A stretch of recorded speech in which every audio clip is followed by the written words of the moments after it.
is mad at you. On live. Hi, everybody. Sorry we're a couple minutes late. Turns out if you make a mobile order and then go to the wrong restaurant, they don't know what you're talking about. So, what restaurant was this? Discount Trotsky's, I guess, is how to go with this one. What is Discount Trotsky's? We have Discount Frida's. Yeah, but this is a Zaxby's. So okay. I sprinted in the door as 8 o'clock hit, because I'm an idiot. So I will probably occasionally turn my camera off and go that route. Also, this is the wrong browser, so I'll be back in a second. Everyone should hate me forever. We already do, Kyle, and we're just glad that you accept it. Everyone, we're going to be reading you a bedtime story this evening, and if you're thinking it's a little bit early for us to be reading you a bedtime story, it won't be by the time we finish it. We're going to be going through the Angela files, the McArdle memo, whatever you want to call it, the Angela assessment, basically the report as to her financial malfeasance allegedly. And some of you may have already read some parts of the report. Some of you might have been waiting for this very moment to go through with it. And now Kyle is back. Now it's just Kyle. Kyle's face. Hi, Terry. See, Terry didn't say hi to you. Oh. See, this is why we need Terry to come produce for us, because I'm stupid. Terry wouldn't allow this. Terry wouldn't allow this. No.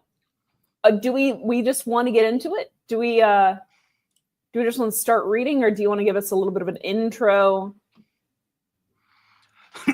What's going on?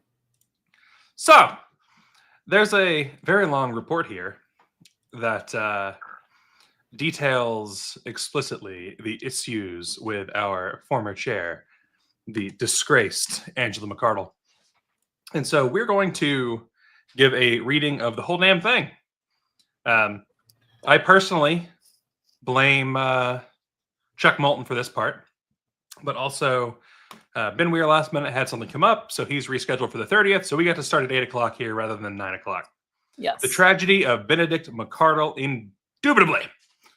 And yes, you can blame this on Chuck Moulton. He wanted this, and so this is for Chuck, and this is for all the people. We're going to be starting. We read a little bit of it last night, but we're just going to start because we're going to give you the executive summary and get right into it. Kyle, did you want to start, or did you want me to start? I am hoping that you will do things so that I can eat. You're hoping I just read the entire thing? I mean, and you were just 5 minutes I need for food. Yeah. Chicken. Okay. Yeah, that's it. Here's what we're going to do. We're going to begin with the executive overview. So that is on page 2. All right. Turn the page. Okay. Fantastic. I can't believe you know that reference. Okay. All right. The SIC, the Special Investigative Committee, was established by the LNC to examine allegations of misconduct, undisclosed conflicts of interest, and potential legal violations involving former chair Angela McArdle. The investigation focused primarily on 2 entities, Freedom Calls, LLC, and Swing Vote Strategist, SVS, both with apparent ties to McArdle's domestic partner, Austin Paget, as well as McArdle's involvement in organizing the Rescue the Republic, RTR rally. Interviews were conducted with Hannah Kennedy, Matt Hudson, Drew Freja, Michael Heiss, Carrie Eiler, Todd Hagopian, Jake Porter, Matthew Sanders, and Adrian Malagon. In addition, the SIC reviewed hundreds of documents and followed up with interviewees as required. Requests for interviews were declined or unanswered by Angela McArdle, Austin Paget, Luke Troxell, and Matthew Butts.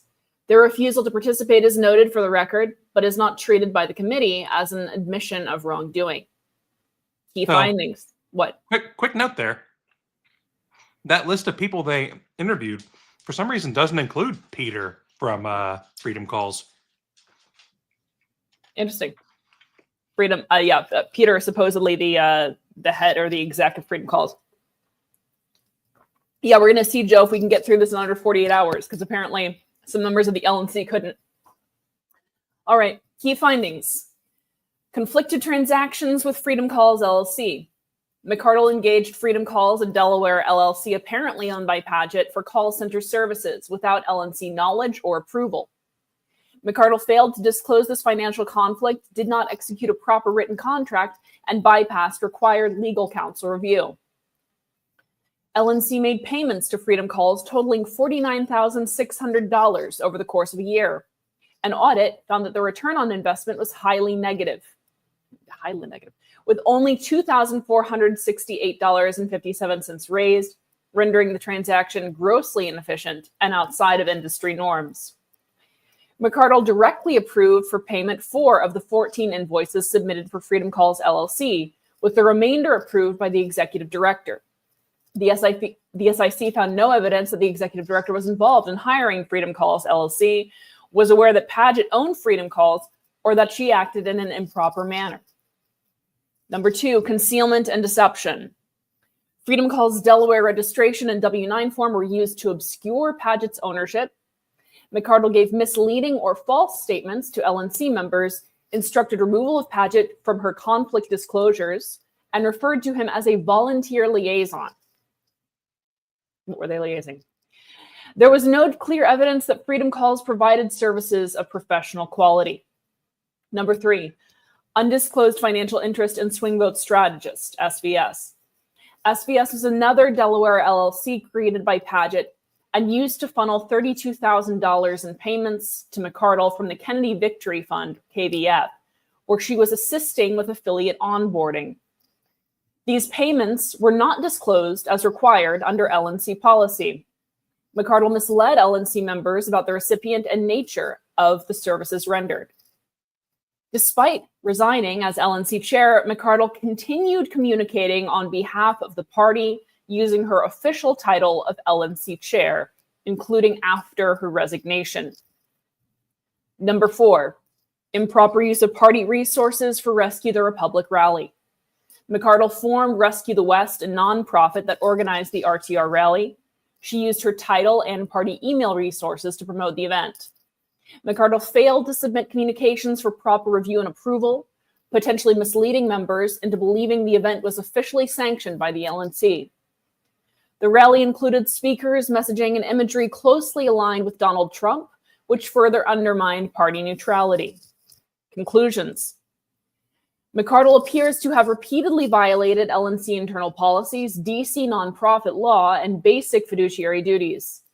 McArdle engaged in apparently intentional concealment, failed to disclose financial conflicts of interest, and misused donor funds without delivering fair market value to the party. The LNC acted appropriately by terminating these contracts, forming the SIC, and accepting McArdle's resignation. Recommendations. Stronger enforcement and awareness of conflict of interest policies. Improvement of policies concerning review of contracts. Increased transparency and documentation requirements for party expenditures. Structural reforms to prevent unilateral control of staff or resources by any single officer. Recommendation that the LNC send a cease and desist letter to McArdle demanding she cease using the LNC chair title. Recommendation that the LNC adopt a solution finding Angela McArdle unfit to serve as an officer of the Libertarian Party in the future. It was adopted last night. Recommendation that the LNC adopt a resolution declaring that the LNC shall not contract with Angela McArdle, Austin Padgett, or any corporation or entity closely held or controlled by either one. The SIC has concluded that while the LNC may have valid claims for restitution, pursuing legal action is not advisable due to the high cost relative to potential recovery. Therefore, the SIC recommends against using general funds for litigation. However, if members wish to pursue the matter and secure sufficient dedicated donations or a pro bono attorney, the LNC could reconsider. Apparently, what we've heard is that you need a lawyer to file a police report and pursue charges, which I'm not sure whether that's correct, and someone can give me the details on that. But that seems incredibly like a barrier to entry for the low income if you need to get a lawyer and hire counsel to ask that legal charges or that criminal charges be pressed.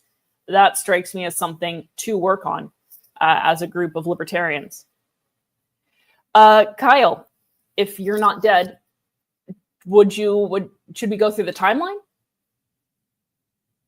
I'm going to go with he's muted, and we're going to go through the timeline. On July 26th, we're going to begin in 2003. What a year. July 26th, McArdle signs the contract retaining Paget as an independent contractor or fundraiser.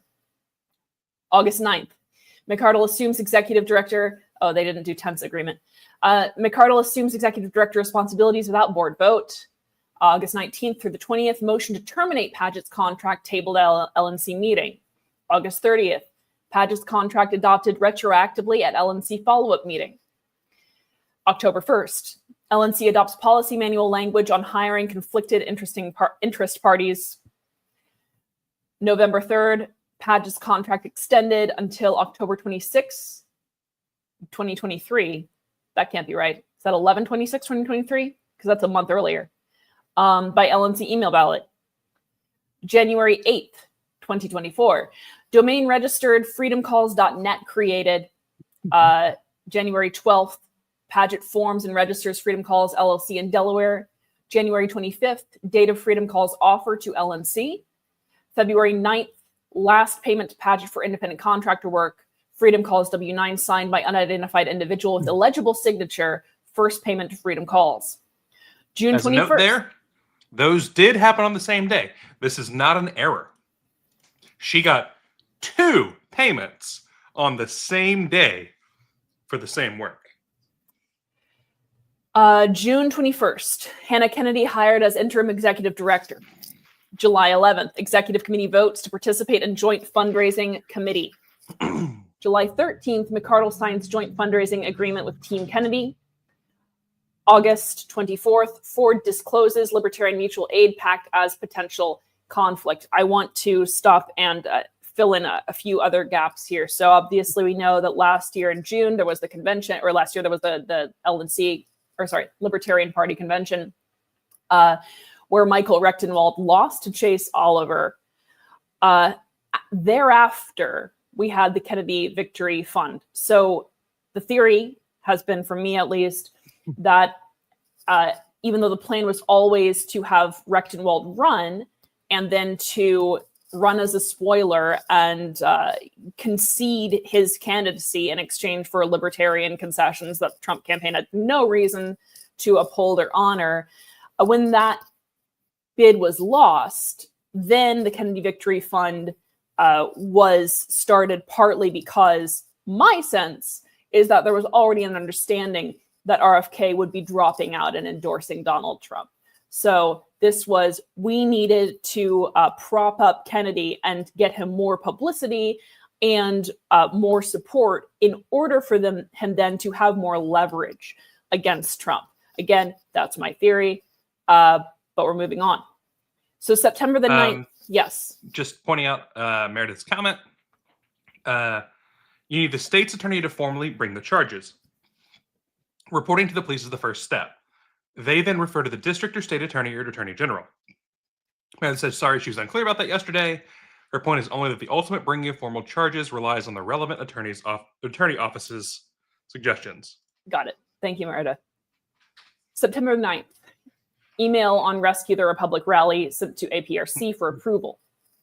September 11th, McArdle tells APRC that the Rescue the Republic rally email will be rewritten and resubmitted. September 16th, Ford registered Libertarian Mutual Aid Pact with FEC. September 23rd, email regarding Rescue the Republic rally sent to LP membership. September 24th, swing vote strategist formed and registered in Delaware by Paget. So again, Paget was taken off the LNC payroll because of conflicts of interest in part, and then these LLCs were formed as a front to continue this. The theory is continue to pay the McArdle household after Paget was formally dismissed. All right. September 29th or September 28th, Rage Against the War Machine rally held in Washington, D.C. September 29th, Rescue the Republic rally held in Washington, D.C. October the 11th, McArdle registers Libertarian Unity. Yeah, I cannot talk. Libertarian Unity Pact with FEC. It's gonna be a long as a night. note, I was going to go to the Rage Against the War Machine and Rescue the Republic rallies because I didn't believe that they were going to do things like support our, candidate, Chase Oliver. And I saw that Karen Ann wanted to go, and she needed less money to get there than it was going to cost me to get there. So I paid the difference to allow Karen Ann to go there as long as she would take me some pictures. She did, and then she went above and beyond and actually had a stack of Chase Oliver flyers so that when the Libertarian table didn't have anything about Chase there, she stuck a stack of Chase flyers out. So Well done. I approve. Claps. October 18th.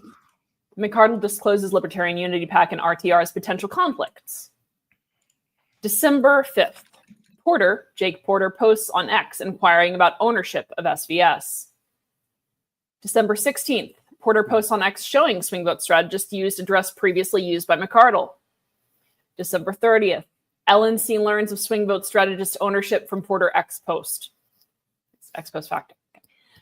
January 21st, 2025. LNC learns of Freedom Calls ownership from Porter Substack and X post. 6 LNC members email McArdle requesting information regarding Freedom Calls or resignation. Internal board email discussion about Freedom Calls. January 22nd, last Freedom Calls payment sent. LNC email ballot initiated to terminate Freedom Calls conflict. 11 LNC members sent follow-up email to McArdle about Freedom Calls. January 23rd, McArdle signs JFA extending end date to June 1st. January 23rd, LNC email ballot initiated to form an investigative committee. Kathy Yanuskavich talks to McArdle about resignation. January 24th, McArdle resignation.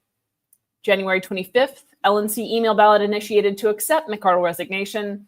January 29th, LNC email ballot to terminate Freedom Calls transactions passed. January 30th, Kennedy email to Freedom Calls returned as undeliverable. LNC email ballot to form an investigative committee passed. February 1st, LNC email ballot to accept McArdle resignation passed. February 2nd, Stephen Nikela elected chair, Paul Dar elected vice chair at LNC electronic meeting. February 11th, Nikela sends termination to Freedom Calls by email and registered mail. February 13th, Nikela email to Freedom Calls returned as undeliverable. June 6th, end date of the joint fundraising agreement.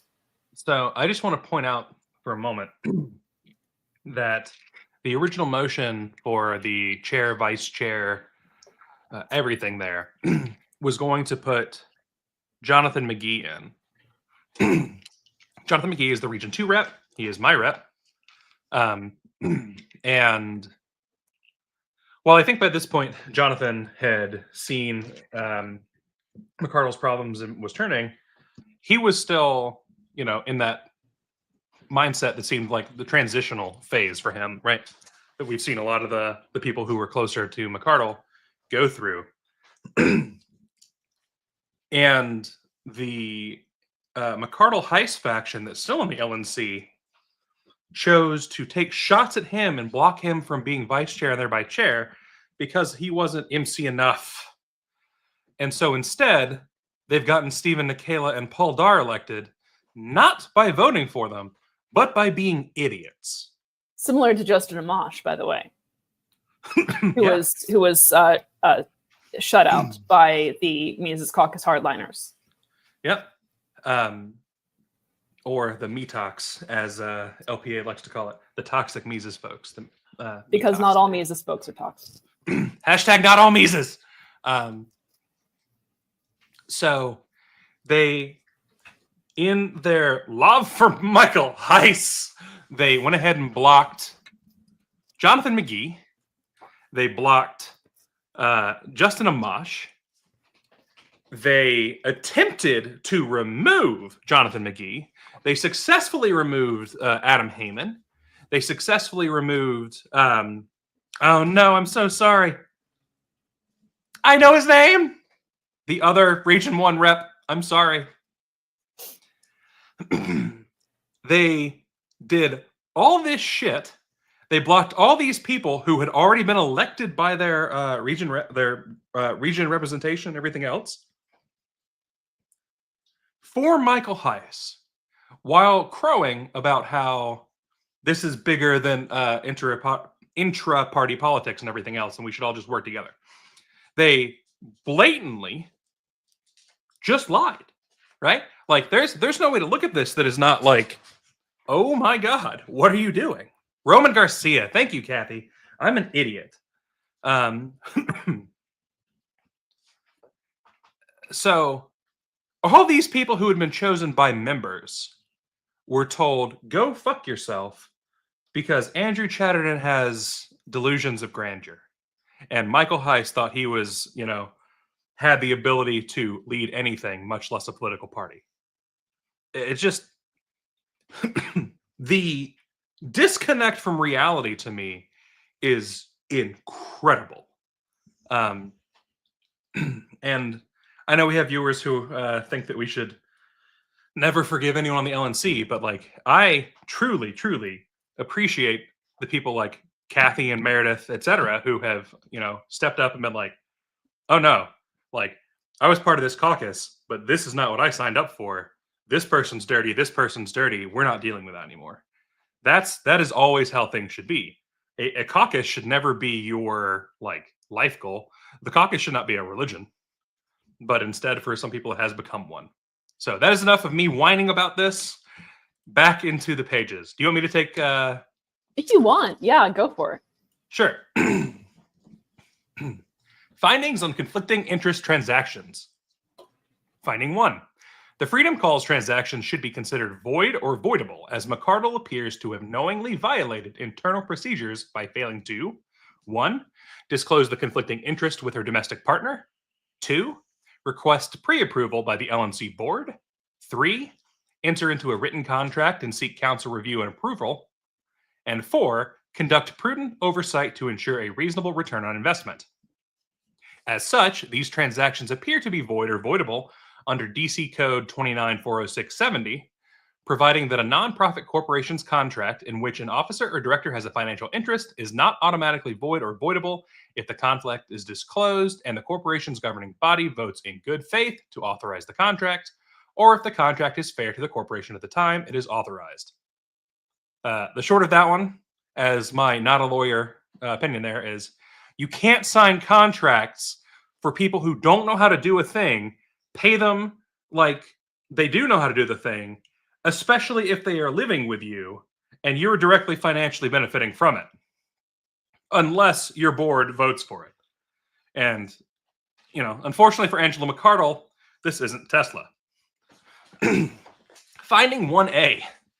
McCardle entered into undisclosed conflicting interest transactions with Freedom Calls LLC, a sole proprietor corporation apparently owned or controlled by her domestic partner, Paget.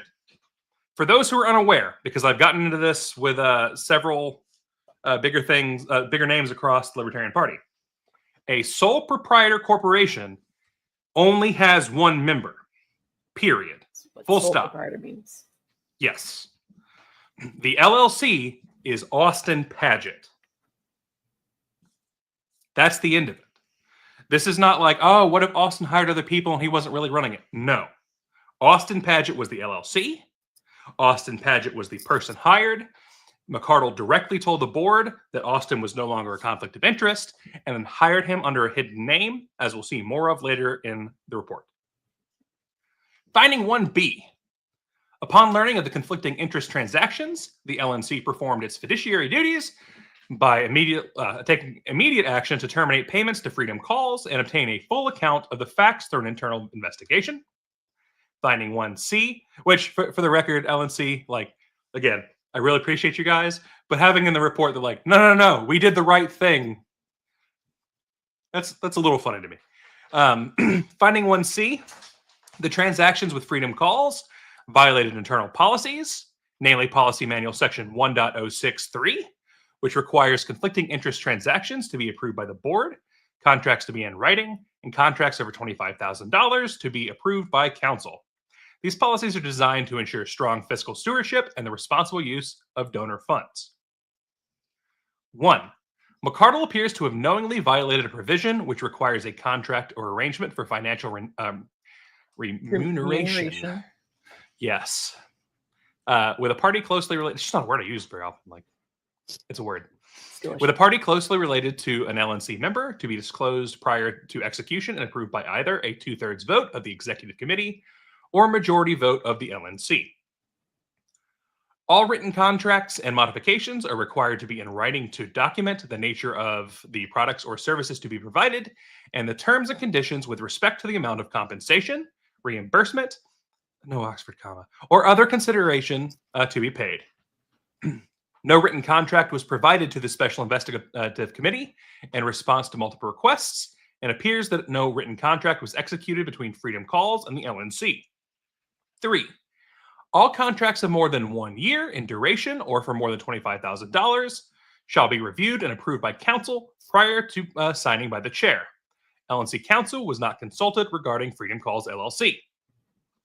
Finding 1D. The transaction with Freedom Calls LLC, transactions, I apologize, were not disclosed or approved by the LNC and appear to be void or voidable pursuant to DC Code 29-40670. Sorry, God, my brain. Because they were not duly authorized by the LNC and because they were not fair to the LNC. Finding 1E. Freedom Calls LLC was included in the 2025 budget passed by the LNC. Accordingly, McCardle appears to have had every intention of continuing the transactions. Finding 2. In addition to failing to disclose the potential conflict, failing to seek board approval, and failing to obtain council's review and approval of a contract, McCardle and her Paget engaged in affirmative acts that concealed the ownership of Freedom Calls LLC, including 1. Registering the LLC in Delaware, a state that does not publicly provide the identity of incorporators, which, like, I've incorporated in Delaware before. They have really good taxes. So, like, that one would be, I think, from my opinion, not a lawyer, a hard one to argue in court. But 2. Instructing the LP secretary to remove Paget from McCardle's list of potential conflicts. That one's true. 3. Withholding information when asked by staff or LNC members about Freedom Calls LLC. 4. Referring to Paget as a volunteer liaison with Freedom Calls LLC. 5. Limiting written documentation about the transactions. 6. Allowing Freedom Calls LLC to complete the W-9 in a manner that concealed the owner by failing to identify Paget as the sole incorporator in violation of our IRS instructions. Well, right. It wasn't Paget. It was totally Pete, guys. Good old Peter, Freedom Calls LLC. The sole proprietor corporation. Yeah. Had multiple. Yeah. Well, that was just another one of Austin's personalities. See, there's Austin and Peter Paget in the same head. I see. Got it. Thank you. 7. Listing an incorrect website address on invoices. Finding the 3rd. McCardle approved payment for 4 of the 14 Freedom Calls invoices submitted to the LNC, with the remainder approved by the executive director. The SIC found no evidence that the executive director was aware that Paget owned Freedom Calls or that she acted in an improper manner. Finding 4. The LNC did not receive fair value from the Freedom Calls LLC transactions. Finding 4A. A total of 13,738 calls raised $2,468.57 over the course of 366 days. Finding 4B. There was no proper stipulation of terms in the Freedom Calls offer letter, the only written documentation of Freedom Calls' engagement by the LNC. Finding 4C. The initial agreement and subsequent relationship between Freedom Calls LLC and the LNC does not appear to have been negotiated and executed by objective parties operating at arm's length. Finding 4D. An issue in which pre-recorded voice messages to iPhone users are received as unintelligible or incomplete persists to current day, although identified in February 2024. For those who've never done like the pre-recorded messages, it's literally as simple as swapping out the MP3 that's behind it. Basically, you swap that audio file, you're good to go. So in a year, they couldn't figure out how to swap a freaking audio file on one of their agents. Finding 4E. Freedom Calls LLC agents used SMS templates that misrepresented themselves as LNC staff for months after such staff were no longer employed. Finding 4F. McCardle used Freedom Calls LLC agents using Libertarian Party resources to make 361 calls and send SMS messages for the Mises Caucus to increase membership and attendance at the Libertarian Party of California annual convention when it was originally scheduled for February 2025. That one we were reached out to, and things were talked about last night. McCardle made the claim that she was going to pay for those out of pocket through Freedom Calls. No big deal. Turned out to be a lie. Finding 5.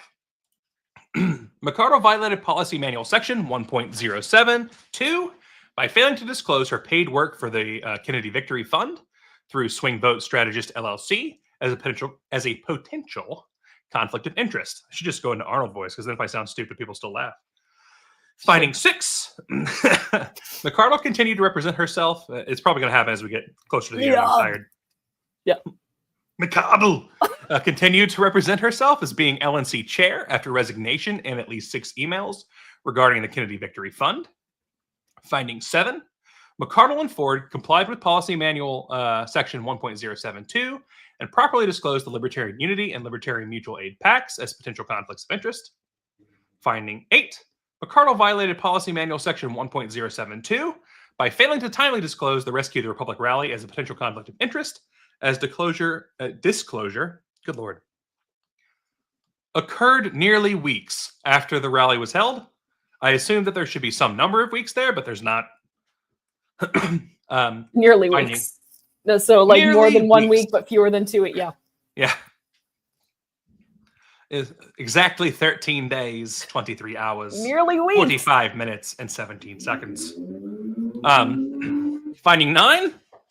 McCardle violated Policy Manual Section 1.072. You'll notice a theme in these. For failing to disclose her Rescue the West nonprofit and sponsor of the Rescue the Republic rally as a potential conflict of interest. Finding 10. McCardle did not follow through obtaining a contract addendum from a contractor to address a potential conflict of interest.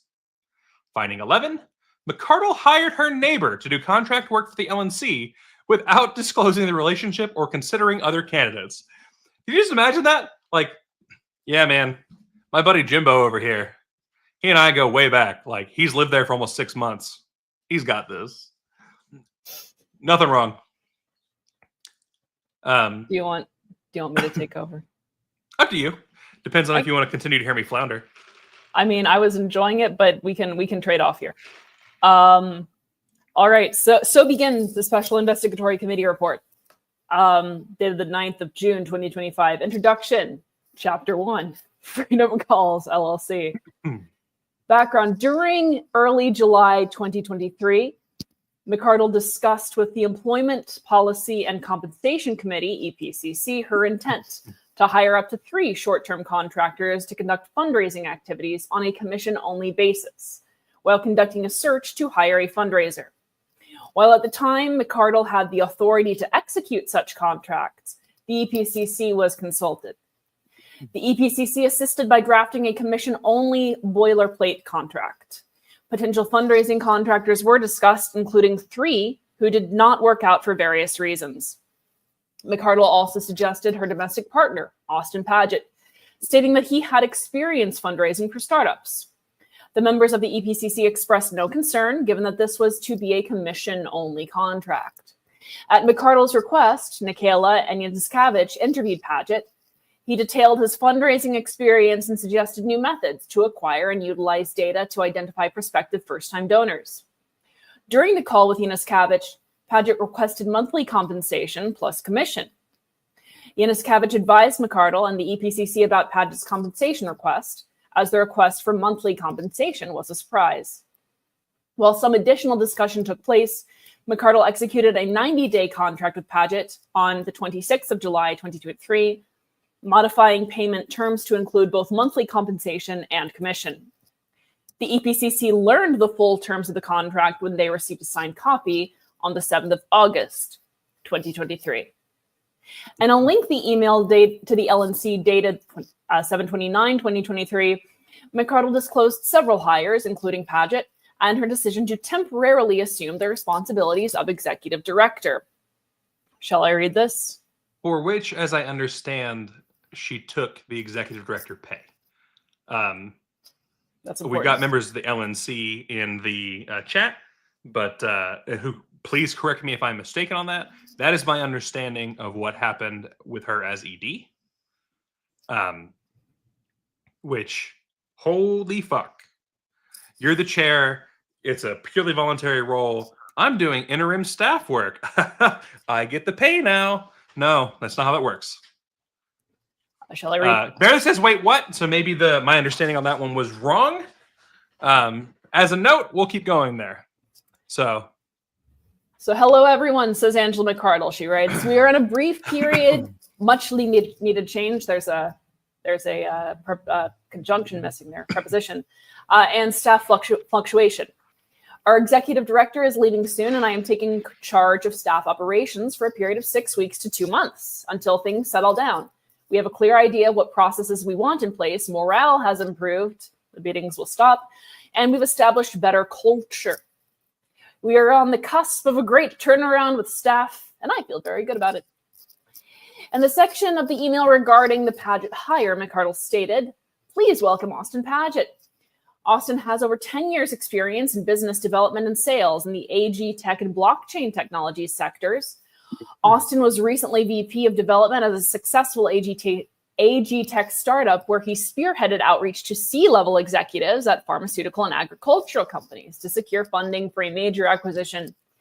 His network just to reconfirm, Meredith says I'm stupid, which she's right. That's my role on this show. So Meredith says that several people. McCardle did not take pay for the ED side of things. So my summary that I got from AI was mistaken. I wonder. That's what I get for not reading the whole report. That is what you get for not reading the whole report last night. You so absolute dunce. All right. You didn't have to read it. You can go through it together. This is why AI is not good. Okay. For this kind of thing. Very good for making funny pictures and videos of Leon Trotsky laughing with a Bichon Frise. Kyle can share that with everyone. All right, Austin will also be helping us rebuild relationships. His network of potential investors, all lean libertarian, and he has a relationship with Chris Rufer, our biggest active major donor outside the LP. If only we still had other major donors inside the LP. Austin is our short-term fundraising contractor. Austin will be reaching out to potential major donors through his professional and personal network. He will also be helping us rebuild relationships with existing major donors and fine-tuning some of our development processes. Austin has already begun outreach to Conscious Capitalism Network and the Austin, Texas Crypto Network. He has already given critical feedback on improvements to our affiliate program and begun to develop a social media revenue strategy.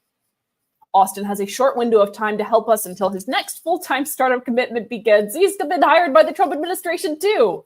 He's got a new job. He's getting ready for it.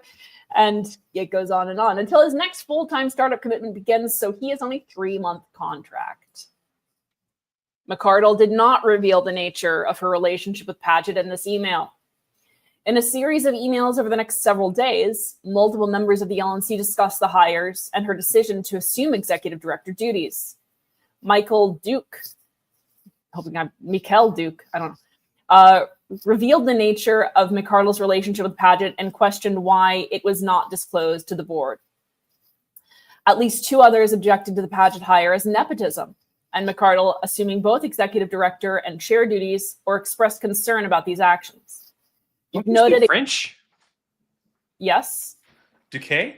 Yes, but I wasn't sure because Tyler pronounces his last name Danke. Yeah, but he's wrong. Duque noted a motion to terminate the work contract of Paget at the August 19th, 2023 to August 20th, 2023 LNC meeting.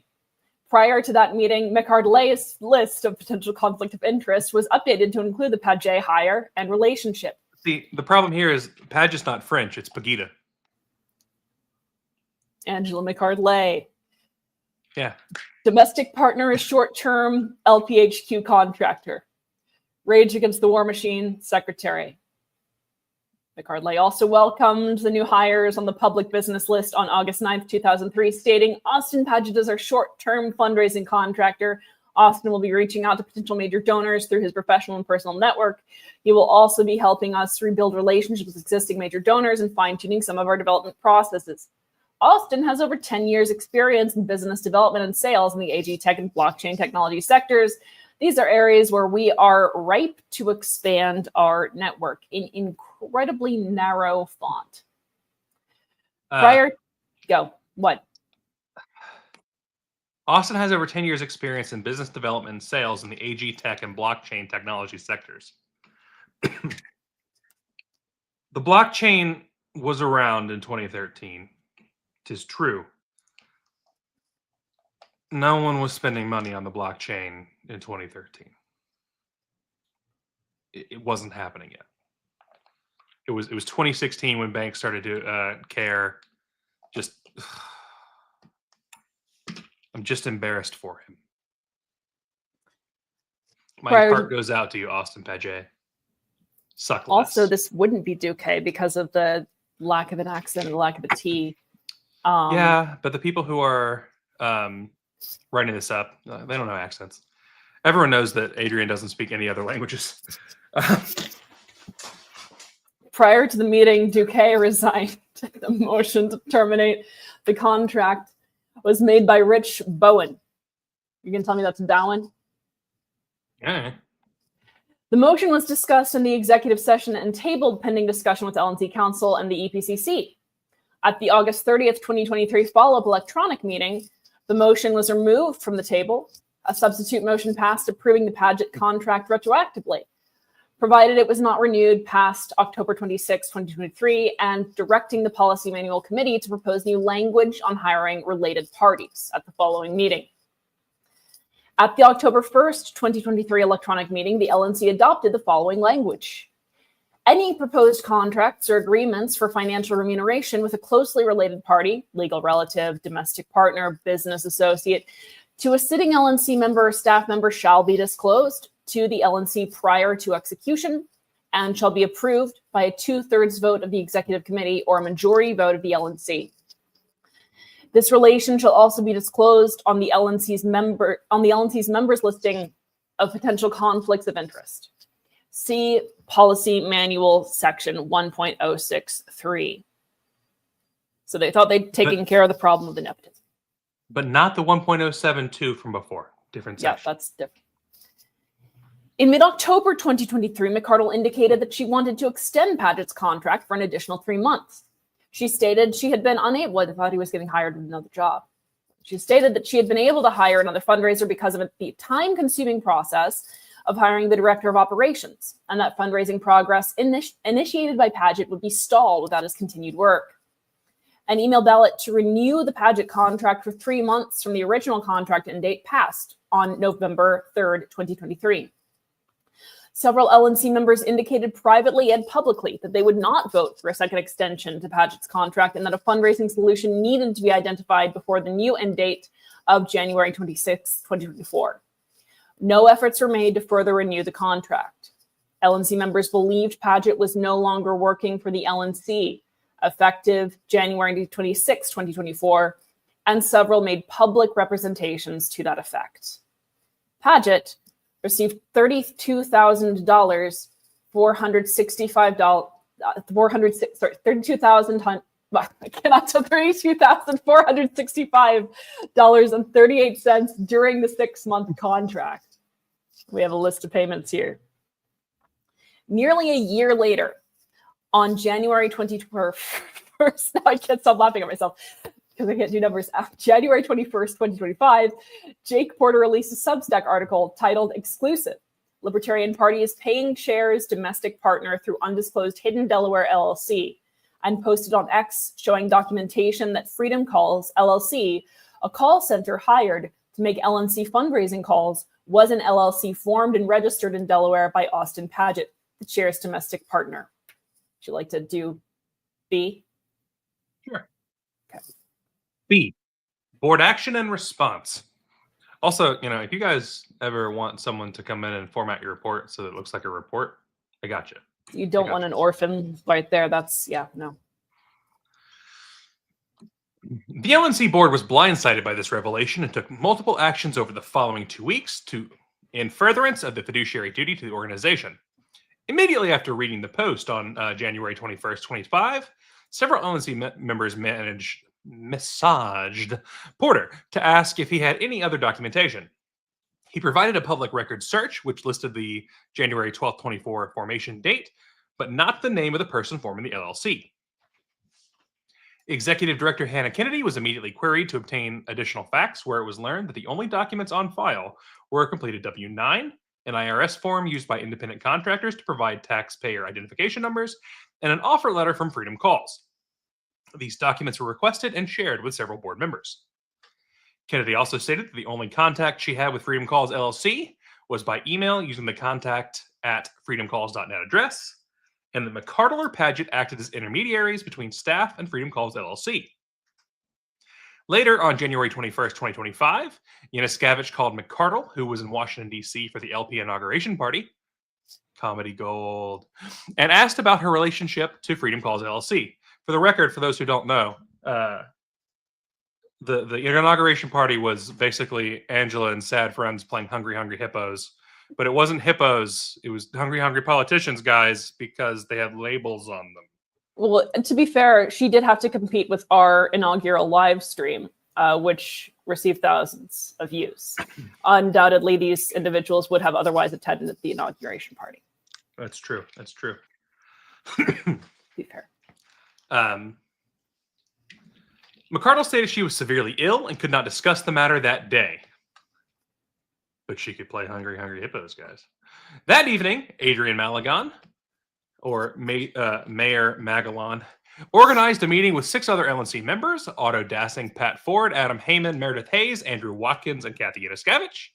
And all but Watkins signed off on an email to McCardle requesting she take one of 3 actions by noon Eastern the following day. 1. Attend a Zoom meeting to address the allegations. 2. Respond in writing to address the allegations. Or 3. Resign. There was no response to the email, although McCardle called Yanuskavich on the morning of January 22nd, 2025. When asked for explanation, McCardle stated that she and Paget took over an out-of-business Filipino call center and acknowledged they registered Freedom Calls LLC as an LLC in Delaware in January 2024. Honey, it's a sole proprietor. It wasn't y'all. It's only Austin's. She also stated the Freedom Calls LLC had done the work of making calls and that the services were provided at a below-market rate.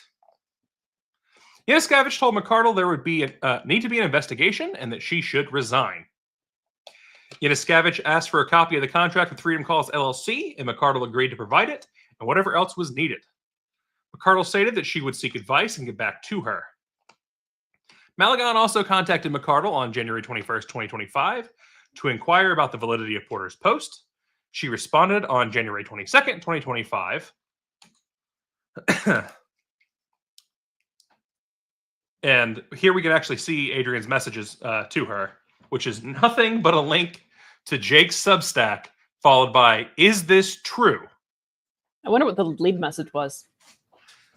Everyone knows it was nothing but 12 laughing emojis. McCardle responded, "We took over a call center overseas, hired callers and put them to work. That's what it is. We have 2 people who make full-time calls for the LP who work through Freedom Calls.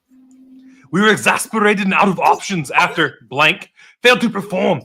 Austin was finished and blank couldn't do delivery anymore." What? Why does Angela McCardle sound like Frida Kahlo? It's just all skinny women now. Just wait till I have an impression of you. You're also Arnold now. Fantastic.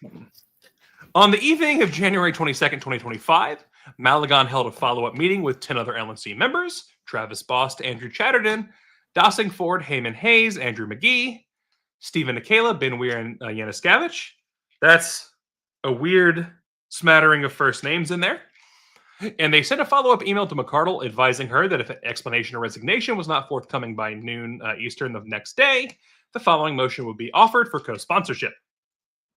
Resolved that a committee comprised of Meredith Hayes, Paul Darr, Bill Redpath, Andrew Chatterton, and Stephen Nikela be appointed by the Libertarian National Committee to investigate allegations of misconduct by our chair, Angela McCardle, which, if true, casts doubt on her fitness to continue in office, and that the committee be instructed, if it concludes that the allegations were well-founded, to report resolutions covering its recommendations.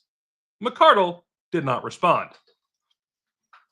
On January the 22nd, 2025, an email ballot was initiated to terminate the Freedom Calls LLC contract, effective immediately, co-sponsored by Paul Darr, Heyman, Hayes, and Yanuskevich, whose first name is now all Paul. All 5 of them. 4 of them. Ballots are required to remain open for 7 days or until all board members vote. Simultaneously on January 21st, 2025 through January 22nd, 2025, several LNC members, including Dar, Karen Ann Harlos, Nikayla, Redpath, Keith Thompson, participated in an internal email thread initiated by Redpath inquiring of McCardle if anything in the Porter's Substack was inaccurate. In response, McCardle responded on 1/22/25, "It's a call center that we took over that employs 2 people who make calls exclusively full-time for the LP." Thompson inquired whether there was a close relationship with the employees or company, and if so, where he could find the minutes approving the contract as required by the policy manual. McCardle did not respond. Imagine the concept that you take over a call center that has 2 employees total. Is that call center a shed? Yanuskevich and McCardle spoke briefly on January 23rd, 2025, and McCardle advised that she needed more time. Look, guys, I'm just not done with the grift yet. I got to figure something else out to keep the grift going. On January 23rd, 2025, an email ballot was initiated to form an investigative committee, co-sponsored by Bost, Heyman, Malagon, and Thompson. On the morning of Friday, January 24th, 2025, McCardle called Yanuskevich to advise that she would be resigning that day, but needed some time to speak to Team Kennedy's, TK, primary liaison with the LNC for the Kennedy Victory Fund. They also discussed timing and transition issues, and both agreed that it was in everyone's best interest to have a smooth transition. Yanuskevich offered to facilitate the transition and again asked for the Freedom Calls LLC contract, and McCardle again agreed to provide it.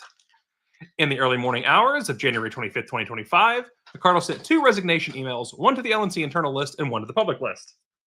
In the internal email, McCardle stated that she was resigning to take a job and that it would take about 2 weeks to complete transition tasks. The public email expressed gratitude that she was able to help facilitate Ross Ulbricht's pardon and stated that she would love to see Michael Heiss or Josiah Baker, neither of which has ever done anything in their entire life, elevated to the board. Heiss is the founder of the Mises Caucus and, at the time, a part-time LP consultant, and Baker has chaired the Libertarian Party of Tennessee and has ruined it, and a member of the Mises Caucus. McCardle's notice of resignation to the LNC internal list.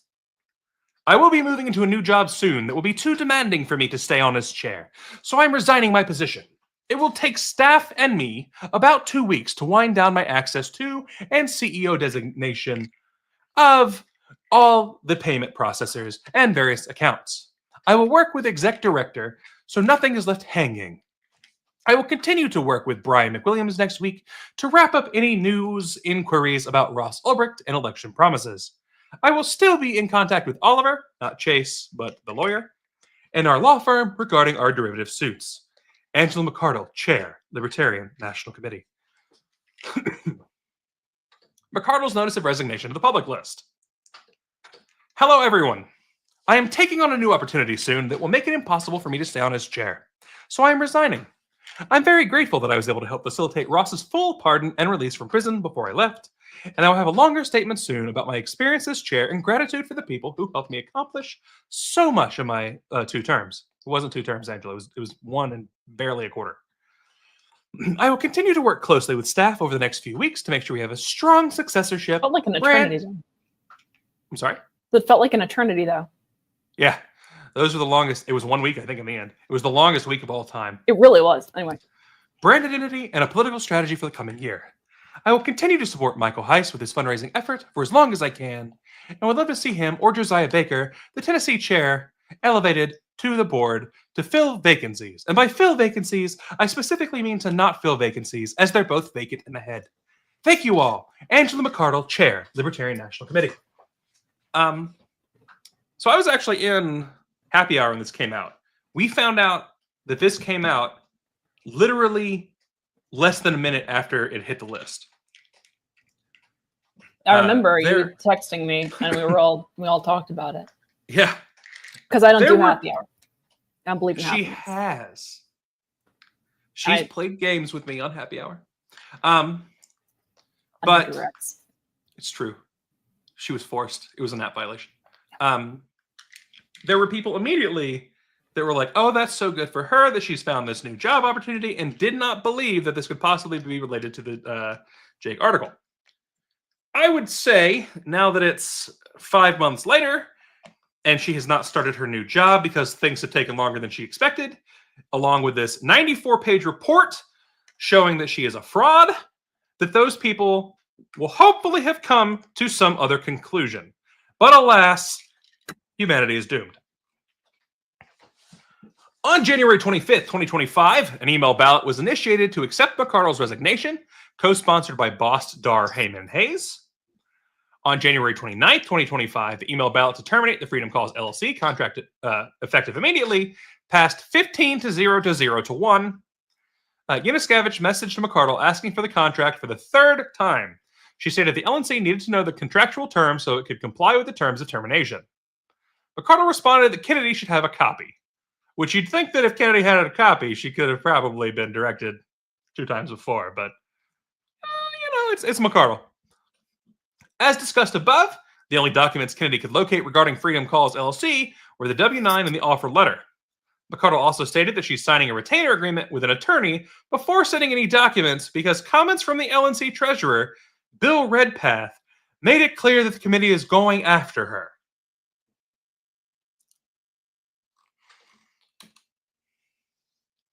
So, they have the text here between Kathy, who asks, have you had a chance to find the Freedom Calls contract? Now the vote to terminate is expired or almost expired. We need to know the termination terms. Also, whether the payment that went last week was for last month's work or this month's work. With McArdle responding that Hannah should have a copy. I'm getting a retainer agreement signed before I send anything else over. Bill's comment made it pretty clear the audit committee is going after me. McArdle appears to be referring to an internal email exchange in which Redpath was asked if he would recommend an investigation even though the chair had resigned, or has resigned. He responded that it would still be worthwhile to determine if the LNC benefited and consider if the LNC could recover any funds. The exact email of which reads, I think it would still be worthwhile to have an investigative committee regarding the Angela McArdle situation. I think a lot of people think that there is possibly more than we currently know about. I think we also need to evaluate if and how much the LNC benefited from the work of Freedom Calls LLC to consider how much money we might try to claw back from that organization to make the LNC whole. Bill Redpath. On January 30th, 2025, the email ballot to form... Sorry? Never mind. An investigative committee passed 14-0 to 2. On January 31st, 2025, Kennedy sent a notice of termination to the email address on file and previously used to contact Freedom Calls LLC, contacted freedomcalls.net. The email bounced back as undeliverable. For those unaware, you don't have this happen. You register email. You register. Your websites in blocks of a year, and so this going down means it was taken down. It means that in one way or another, it was redirected. And in this particular error message, despite repeated attempts to deliver a message, querying the domain name server for the recipient's domain location information failed. That means that that domain, that email, that website address, freedomcalls.net, was no longer a valid place to send emails. That means that either the email was destroyed or was redirected somewhere else to block messages. This suggests, and I say this as a security researcher, that this person, whoever it is behind the sole proprietorship, intentionally blocked messages. On February 1st, 2025, the email ballot to accept McArdle's resignation passed 11-0 to 5, which it's an email ballot. Why were 5 people unable to respond? At the monthly electronic special meeting on February 2nd, 2025, the LNC elected a new chair, Stephen Nikala. The board also dismissed the prior investigative committee and appointed a new special investigative committee to investigate issues of conflict of interest and business practices of the Libertarian National Committee, comprised of Dar, Nikayla, Ben Weir, Ramon Garcia, Yanuskavich, Redpath, Bowen, and Doug Knievel. Sorry. On February... Do what? Can that be a lay? It could be. Yeah. It if it's Germanic, it would be Knibble, but I'm not sure how you pronounce it. I'm sorry. On February 11, 2024, Nikayla sent notice by email and registered mail to the Freedom Calls LLC the contract had been terminated. It is not clear to me on that one. There it is. Okay. So, to whom it may concern, subject notice of contract termination. I am writing to inform you that on January 29, 2025, the LNC voted to cancel its contract with Freedom Calls LLC. This decision reflects the official position of the committee, and as such, the LNC will no longer utilize or require any services outlined in our existing agreement. Effective immediately, the LNC considers the contractual relationship with Freedom Calls LLC terminated. Please discontinue any performance of services under the former agreement and refrain from incurring additional costs on behalf of the LNC. Any outstanding financial obligations will be addressed in accordance with the terms of the original contract and any applicable legal requirements. If you have any questions or need further clarification regarding this termination, please direct all communications in writing to my attention at the address below or via the contact information provided. Thank you for your prompt attention to this matter. Sincerely, Stephen Nikayla, Chairman, Libertarian National Committee. At a building with a leaky roof that is no longer ours. Womp womp. On February 13th, 2024, the email again bounced back as undeliverable. Number C, formation documents. The Certificate of Formation for Freedom Calls LLC demonstrates that Paget formed the corporation in Delaware on January 12th, 2024, with a registered agent at 8 The Green, Dover, Delaware, 19901. And there we have the State of Delaware Certificate of Formation of Limited Liability Company. A public record search with the Delaware Division of... Do note, the signatory is listed as, it's hard to read here, Austin Paget. But yeah, Austin Paget is the authorized person on record. A public record search with the Delaware Division of Corporations confirms this registration date. And there we have, this is not a statement of good standing. All right. I like that. Okay. Offer letter. The offer letter dated January 25th, 2024 from Freedom Calls LLC is the only documentation the SIC obtained that describes the services to be provided. The letter lacks the appearance and detail expected from an established firm offering professional services, as it lacks specific terms regarding the services to be provided and provides no contact information for Freedom Calls LLC, last name of the writer, or signature. There we have it. Dear Libertarian National Committee, at least they didn't say Libertan, we are excited to work closely with you on fundraising and donor retention. We'd like to propose this special offer to you. We'd like to offer you a discounted rate for full-time calls. It's not full-time. For $2,400 per month, an $800 discount from our full-time monthly plan, we'll have 2 dedicated callers doing a combined total of 40 hours of call work per week for you. They should have looked at what the industry standards were before this. Freedom Calls will dedicate the same 2 team members to your account so they can become familiarized with your organization and its members. We will log straight into your home, we'll log straight into your call software. Into your home. Oh my God. Amanda with the conspiracy theory. We will log straight into your home. We'll break into your house. We'll log straight into your call software so that you can maintain control of your data and oversee your progress. We'll do weekly check-ins with you to ensure quality control. We'll also offer you a 2-week trial period at this rate. We'll invoice you on February 9th for $2,100. As discussed, I can't stop laughing. Okay. As discussed, we will start training with your fundraising contractor Friday, tomorrow morning at 10 o'clock a.m. We'd also love to offer you additional services in the future, like canvassing, web design, and email, no Oxford comma, and email marketing services for your clients. That would have been the end of it right there for me. All the best, Peter and the Freedom Calls team. Who's Peter? Fuck you. Why didn't Amanda do that in some kind of silly voice? Don't know. Because this is my silly voice. We already established I'm voicing Leon Trotsky as myself. Like, this is it. It's fair. It's fair. Slightly more nasal version of myself. No contract was provided to the SIC by McArdle in response to multiple requests. Absent further information from McArdle, it appears the offer letter is the document considered by McArdle to be the contract when she stated that Kennedy should have a copy. The document, however, is not a contract.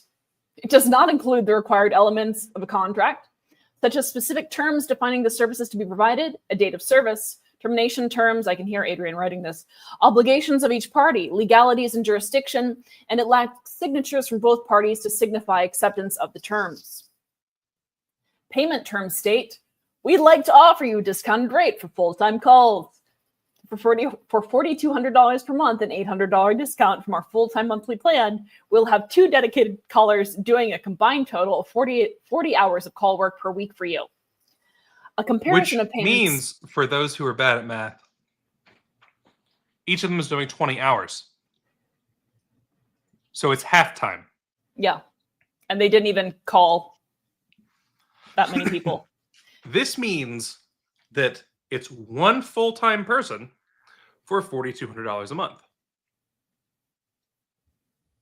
That full-time person is supposedly Filipinos. Is it though? Is it? I'm still part of the theory that Angie and Ella are Angela McArdle. I know that was discouraged last night, but I'm not giving it up just yet. Joe, you're the one calling him hot. I don't know what to tell you. I did it for you. All right. A comparison of payments to the terms in the offer letter demonstrates that all terms were not described in writing.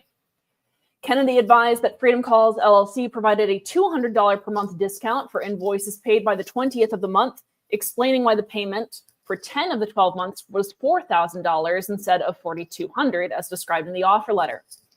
Further, the description of services in the offer letter does not include Discord services through Freedom Calls LLC submitted an invoice.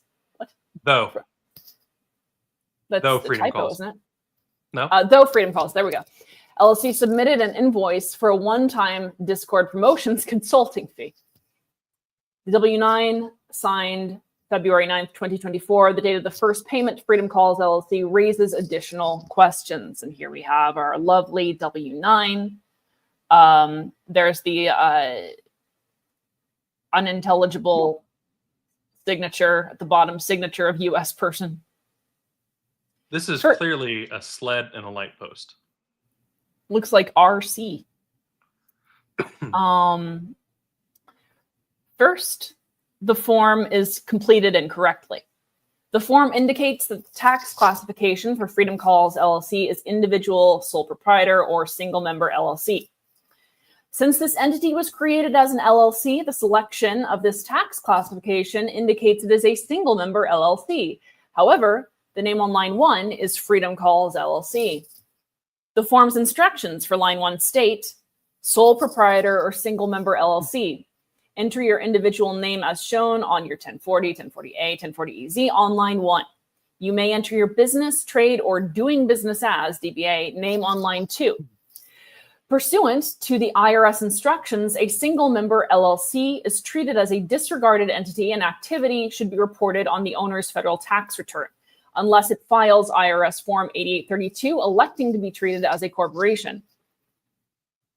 We have a limited liability company LLC as an entity created by a state-by-state statute. Depending on elections made by the LLC and the number of members, the IRS will treat an LLC either as a corporation, partnership, or as part of the owner's tax return, a disregarded entity. I feel like a disregarded entity sometimes. A domestic LLC with at least 2 members is classified as a partnership for federal income tax purposes unless it files Form 8832 and elects to be treated as a corporation.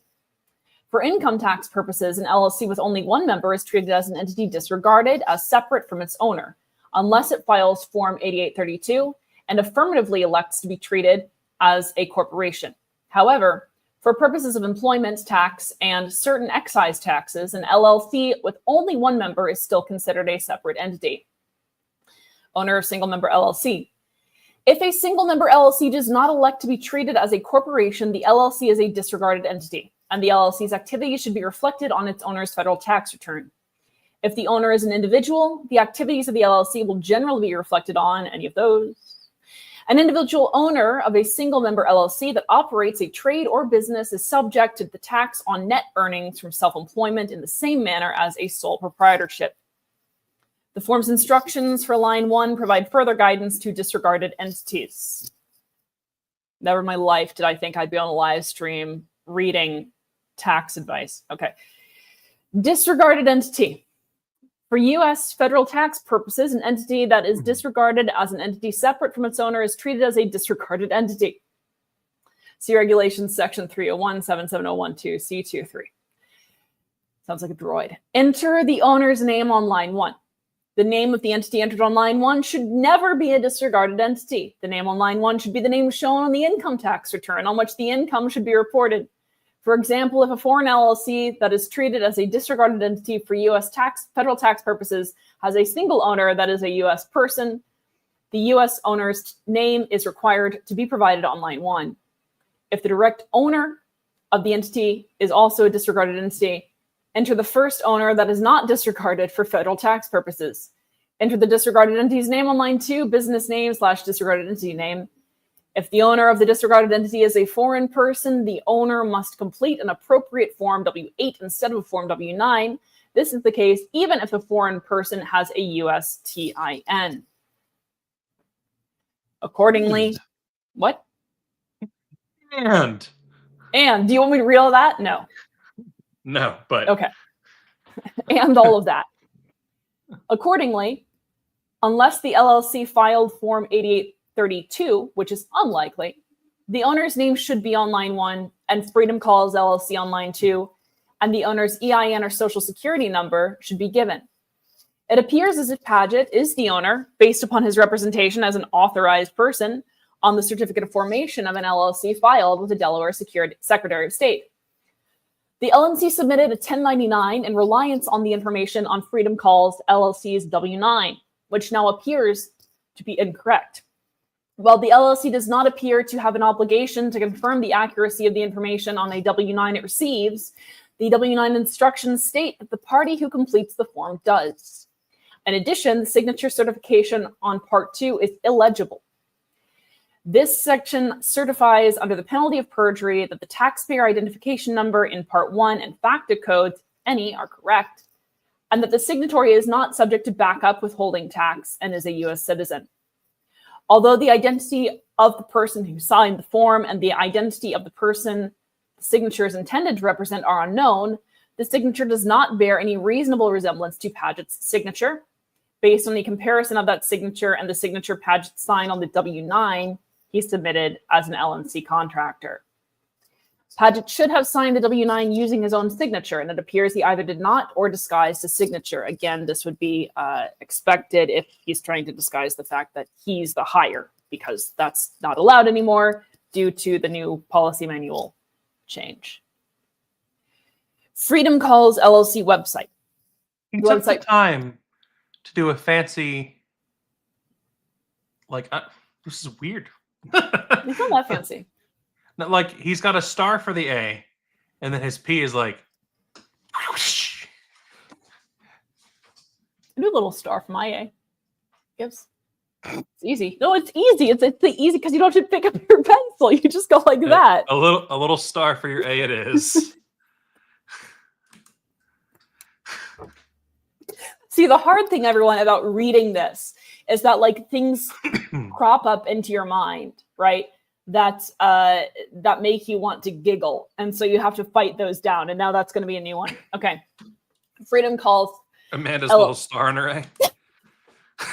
That's the one that's going to keep you giggling. It was that and break into your house. The website freedomcalls.net was created on January 8th. What? January 8th, 2024, 4 days before Freedom Calls LLC was formed in Delaware. The domain was registered with GoDaddy. Oh, there it is. Sorry. The site does not contain standard elements of a professional website, including contact information and ownership. It is very basic and impersonal. While in addition to phone, at least there's not a picture of a mountain on the front. While in addition to phone banking, it lists canvassing, website design, and email marketing services. It appears to have been constructed solely for the LNC transactions. Contact can purportedly only be made by completing the Contact Us form. It's always very annoying. But when freedom calls, try freedom calls. Genuinely no effort went into that slogan whatsoever. When freedom calls, try freedom calls. They have slapped a chatbot on there now. Fantastic. All right, interactions with Freedom Calls LLC. No LNC board members were aware that Freedom Calls LLC was owned by Paget before the Porter announcement. Some board members were aware that Freedom Calls LLC was purportedly a call center hired by the LNC. A few made inquiries about Freedom Calls LLC and were told by McArdle that it was making fundraising and membership calls, and that Paget was helping as a volunteer to liaise with them. Staff were also aware that Freedom Calls LLC was a purported call center, but no staff were aware that Paget owned Freedom Calls LLC. Some knew that Freedom Calls LLC was making calls through Kixie, the LNC's auto dialing and texting software. No one, including Kennedy, had direct contact with anyone representing themselves as an employee of Freedom Calls LLC. Kennedy was serving as operations director in January 2024 when the relationship with Freedom Calls LLC began. McArdle, serving as both executive director and LNC chair, unilaterally engaged Freedom Calls LLC and directed Kennedy to have the LNC's outsourced accounting firm set up payments. That's an improper use of a hyphen, based on an offer letter from Freedom Calls LLC. When appointed interim executive director in June 2024, Kennedy became aware that Freedom Calls LLC had not been provided updated call lists in a few months. It was incumbent upon staff to direct call lists to Freedom Calls LLC on a rolling basis so that they would have fresh prospective donors to contact. It was Kennedy's understanding that the former director of fundraising, Luke Troxell, generated and uploaded lists in Kixie for everyone making calls, including Freedom Calls LLC, until he left due to funding cuts on my birthday.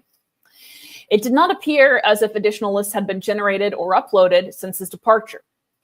Kennedy asked McArdle how she could facilitate getting updated lists to Freedom Calls LLC. She was directed to Paget, who showed her the Kixie software and stated he would get in touch with Freedom Calls LLC regarding the call list issue. The resolution was that Paget, through McArdle, would request call lists from Kennedy. In or around September 2024, there were unsuccessful attempts to set up a meeting between LP contractor Michael Hayes and Freedom Calls LLC to discuss projects and upcoming campaigns that Freedom Calls LLC could pitch in donor calls. Two former staff members, Troxell and Matthew Butts, who utilized Kixie on a regular basis and whose period of employment overlapped both Paget's time as a contractor and the first 3 months of the Freedom Calls LLC transactions, declined to be interviewed. While there is no evidence they were aware of Paget's ownership of Freedom Calls LLC, they may have information that would have been useful to the investigation. Violation of internal procedures. Transactions with Freedom Calls LLC violated internal procedures designed to ensure strong fiscal stewardship and responsible use of donor funds. Internal procedures are important as they ensure compliance with laws and regulations, consistency across the organization, communication of responsibilities, and accountability to donors. Leaders who disregard such policies set a bad example for staff and contractors, undermine trust in the organization, and damage the reputation of the organization with donors. But they're being called, so that's okay. Policy Manual Section 1.063 requires a contract or arrangement for financial remuneration with a closely related party to an LNC member to be disclosed prior to execution and approved by either a 2/3 vote of the executive committee or majority vote of the LNC. Again, that was the change that went into effect as a result of McArdle hiring Paget before. There we go. All right, I didn't read ahead. This provision was adopted as a direct result of Angela McArdle's July 2023 hiring of her domestic partner, without the knowledge or approval of the LNC to ensure a similar situation would not happen again. McArdle knew or should have known of this provision, as she presided over the October 1st, 2023 meeting in which the provision was debated and passed. McArdle also knew, or should have known, the LNC would not approve another extension of Paget's contract as an independent contractor. Not only did McArdle fail to disclose the Freedom Calls LLC conflict, on August 7th, 2024, she instructed the LNC secretary to remove Paget from her list of potential conflicts, even though he was the incorporator and sole proprietor of Freedom Calls LLC. We have an email from Angela McArdle. Please remove Mr. Paget's position. He is no longer a contractor, and his past position is not a conflict. Lies.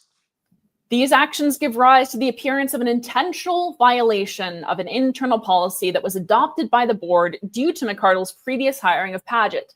It also appears to intentionally mislead the LNC and membership by stating there is no longer a conflict related to Paget. 2. Policy Manual Section 1.063 also requires the following.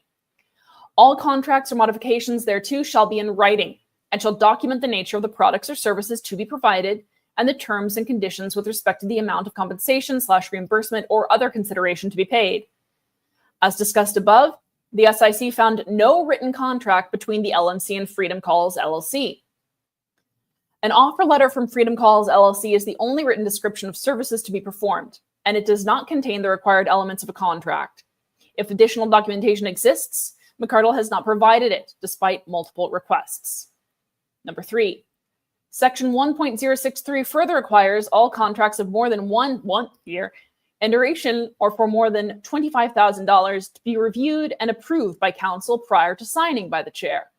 The Freedom Calls LLC transactions meet both the duration and amount criteria and required counsel review. LNC counsel Oliver Hall was not consulted about Freedom Calls LLC, nor was he asked to review any documents.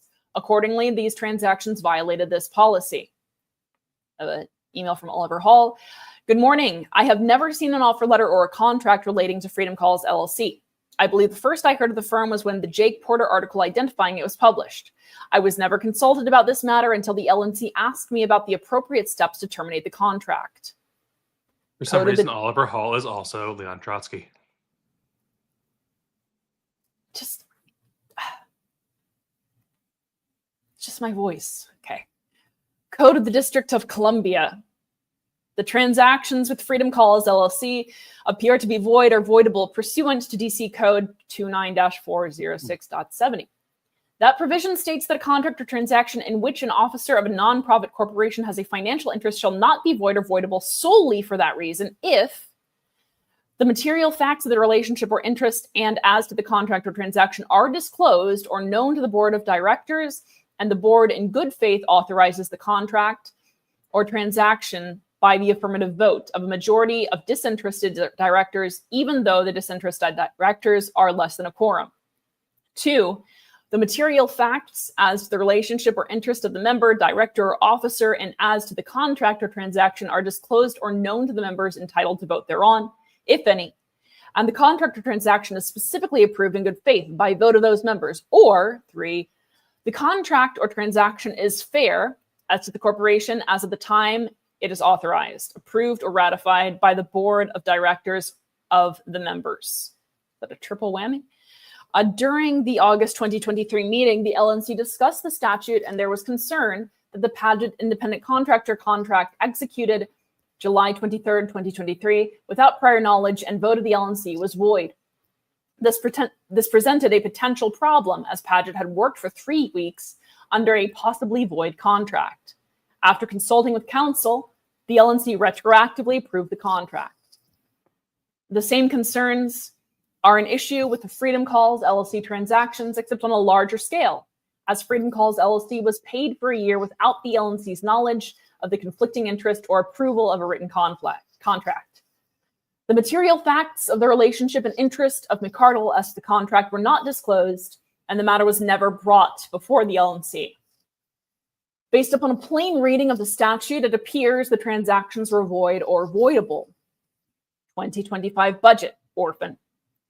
Freedom Calls LLC was included in the 2025 budget passed by the LNC for $4,000 per month in general fundraising expenses, $7,000-10. Accordingly, McArdle apparently had every intention of continuing the Freedom Calls LLC transactions throughout the year without disclosure to the board. It is likely that these transactions would have continued, but for the disclosures in the Porter Substack. Concealment of ownership. Jake Porter, King Slayer. Concealment of ownership of Freedom Calls LLC. Not only did McArdle fail to disclose any potential conflict, failed to request counsel's review and approval of the Freedom Calls LLC contract, and failed to seek, well, now we have an Oxford comp, pick a format and stick with it, and failed to seek the LNC's prior approval, but she also took actions that actively concealed Paget's actual relationship with Freedom Calls LLC from staff and LNC members. Number one. It was one of love. The LLC was formed in Delaware, a state which is known, that and which are not the same, which is known for its privacy as it does not list formation information on its website. The only information publicly available is the date of formation and registered agent. Additional steps and fees are required to obtain status, tax assessments, and annual filings. To obtain the certificate of formation, Porter worked with an attorney who used a third-party filing service. Number two, McArdle instructed the LP secretary to remove Paget from her list of potential conflicts as discussed above. Number three, during the year that the LNC was paying Freedom Calls LLC, McArdle withheld ownership information when asked about Freedom Calls LLC by LNC members and staff. Accordingly, no current staff, contractors, or LNC members were aware that Paget was Freedom Calls LLC's incorporator and sole proprietor. McArdle also never corrected LNC members who publicly stated that Paget was no longer receiving donor funds. He was, however, making sure to tell David Nolan at least once a day. Number four, McArdle referred to Paget as a volunteer liaison with Freedom Calls LLC, misleading LNC members and staff. When staff needed to talk to Freedom Calls LLC, they were directed to Paget, who stated he would coordinate with Freedom Calls LLC. Come on, guys. Really? He pulls out his personal phone. He pulls out his work phone. Hey, Freedom Calls, how's it going? Oh, hey, Austin, how's it going today? Genuinely, that was not a red flag. Okay. There really should be some introspection here. Number five, McArdle ensured there were few written details about the arrangement. As a paralegal who has written other contracts, she knew or should have known of the legal insufficiency of the offer letter as a contract. Number six. Did we think that, though? Did we think that she, in particular, should have known? Do we think that she was any better at being a paralegal than she was at being a chair? Should have known in like the global normative sense. Number six, McArdle allowed Freedom Calls LLC to submit a W-9 that did not disclose the owner of the LLC, contrary to RRS instructions, and which is signed with an illegible signature that bears no reasonable resemblance to that of Paget, Freedom Calls LLC's sole proprietor. Number seven, Freedom Calls LLC's invoice heading contained an incorrect website domain. See discussion below. Invoices and payments. Between February 9th, 2024 and January 22nd, 2025, the LNC made 14 payments to Freedom Calls LLC, totaling $49,600, and there they are. A payment for $4,000 on April 26, 2024 failed and was paid on May 2nd, 2024, as demonstrated by Melio, the LNC's payment processor. McArdle did not respond to requests for an interview or production of documents, and accordingly, it could not be determined if Paget's single-member LLC paid employees. Okay. When the LNC learned about the ownership of Freedom Calls LLC, it also learned that a payment was in process for January 22nd, 2025. The LNC had no authority to stop the payment until the conclusion of the ballot to terminate the contract, which expired on January 29th, 2025. And at that point, the payment had been delivered to Freedom Calls. But for one exception described below, Freedom Calls LLC submitted monthly invoices from the freedomcalls.net email address to the attention of McArdle and the LNC's external accounting firm. The address on the invoices is Leaky Roof Building. Or no, it's not. Never mind. 2810. No, I changed. I corrected myself. 2810 North Church Street, Number 588254, Wilmington, Delaware. Maybe that had a leaky roof too, I don't know. A legal Zoom virtual mail business. Payments were sent to Bluevine, a business banking platform. Banking services are provided to Bluevine by Coastal Community Bank, located in Everett, Washington. An incorrect website address for Freedom Calls LLC is on the header of each of the invoices submitted to the LNC for payment. Instead of the correct domain added of freedomcalls.net, the invoices list freedomcalls.com, which directs to consumer cellular. See screenshot of an invoice below. At the time the payments began, McArdle had been serving as both the LNC chair and executive director since August 2024, without a board vote. Accordingly, she unilaterally hired Freedom Calls LLC. Further, 4 out of the 14 invoices submitted by Freedom Calls are approved for payment by McArdle. Payment approvals are processed through Melio. Invoices are forwarded to the external accounting firm and entered into Melio. An authorized approver goes into the Melio account, reviews the invoices, and clicks approve to trigger a payment. At this time, both McArdle and Kennedy, who was serving as director of operations, had approval authority. A report from Melio demonstrates that McArdle approved the first payment on February 9th, 2024, and 3 others dated February 28th, 2024, March 25th, 2024, and May 28th, 2024. The remainder of the invoices were approved by Kennedy. At the time, Kennedy had no reason to deny the invoices. The SIC found no evidence that Kennedy was involved in hiring Freedom Calls LLC, was aware that Padgett owned Freedom Calls, or that she acted in an improper manner. The exception to the submittal process is that the invoice dated February 16th, 2024 was sent to Kennedy from McArdle's LP.org email address. The services are described as a one-time Discord promotions consulting fee. Jesus Christ. Invoice attached to email. However, it is not known what, if any, Discord services were provided by Freedom Calls LLC. It is likely that the invoice is related to a message of the same date from McArdle to an LP Discord server chat for administrators and moderators. It states that she hired a Discord promotions guy who is not a member. For $100. Hey, bud. All right, so she says on Discord, FYI, I've hired a Discord promotions guy who is not a member. I'm going to add him to some roles so he can help us come up with some promotional strategies. Ruble, that's his handle. Ruble? His handle's Ruble? That's why he was fine with a $100 payment, because that's a shitload of rubles. The E and the L are inverted. But nice to meet you. Nice to meet you, everyone. All right. According to a moderator, these are the only 2 interactions the administrator-moderator team had with Ruble. They're unaware of any promotional strategies, discussions, or actions. Ruble's identity is unknown, but this person is still in the LP Discord, although they are not a member. There's Ruble's Discord profile. About me already to 10x your marketing impact, delivering 897% ROI on Web3, AI, crypto, NFT, and more. If anyone tells you they're going to make you money in Web3, AI, crypto, NFT, etc., they are a liar. It's not a thing. Don't trust that motherfucker. All right? That's not financial advice from security engineer Daddy Kyle.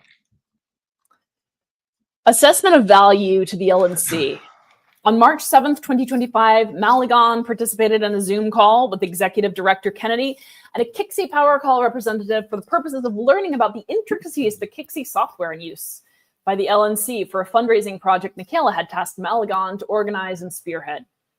During that call, the illustrious and handsome Adrian Maligon, he wrote this, so I'm editorializing for him, discovered Kixi's capabilities and, incidentally, the data that had been saved throughout former McArdle's Freedom Calls LLC project. Former McArdle's? I think that's missing a noun there. To ensure the data was properly retrieved and uncorrupted, Maligon immediately informed Michaela about certain discrepancies he had witnessed during the tutorial. Michaela proceeded to secure Kixi login information from Maligon and requested that, due to his professional acumen and familiarity with dialing software and charm and charisma and overall genius and excellent philosophy, He do a full audit of the KIXI data for the SIC. The phone call and short message service data were audited by Malagon and disseminated in full over the course of 2 weeks. The raw data were summarized in detail via an Excel spreadsheet and presented to the SIC on March 17th, 2025, phone calls and my birthday, SMS. On April 26, 2025, Michaela asked Malagon to break the data down further and read a detailed section for the SIC report that revealed his findings and provided his professional assessment. General findings. The findings and conclusions set forth below are based on the objective raw data that were analyzed and categorized for the benefit of the average reader. The Freedom Calls LLC agreement detailed below resulted in a total of 13,738 calls and raised approximately $2,468.57 over the course of 366 days. Under an arm's length transaction, a fundraising contractor would be expected to complete approximately 52,000 calls during that time frame and raise at the very least as much as they were getting paid. The LNC paid Freedom Calls LLC $49,600, resulting in a net loss of approximately $47,131.43. This was an overpayment of at least $34,000 when compared to the industry standard. As such, the LNC did not receive fair market value for its agreement with Freedom Calls LLC. Agreement structure. There was no proper stipulation of terms in the Freedom Calls LLC offer letter that apparently represents the only written document identifying any relationship between Freedom Calls LLC and the LNC. The letter only claimed that 40 hours of work product would be provided between two Freedom Calls LLC agents, that they would use the LNC software, KIXI, so that their progress could be overseen, that they would initiate weekly check-ins, and that there would be a 2-week trial period. The loosely laid out terms pose several problems, not to mention their lack of basic execution. You want to break? I will, yes, right after this. This section C goes on and on. I thought section B was long. We're still in section C. We're almost halfway through, though. It's incredible. First, 40 hours of call work is an unorthodox way to structure any agreement of this kind. Typically, an agreement would stipulate the number of calls that would be provided, either by day, week, or month, since that would be the most important metric to the hiring organization. And projects such as this relies heavily on numbers, with a higher call volume statistically indicating a higher return on investment. 41-hour calls per week, a theoretical possibility based on the agreement as structured, are meaningless if the generated revenue is less than what is being paid out, or worse, non-existent. The caller needs to be incentivized to reach a particular established metric, whether through a commission structure or work product, if for no other reason than to retain the agreement. Second, it was theoretically possible to oversee progress, but this was clearly not done. For example, only 823 calls were made over the course of the 2-week trial period, and with no quantifiable return on investment, an objectively insufficient result. The continuation of the Freedom Calls LLC agreement, despite their inadequate performance during the trial period, gives rise to the appearance that the agreement was to be maintained regardless of the results. Third, despite Freedom Calls LLC's promise in its offer letter to do weekly check-ins with you to ensure quality control, the SIC found no records of any one-on-ones or emails with any direct report to assess basic performance, pitch structure, urgency, dials, overcoming objections, pain points, etc. The vagueness and insufficiency of the terms in the Freedom Calls offer letter and Freedom Calls LLC's failure to perform necessarily resulted in a transaction that failed to provide the LNC with fair market value. On its face, the initial agreement and subsequent relationship between Freedom Calls LLC and the LNC does not appear to have been negotiated and executed by objective parties operating at arm's length. This is especially troubling during a time of financial crisis for the LNC. What caused that? As it would be unwise to proceed without seeking input from knowledgeable individuals unless their interests conflicted with those of the organization. This was not done. Kyle, please help me. KIXI audit legend and basic information. Below is an explanation of some of the terms, methodology, and basic information used and uncovered in breaking down the raw data, which should shed light on the charts below. The KIXI call and SMS audit timeframe is from 1/28/2024, the date of the first known call after the agreement was sent, to January 29th, 2025, the date the agreement termination motion passed. The call totals are broken down by weeks within particular months in which at least 2 Freedom Calls LLC agents were allegedly making calls and sending messages. The weeks start on Sunday and end on Saturday because the agreement and first calls began on Sunday, January the 28th, 2024. The primary focus was on outbound calls, i.e. calls made. Inbound calls are of little consequence, although those that were shown as answered in the system are included in the calls totals. There were approximately 200 total inbound calls received by Freedom Calls LLC agents. The occasional return voicemail was left for whichever respective agent did not answer. The system records show no evidence of an agent returning any missed calls. Account refers to the name of the account that made the call or sent the SMS. User refers to the Freedom Calls LLC agent actually making the call or sending the SMS. The KIXI audit only reflects calls made by Freedom LLC agents or associates: Peter, Angie, and Ella. Last names for 3 Filipino agents were never provided and remain unknown as of the writing of this report, which is real interesting. Guys. I know it was said last night that you don't think it's the case. I am extremely confident that Angie plus Ella equals Angela. Also, Peter for Paget.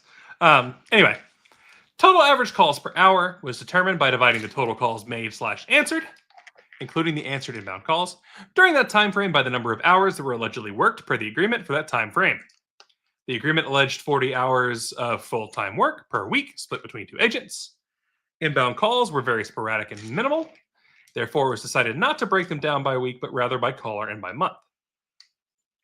The payment row denotes the rendered payment according to the invoices and bank statements for the alleged work product from the previous payment cycle. The total amount rendered to Freedom Calls LLC from an agreement start date in January of 2024 and its termination date in January of 2025 was $49,600. KIXI's answered outbound status merely signifies the successful call to a valid phone number. It does not mean that a conversation took place or even that a voicemail was left, which is why that record was omitted in this report. Instead, the report provides a chart that displays call duration, which is the duration from the start of the phone ring to the end of the call. This procedure is the only way to somewhat estimate how many conversations with prospects actually took place, since the dispositions were manually applied and are problematic in their own right. This will be addressed later. The grand total of Freedom Calls LLC dials was 13,738 between 4 agents interchanged over the course of 1 leap year and 1 day, so 367 days. KIXI audit data calls. The charts below break down the total calls made per week as follows. Orphan. Yep, can't be bad. So, total calls per hour, we're sitting at 8.55 per hour. And apparently, Sarah's pointing out SMS messages might have been considered calls. Oof. Joe with the Phil Opine. So, account Austin Paget / user Ella, making like 12 to 13 calls per hour, sometimes as low as like 6.8. Geez. Oh, well, as low as 0.3. As low as 0, really. That must be further down. Yeah. And at page 45, we're flying now. Oh, Jesus. This is not great. 2 calls made per hour. Holy hera. Oh, and it shows call durations too. Where are the call durations? Page 46. So you have to read more. All right. The chart below. The chart below breaks down each user's call duration into 5 distinct time segments. Calls logged at over 5 minutes mean the conversation probably took place. The same can likely be said for calls that were logged as being 2 minutes to 4 minutes and 59 seconds in length. Calls logged between 1 minute and 1 minute 59 seconds are questionable. Many of those numbers seemingly went through Google Voice Virtual Assistant, which keeps the caller on the phone longer than usual, even if the call ultimately gets sent to voicemail. The same applies to landlines called without an answering machine. In that instance, the phone will continue to ring until the caller hangs up. A generous estimate would be to assume that around 30 to 40% of the calls resulted in some kind of conversation, probably negative. Calls logged as having lasted less than a minute almost certainly all went to voicemail. The only other possibilities are a bad number or the prospect picking up and hanging up immediately. So, of the of the users Luke, Troxel, Peter,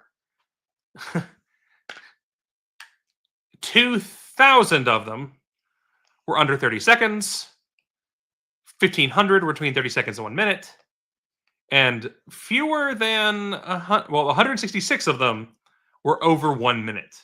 37 total for that user were over 2 minutes. Not good. On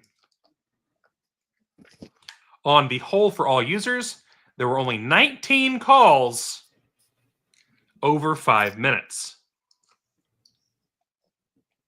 Holy God. That's like we had one good conversation every other week. A call disposition, which given, they only made $2,500. So that's about right? If you think about it, 19 calls, you're expecting about $100 a person on average because some people give big for bigger, like long-term calls like that. So yeah, like, wow. 19 calls, Jesus, in a year that mattered. A call disposition is an internal shorthand label or code assigned when using dial software, usually customizable, which is used to describe the outcome of a call. Its basic purpose is to track what happened during or as a result of the call. The context, tests, and SMS messages found in Kixie led to the identification of the following dispositions and assigned definitions. Bad number indicates that the disposition is incorrect, i.e., nothing suggests that these are bad numbers apart from them being marked as such. Do not call seems to be one of the most accurate dispositions. Most prospects appear to desire removal from the call list. Oh shit. Donated. This disposition is misleading. It appears to signify that prospects claimed that they had already renewed their membership. These are not actual donations as a result of the call reaching out. Interested. This seems to be the most incorrectly used disposition. The calls with this disposition do not indicate the prospect is willing to donate. They only show that the prospect was open to receiving a text and visiting the website. Many of these calls resulted in no answers or hangups, as indicated by the call duration. No call outcome. This disposition seems to be one of the most frequently used, but there appears to be no clear rationale for its usage. It may be an automatic disposition assigned to the prospect if one is not manually entered by the agent. That makes sense to me. No voicemail left. Seems to be an automatic disposition assigned when the prospect calls back and does not leave the agent a voicemail, e.g., missed inbound calls. Not interested. This option appears to be one of the most accurate, as prospects express their lack of interest regardless of the call's purpose. Note, this disposition is unclear. Based on context, it appears that notes were made in Zoho, but that's problematic since there should have been notes made for all prospects. Voicemail. If the prospect didn't answer, the system sent a pre-recorded voicemail, but the status remained answered. The system registers all valid numbers as answered, so it's unclear if the system automatically assigns the status once it goes to voicemail. Voicemail left. Seems to be an automatic disposition assigned when the prospect calls back and leaves the agent a voicemail, e.g., missed inbound calls. Am I missing something, or is there not a disposition for donors who donated like on the call or as a result of the call? I don't see any that suggest that. Yeah, that's what I see here. Great. At least a call girl would have been worth the money. It's fair. How many? Kyle, read in a Cartman voice. I am not good at the Cartman voice. I'm sorry. There is no way to properly assess definitions, as previously mentioned. Dispositions seem to have been wrongly assigned or false making them useless for assessing what actually happened, so there was no point in providing the number of times each was used. As an aside here, again, as an engineer, KPIs. You got to have your metrics. So, like, these things should have been showing up in a report that could be checked monthly by whoever the fuck, everybody. Anyone should be able to go see how the calls are going. And so, again, the current LNC has admitted that there were faults and that there's things to improve. This needs to be one of them. We need a data team that is going to have a report viewable by everybody, so you can go and see exactly how many people have done what. At this point, we are exactly halfway through. Pre-recorded voicemail issues. A fundraiser for lifetime members in Miami, Florida was being planned for late March 2024 by Luke Troxel, the LNC fundraising director at the time. LNC contractor Matthew Butts was using Kixie a few months prior to that to call members to promote the event. Malagon received one of those calls in late February 2024, resulting in a voicemail. The voicemail appeared to convey only a partial message and included a significant amount of silence. Malagon called Butts back when he realized what had happened to make him aware of the problem. Malagon informed him that the use of an automated voicemail feature could potentially exacerbate the problem. Butts notified Paget, who was reportedly volunteering for the LNC fundraising projects, while Malagon also notified McCardle out of an abundance of caution. That's just 2 blank, empty skulls right there. Butts assured Malagon a day or so later the issue had been resolved. Malagon's suggestion to all parties at the time was to abandon the pre-recorded voicemail feature and commit to leaving live voicemails in real time to ensure nothing went wrong and to make the message more personal. His suggestions were noted, but ultimately ignored. Okay, look, there are only 13,000 calls made. You're only making 2 an hour in some cases. You have time to leave a voicemail, bud. This issue prompted Malagon to offer his assistance to McCardle and any callers attempting to fundraise, but that too was ignored at the time. A few weeks later, however, McCardle had Butts schedule a training session with Malagon, which will be discussed below. As previously mentioned, on March 7, 2025, Malagon participated in a Zoom call with Kixie Power Call representative for the purposes of learning about the intricacies of Kixie. During that demonstration, he learned the pre-recorded voicemail issues from over a year before were ongoing, but exclusive to iPhone users. So that's what they get. Any iPhone-owning prospect who received a pre-recorded message from Freedom Call's LLC agent likely heard an unintelligible message, assuming there was any sound at all. Kixie Audit Data SMS. Custom SMS templates were sent to a fair number of the prospects called, but not all.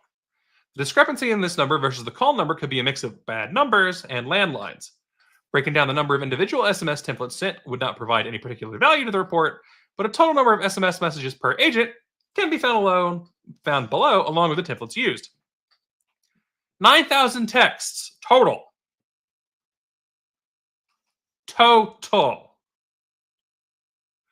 Good God, that's bad. Oh my God. That's templates, yeah. Yeah, they're templates. You can send it out to literally, like, they should be batched and be going out basically every day, like 500 about 4 times a day, because there's like 4 major times to hit. And then you've got the time zones. So, like, you can send out 4,000 or 5,000 a day. We've got 1 million people in the Libertarian database that are potential donors and things. There should be 1 million texts in a year. And instead, I know I never got a text, and I do donate. I'm exactly who they should be pinging. So I'm honestly a little offended, gotta say. So which one of these templates would have worked for you? Freedom Calls LLC agents used a total of 14 outbound SMS templates, copied and pasted below as sent from the system. Text 1. Thank you for donating to the Libertarian Party. We are working on an initiative to provide a campaign in a box for candidates, which includes access to door-knocking software, automated campaign websites, and education. All free and accessible in one place. That's that's decent. That's okay. But is that even an ask? That's not even an ask. Like, there's no link to anything. That's true. That should be a text that is sent after you donate. Because it's thank you for donating. Hey there! This is Luke Troxel from the Libertarian Party, and I'm calling to personally invite you to our exclusive lifetime member banquet happening on March 23rd in Isla Morada, Florida.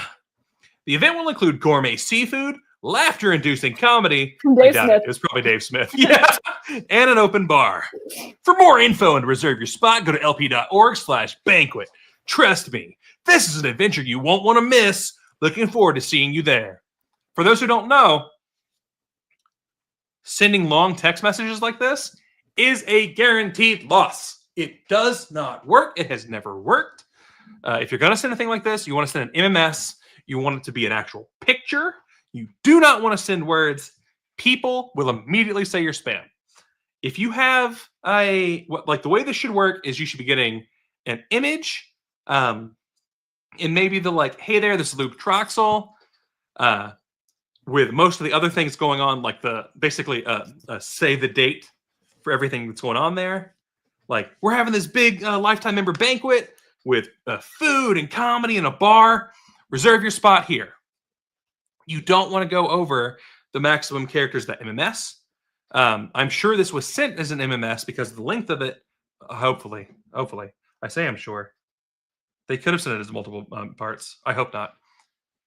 These things do not work. I say that as someone who did texting for presidential campaign and things. People just don't care. You've got 4 seconds max, and most people don't read good. Text 3, urgent. Give me an exclamation point. You can't say urgent fucking colon. The Libertarian Party is at a critical point, securing ballot access across all 50 states. Time is crucial, and your support is essential. It's a pivotal moment. It's a pivotal moment to champion liberty and choice nationally. Visit http://lp.org/ballot-access now. Immediate action can impact several states facing deadlines. Thanks for your commitment in this vital time. Now, I know text number 4 was written by Angela because she likes to mimic Donald Trump's style, and Donald Trump capitalizes random words. And here she has capitalized the word glad for no reason at all. So glad to connect with you. Your membership with the Libertarian Party has expired. You can renew your membership here. lp.org/join. !source equals LT24. All of them?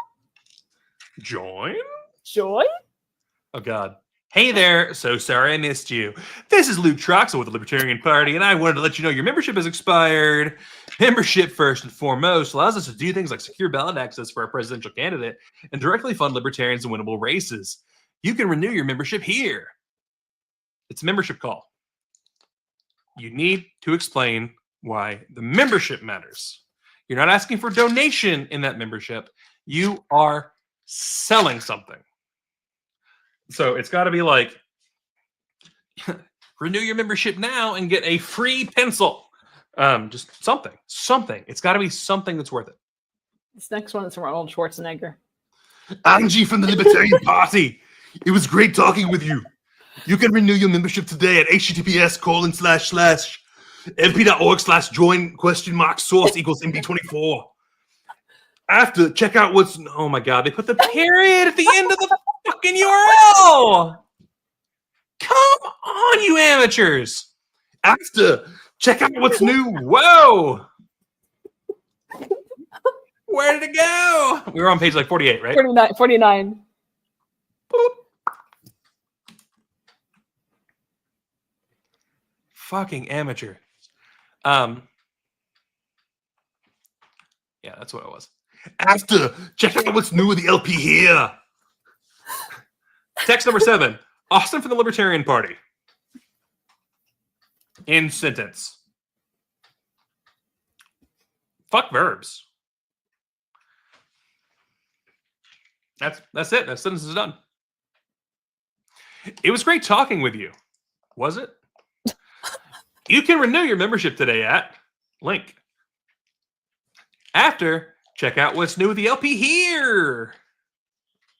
Text 8. Hey there, sorry I missed you. This is Matthew from the Libertarian Party. We noticed your membership expired. Your support is vital for advancing liberty. You can renew your membership today at... And you can check out what's new in the LP here. Hey there! This is Matthew Butts from the Libertarian Party, and I'm calling to personally invite you to our exclusive lifetime member banquet happening on March 23rd in Isla Morada, Florida. The event will include gourmet seafood, laughter-inducing comedy, and an open bar. What? From Dave Smith. I said, I was adding in comedy from Dave Smith. For more info and to reserve your spot, go to lp.org/banquet. Trust me, this is an adventure you won't want to miss. There's no exclamation point on that one. That's trust me, this is an adventure you won't want to miss. Looking forward to seeing you there. That one gets a fucking question. Exclamation point. A bang. Is the next one from Lennon? Maybe. I don't know if I can do it at the moment. Matthew from the Libertarian Party. It was great talking with you. You can renew your membership today at https://lp.org/join. Source equals potato. After, check out what's new with the LP here. Thank you for donating to the Libertarian Party. We're working on an initiative to provide a campaign in a box for candidates, which includes access to door knocking software, automated campaign websites, and education, all free and accessible in one place. This scalable and effective support is the best value you will find in a political donation. If you'd like to see us maximize our candidate support in the 2024 budget, please donate here.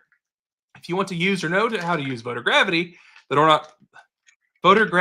knocking software, there's no comma there, you may send an email request to votergravity@lp.org. Imagine, oh my God, a question of, hey man, you want to give money for a campaign in a box? Also, if you know how to already use the software and we don't have to train you, maybe you could give us a hand? Join the Libertarian National Committee in the Chase Oliver campaign in beautiful Miami for a fundraising evening filled with Spanish tapas and fine wines. When? Saturday, August 24th, 7 p.m. Eastern. Where? Madrid Tapas y Vinos, 525 Northwest 42nd Avenue, Miami, Florida 33126. There's a suggested $50 donation for the event, with a fucking link with WordPress-JSON/CiviCRM version 3 URL in it. Oy vey. You've got to use vanity URLs, guys. You cannot give someone a URL that is 400 characters long. Ugh. Text 13. What? California LP Convention. When? February 22nd, 23rd, 2025. Where? Embassy Suites. 1345 Treat Boulevard, Walnut Creek, California, 4994 597. If you're interested to attend, please respond by answering the 1. Are you interested in running for a position on the state XCOM? 2. Do you have transportation? Can you pay for a hotel room? Visit. Answer the 1 and 2. But 2 has 2 questions in it. Oh my God. Text 14. What? Can you pay for hotel room? It's not even. There's not even an article. Can you pay for hotel room? It's so our excited Spanish tapas announcer in the previous one has a place to stay.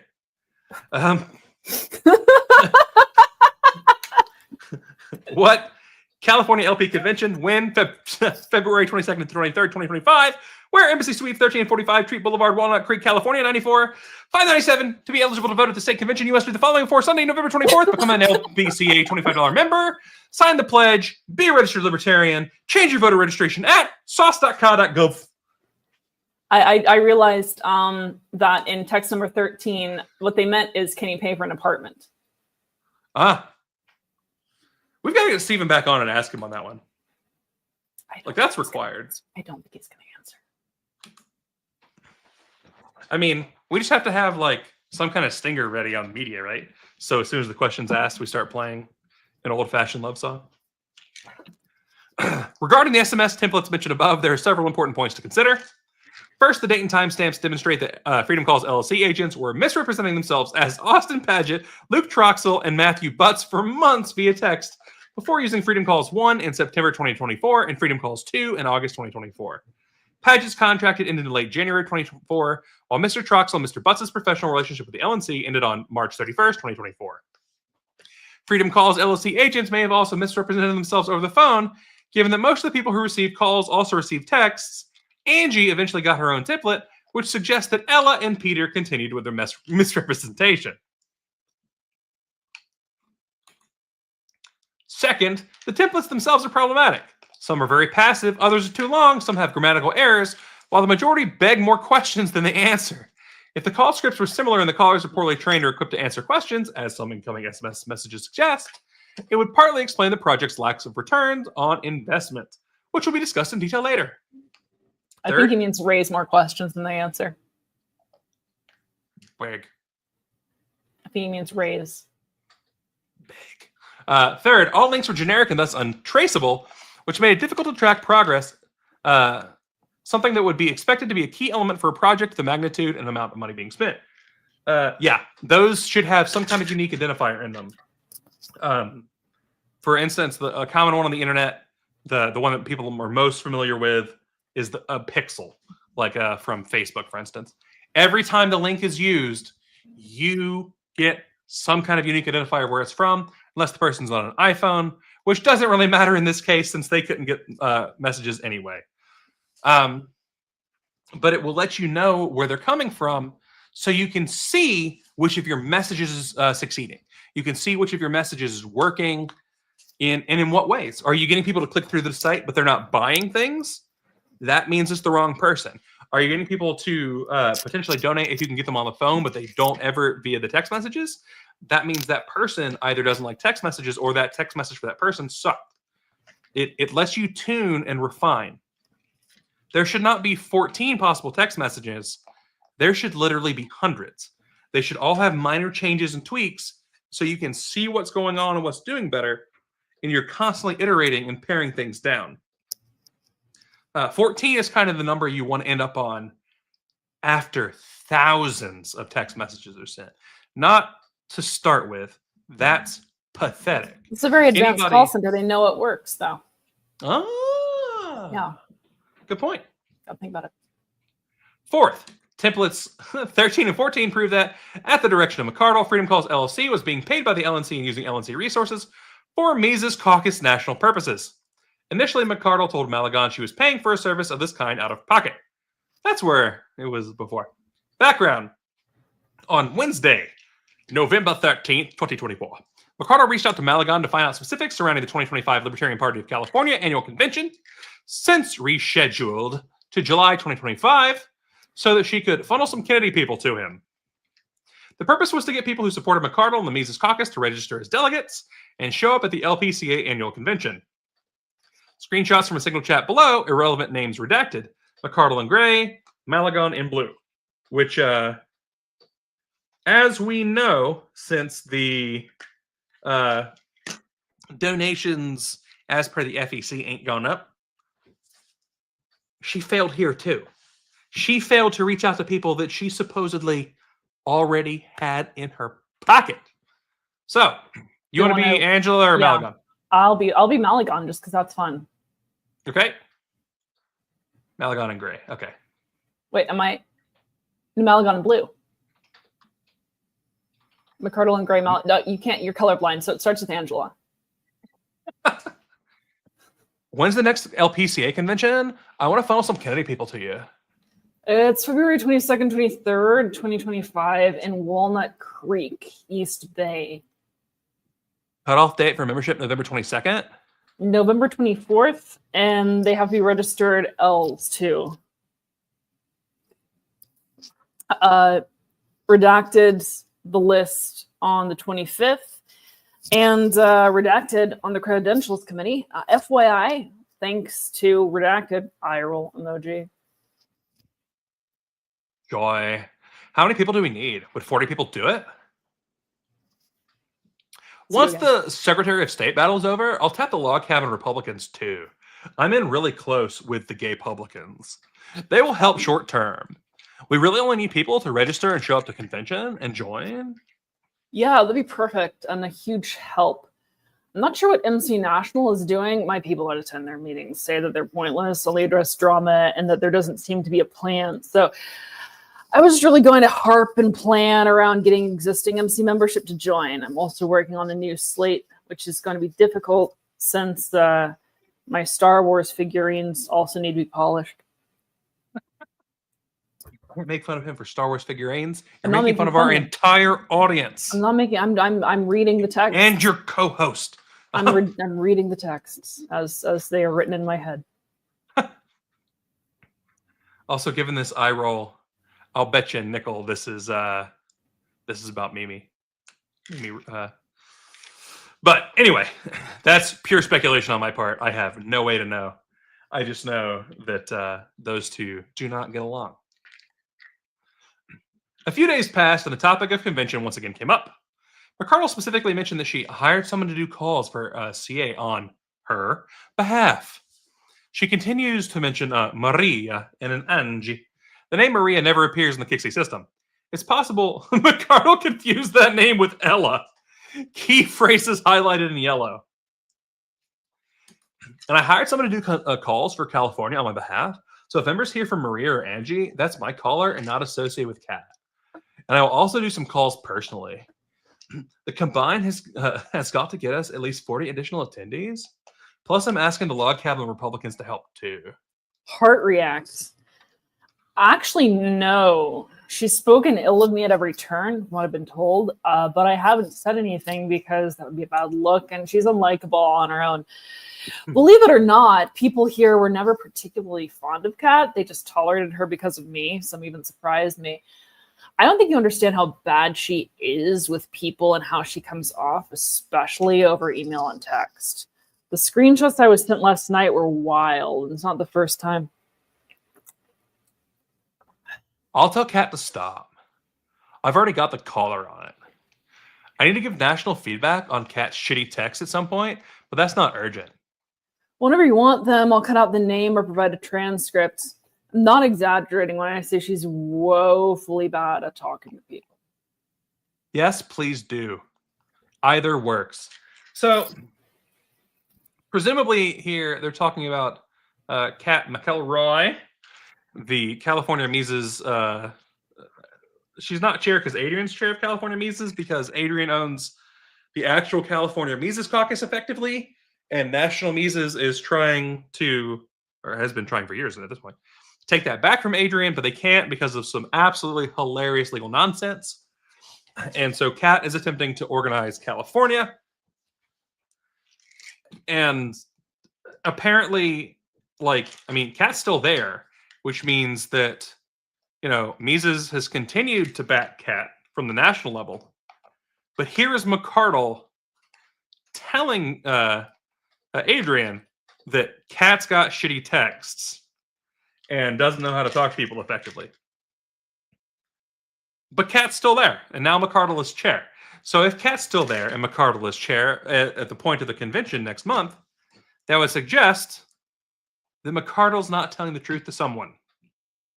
Probably Kat. So if Kat McElroy sees this, I'm sorry that McCardle is a dick. By Sunday, November 24th, 2024, McCardle claimed that a caller had made 300 calls. The Kixie audit verifies the use of the number 13 and 14 templates to send 361 calls and SMS messages between November 20th and November 23rd, 2024. Send screenshot of inbox. I don't know them. Announce me as a speaker. Heart. That will bring our people out. I did have a caller make 300 calls. Heart. As reported the SIC during his interview, Malagon had no knowledge of the callers McCardle had claimed to have personally hired were actually Freedom Calls LLC agents being paid for by the LNC. Had Malagon known party resources and funds were being used to advance the interest of individual persons or caucus, he would not have agreed to allow it in California. And I am sure that Meredith would have murdered him if he had. The record of inbound texts revealed additional points of interest. Some were unsurprising. For example, there were several members who remained committed to disavowing the party, so long as the Mises caucus was in charge. About the same number of people on the Mises side expressed disappointment and anger at the fact that Chase Oliver was the party's nominee. What did come as a surprise was that a few contacted prospects appeared upset at the times they were being called, such as Saturday morning at 7:30 a.m., late Sunday evening, etc., which means that the agents were, at least in part, either not aware of or not respecting the time zones between the Philippines and the time zones of the United States, which is standard practice for this line of work. Tell me when you want me to take over. This would be a great time. I'm going to get some water so I can continue reading. All right. Reading the Das Capital version of the texts. Yeah. Oy vey. Expectation versus reality, Adrian wrote, feeling quite clever. Assuming an 8-hour workday for the sake of simple explanation, a reasonable expectation for this line of work would be for the hired agent to make at least 200 calls per day, roughly 25 calls per hour, which would amount to a minimum of 1,000 calls per week, the latter of which should have taken place regardless, given the 40-hour per week stipulation. This means that if split among 2 agents, again, a stipulation of the agreement, at least 500 calls per week should be expected by each agent to reach the 1,000 reasonable minimum. Not only was that basic standard never met, but the 2 or sometimes 3 agents combined made over 500 calls per week less than a handful of times, as the charts above demonstrate. Broken down even further, a minimum expectation based on these numbers would be that either agent would at least reach the 25 call threshold per hour, which would include the periodic conversation. And maybe conversion. I don't know what they were doing on those phones. The agents at Freedom Calls LLC combined rarely ever reached even half of the 25 call threshold, achieving this only a few times. Given that this project used a power dialer, i.e. Kixie, the bare minimum expectations are actually fairly generous. The purpose of a power dialer is for the caller to be able to efficiently and expediently make their way through an assigned call list. Additionally, this particular software allows the caller to leave pre-recorded voicemail messages and send the pre-written SMS templates to every mobile number called, both of which were discussed in detail, for the purposes of allowing the caller to get through more of their assigned call list. This means that the only things that should have theoretically taken up the caller's time are actual conversations and manual notes of consequence being entered into the system, neither of which happened on the scale that would be expected of full-time work over the course of a year. Put simply, the audit should have realistically produced a record of closer to 52,000 total calls made. Instead, it proved that only just over a quarter of that was actually done, 13,738 total calls made. Of additional note is that 2 of the weeks with the highest call volume, relatively speaking, were the week of and after the 2024 National Convention, which raises even more questions regarding the agent's calling practices and instructions. It is illogical for the call rate to be so high during the busiest libertarian event, which occurs only once every 2 years, which at the very least raises the question of whether the agents were given adequate instructions. Over 6,000 calls had a call duration of under 30 seconds. A significant number of those are under the 10-second mark, which suggests a practice known as dead dialing. The term means that presumably these numbers were called without an intent to have a conversation, or they were numbers that they believed would be the least likely to pick up. So the agents let the phone ring and then ended the call on their end while sending out the pre-recorded voicemail and text. This type of scenario is a very common practice for cold callers to use with the intention of padding metrics. The agents are unreachable, so we cannot know what happened, but there is enough evidence to suggest that this scenario was plausible. Zoho audit. What? I personally have to guess that Austin contacted the folks in the Philippines and he just still had one of the old, English to Tagalog dictionaries and was just for every one of them. That's why the instructions weren't good enough. Look, he tried. All right. He did the best he could with the tools that were available to him at the time. I don't know why we're so angry about this. Tagalog is hard.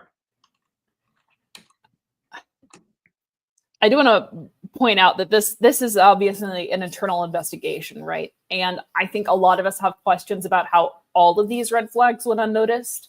And those questions are unlikely to be answered by an internal investigation. I'm not ascribing wrongdoing necessarily, but it is rather remarkable that all of this managed to slip by. And I understand that many of the individuals discussed were kind of McArdle loyalists at this time.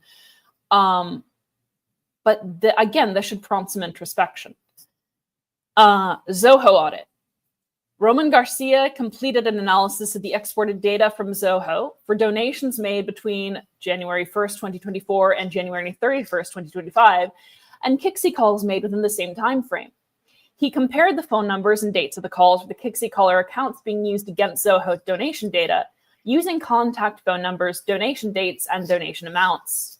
Garcia's analysis of the Zoho and Kixi data revealed that the two databases could not match any documented donations from Freedom Calls LLC. To clarify, no donations made in Zoho could be associated with any Kixi accounts. So it doesn't look like this yielded anything. If one were to generously attribute donation amounts made in the same month as calls to specific phone numbers that match between the two databases manually, the grand total would only be $2,468.57. So again, that's a generous margin. That's a generous estimated margin of return. Again, it's important to note that this would be an extremely generous accounting of the data, since most of the donations during that period originate either from the LP store or are recorded with no specific source point. Kixi's SMS data remain inconclusive due to the generic nature of the sent links, which makes it impossible to correlate with the text messages.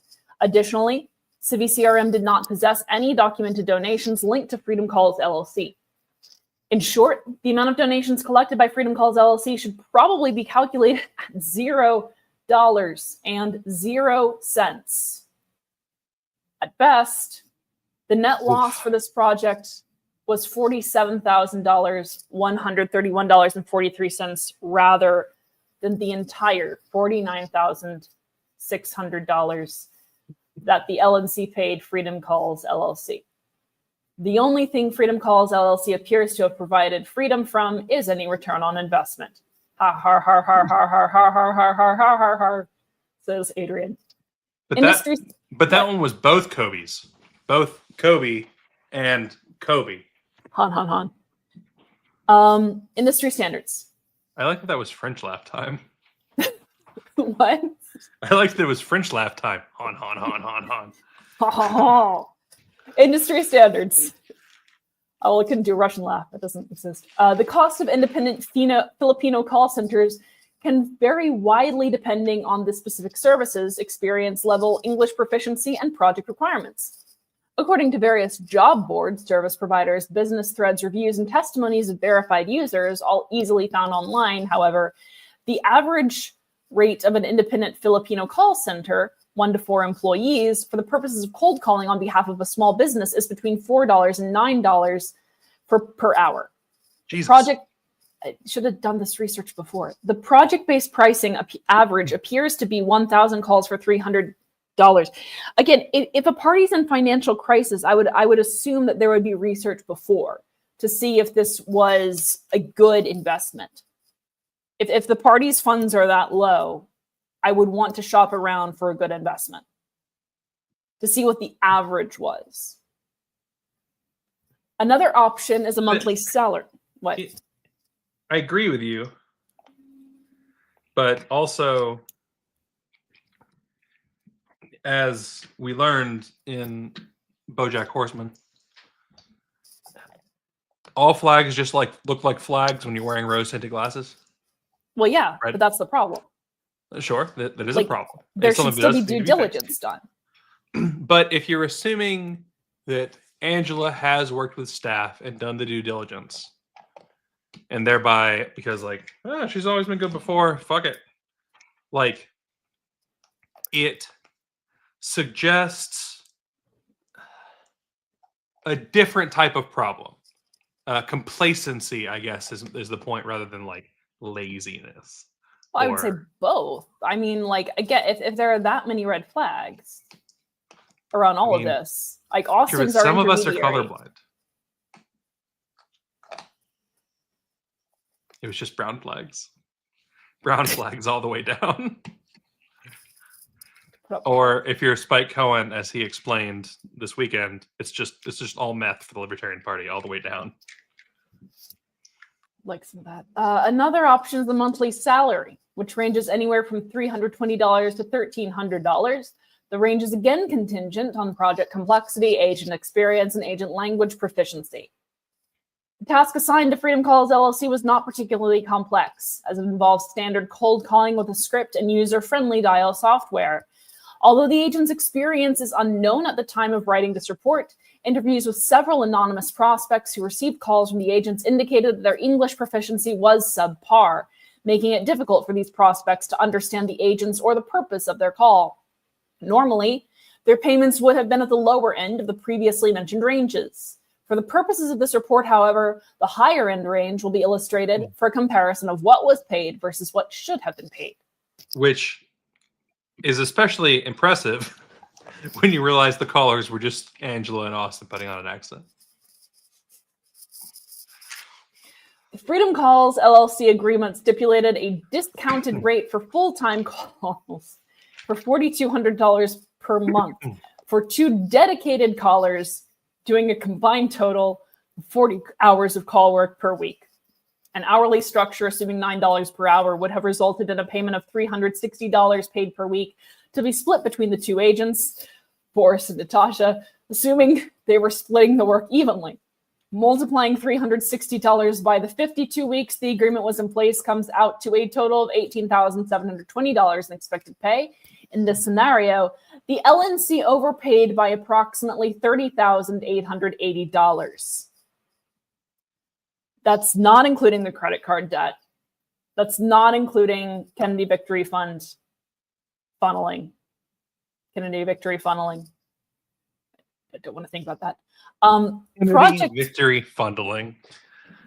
Project-based pricing for work actually done, assuming $300 per 1,000 calls, would have come out to $4,200, rounding up to 14,000 calls from the 13,738 total calls actually made. In this scenario, the LNC overpaid by approximately $45,400.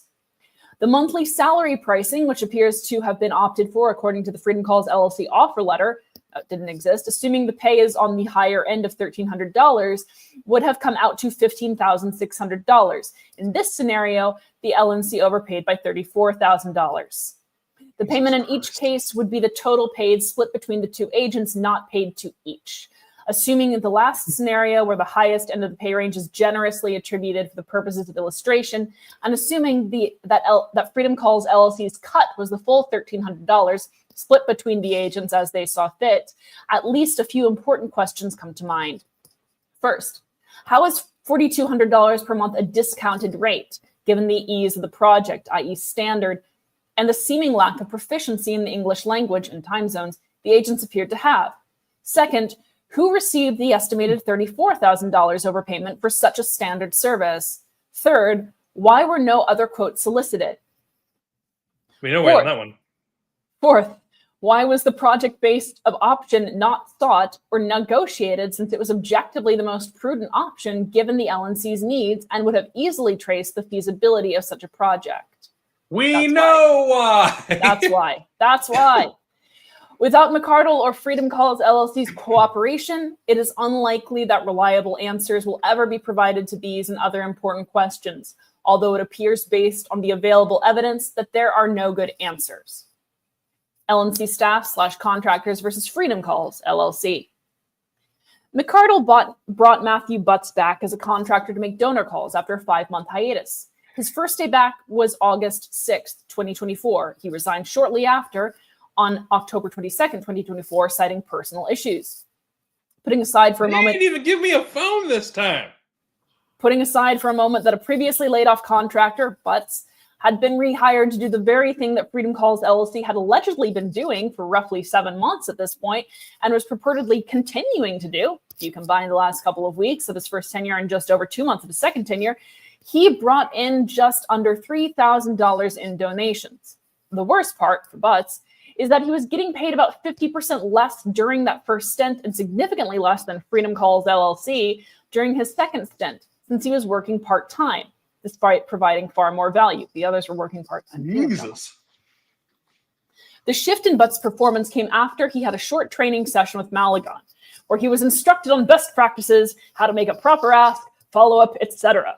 The fact that such behavior was not tracked at the time and that McArdle didn't have Malagon oversee or train the Freedom Calls LLC agents, despite Butta's turnaround in performance, raises additional concerns and questions as to the legitimacy of the Freedom Calls LLC engagement. The abrupt termination of staff and their replacement by an underperforming contractor who directly benefited the McArdle household raises additional serious concerns. In mid-March of 2024, when the LNC's dire financial situation became evident, Troxel and Butts received only a few days' notice that their employment would be terminated on March 31st, 2024. To be clear, their livelihoods and health insurance were abruptly stripped, while Freedom Calls LLC's previous and future expenditures remained unquestioned, and apparently financially lucrative for McArdle. General conclusion. Occasional mistakes, impudence, or lapses of judgment are not uncommon among leadership and any organization. Neither is the contrition or attempted remedy that usually follows. The disconcerting reality here is that McArdle rejects the possibility that she did anything wrong. As evidenced by her actions, emails, and social media posts, much like her job in the Trump administration, remorse is non-existent. Should have been remorse, much like her job in the Trump administration, is non-existent. Again, I would urge those who were involved in this investigation also to turn that introspection inward with respect to remedy and reflection. Numbers don't lie. Facts don't lie. Based on the evidence available, McArdle's retention of Freedom Calls LLC suggests gross fiduciary negligence and incompetence, if not deliberate misconduct, while she was chair of the LNC. Factors supporting a conclusion of deliberate misconduct include McArdle's violation of the conflict of interest rule just months after it was put in place because of her previous conflicts of interest, McArdle's affirmative acts to keep LNC counsel and the LNC unaware of material facts relating to the Freedom Calls LLC engagement and Freedom Calls LLC's performance, McArdle's acceptance of the vague and legally insufficient terms of the Freedom Calls offer letter and apparent failure to execute a formal contract, McArdle's failure to ensure adequate oversight during the pendency of Freedom Calls LLC's engagement, among the other issues mentioned in this report. McArdle is certainly the primary guilty party here. But once again, it's kind of like the enabling we talked about last night with Nick's rise, right? Yeah. Like Nick making mistakes toward the end of his tenure as chair made it easier for the MC to rise. Not doing due diligence on this one made it easier for McArdle to get away with this awful bullshit. And this is incredible that it's not, I mean, at so many points, this could have been investigated. At so many points, someone could have said, wait a second. Night, Starfield. Good night, Starfield. I love that the Orthodox Moor is now calling Angela Angiella, which we should start doing. At so many points, there was just no accountability. There was no oversight.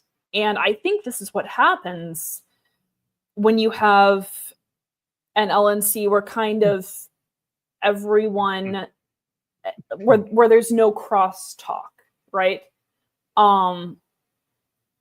There need to be higher expectations at every level of this party. We talk about, standards for messaging when it comes to LPNH or LP Colorado. We should have standards for oversight and things like this. We should have standards for us holding one another accountable. At so many points, this could have been different. And we wouldn't be so far in debt. And this is only the surface, right? Like this has nothing to do with the credit card debt. We're going to get into that later, evidently.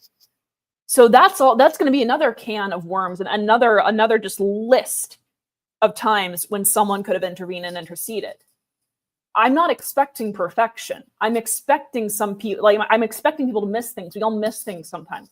But for every single person to miss every single thing is just remarkable. So, Chapter 2, Swing Vote Strategist. Do you want to take part of this? No, you got it. The entire rest is yours. Yeah, I'll take it. A background. On July 11th, 2024, the Executive Committee voted to form a joint fundraising committee, JFC, with TK, the presidential campaign for Robert F. Kennedy Jr. A joint fundraising committee known as the KVF was formed and filed a statement of organization with the Federal Election Commission on July 19th, 24. A number of state affiliates and PACs also joined the KVF.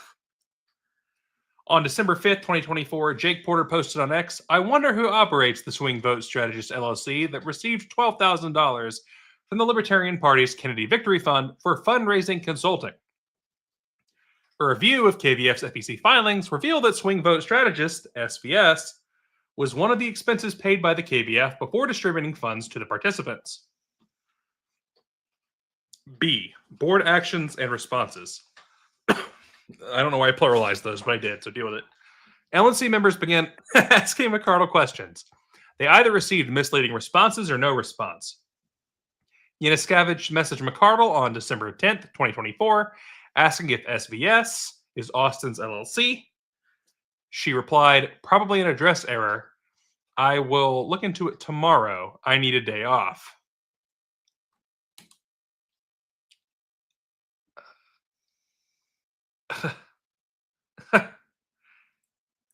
Holy fuck. On December 16th, 2024, Porter posted photos from the FEC filings demonstrating that the address on the Statement of Organization for McCardle's Libertarian Unity PAC is the same address as the SBS reported in KVF's FEC filings. On December 28th, 2024, another Porter X post included a screenshot of a state of Delaware public record search for SBS, which showed that it was registered in Delaware on September 24th, 2024. Finally, on December 30th, 2024, Happy New Year.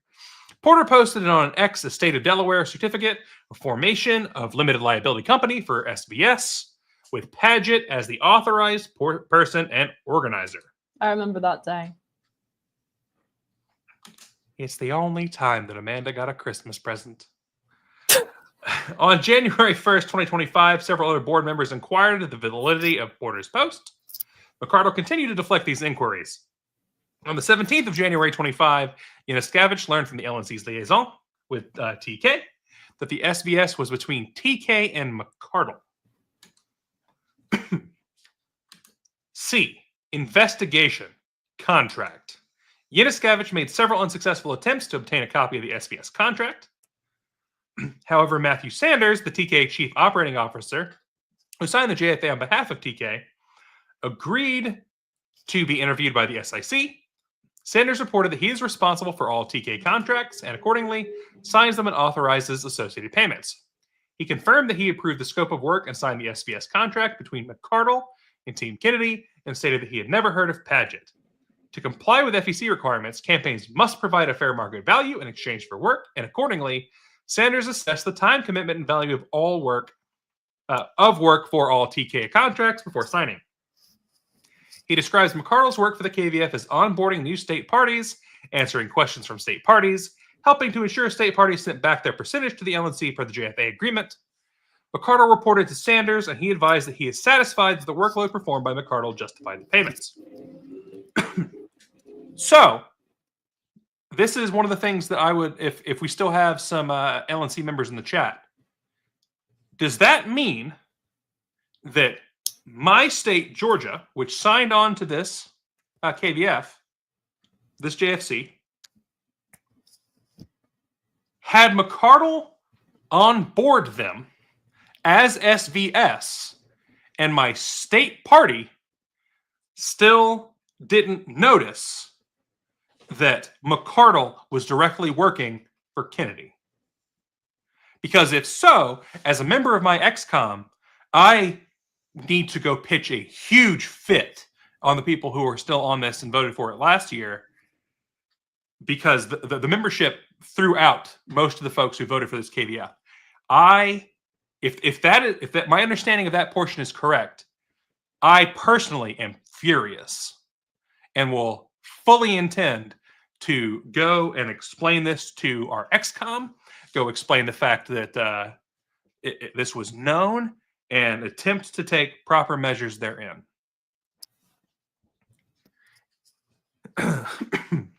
failure to disclose contract.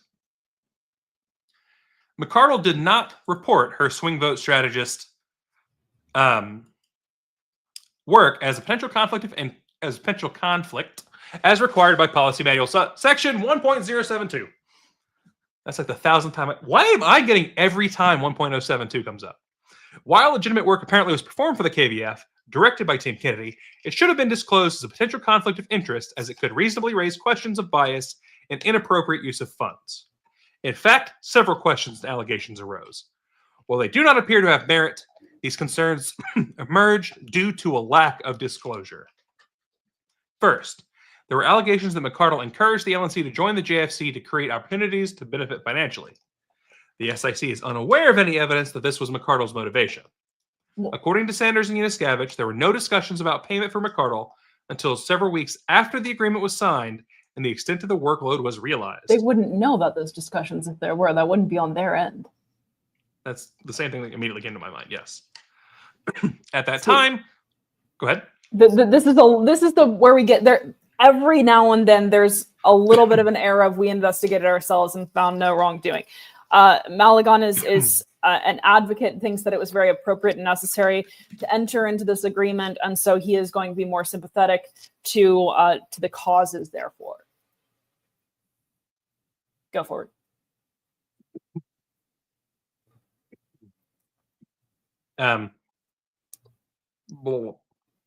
While you find your place, we do know, we've seen in the chat that Chase is live streaming on how to safely protest. This is perhaps the only time that I will say you need to see that live stream. This is going to be recorded. You can watch this again if you want to torture yourself. We would much rather you get out and raise hell than we would you listen to us read this report. This is about what already happened. You are doing things that are going to make a difference for the future. So if you're planning on getting out this weekend and you need to watch that stream with Chase, go and do that. It's an order. All right, go for it. That said, Chase's is also recorded. Yes, but I'm urging the people started 2 hours ago to act. I know. Well, so did we. 3 hours ago. 3 3/4 of an hour ago.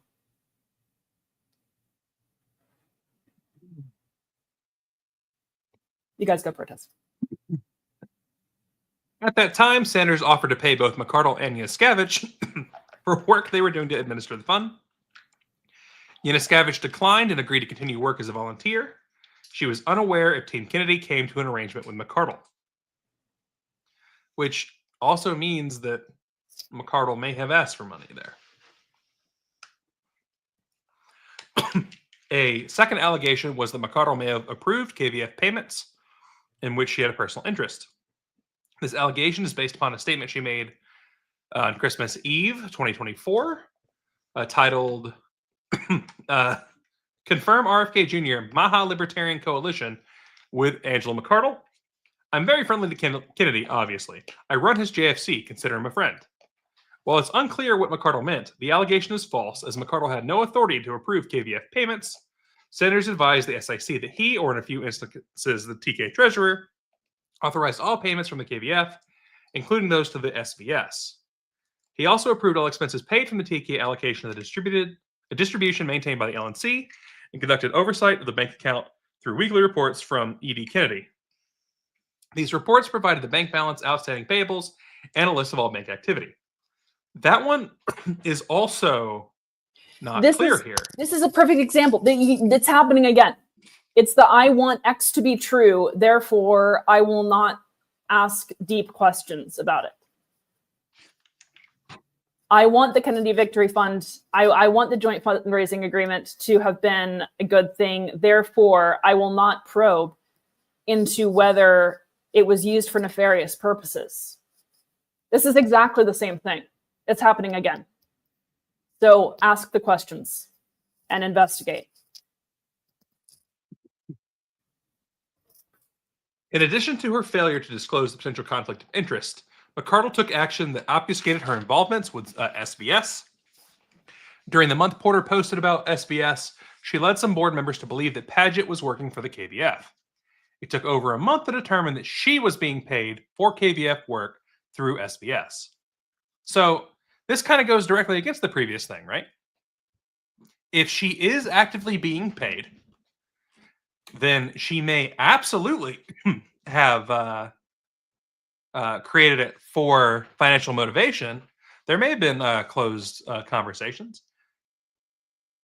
Like, yes, there's like the SIC is unaware of any evidence, and McCardle wasn't dumb enough to talk about it in front of Kathy because Kathy has like morals. So she would have promptly raised her hand and been like, "Hey guys, maybe don't." But that does not mean a whole lot to me. That is not a good proof there. I guess that technically, I guess the thing that bothers me about these is while they do not appear to have merit, which suggests that these are false. What is at least what is included here is not, in my opinion, evidence that these are false, so much as that they could not find evidence of them. To me, those aren't the same thing. This is still a neutral. We know from this portion here that McCardle didn't speak in front of Kathy about this and may not have talked about it with Sanders up front. But if she was talking to Kennedy at all, there may have been a conversation about it with him. There may have been a conversation anywhere else. We don't know. And so I think the verbiage here is inaccurate, imprecise, I guess, technically, since precision and accuracy are not the same. In a similar way, she may not have approved the KVF payments directly, but if she's the one onboarding state parties, like I've seen Georgia's financial records. We had a treasurer that was problematic at the time. We're still trying to detangle things from last year. It's not clear to a lot of us what exactly went on. And like our chair is a financial guru. And I haven't even been able to hear Jared like succinctly explain this one.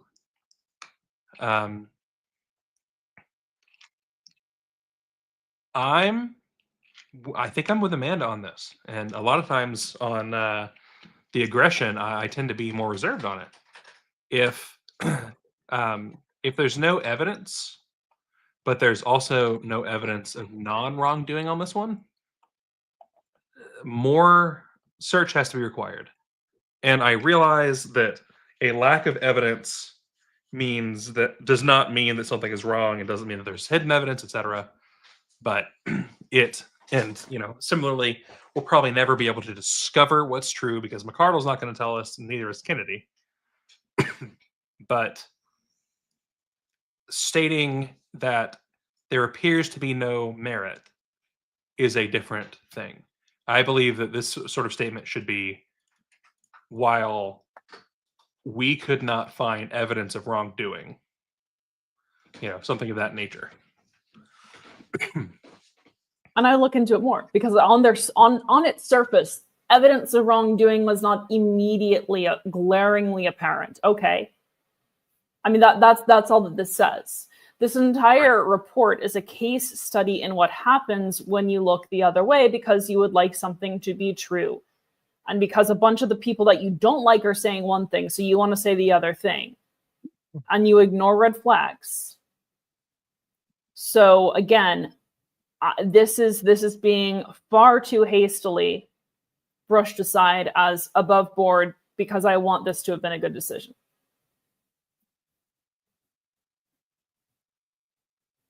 Where are we? Invoices?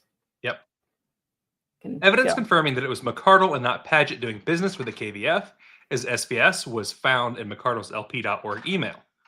Several invoices for SBS were sent from McCardle's LP.org email address to the KVF. How fucking stupid is this woman? Yeah. She has a Gmail account of her own. She has her own shit. Why the fuck would you do a thing where you're telling everybody, no. Austin's working on it, but I got nothing to do with it.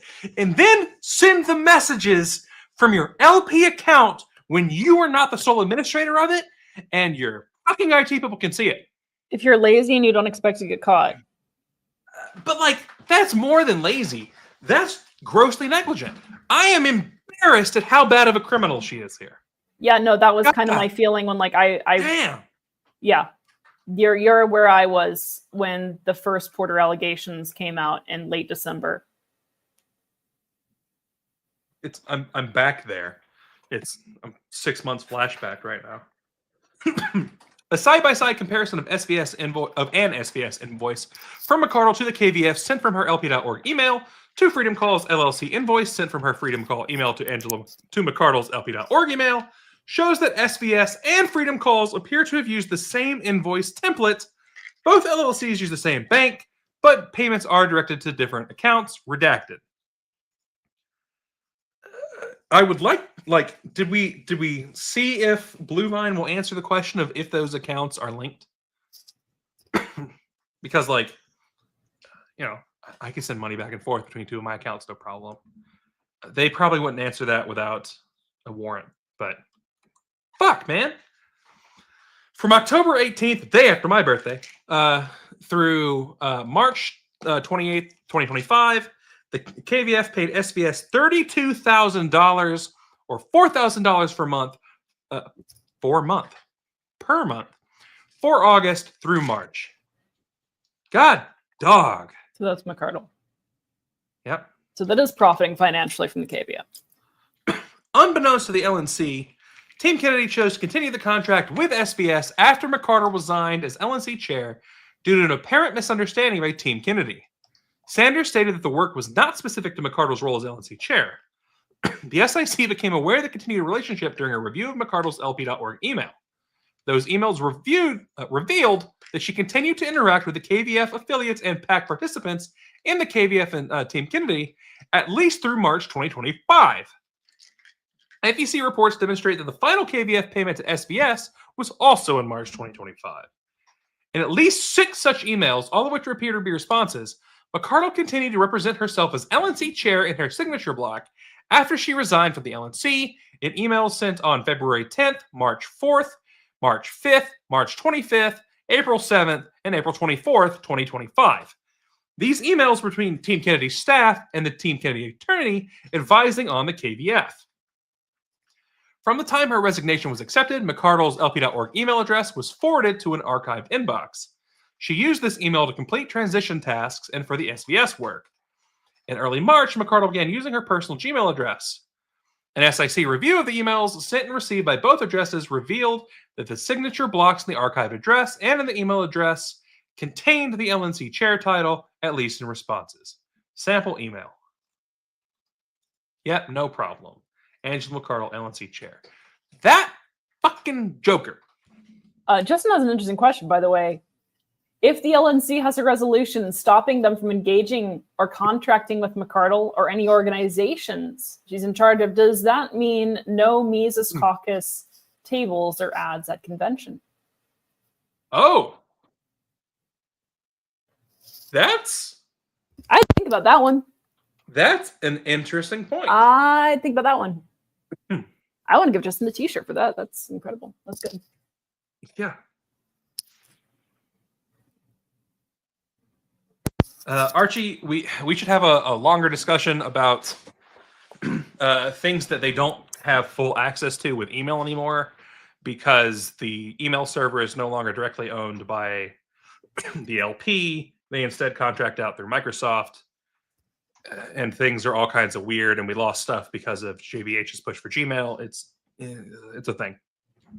I am going to also take a moment to highlight Archie's point here, because as also an IT guy, your emails never go away. If you send an email, it is somewhere forever.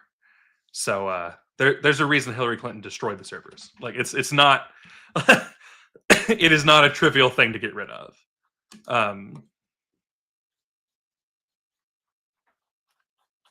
Sarah said she asked a similar thing yesterday, but it's a gray area.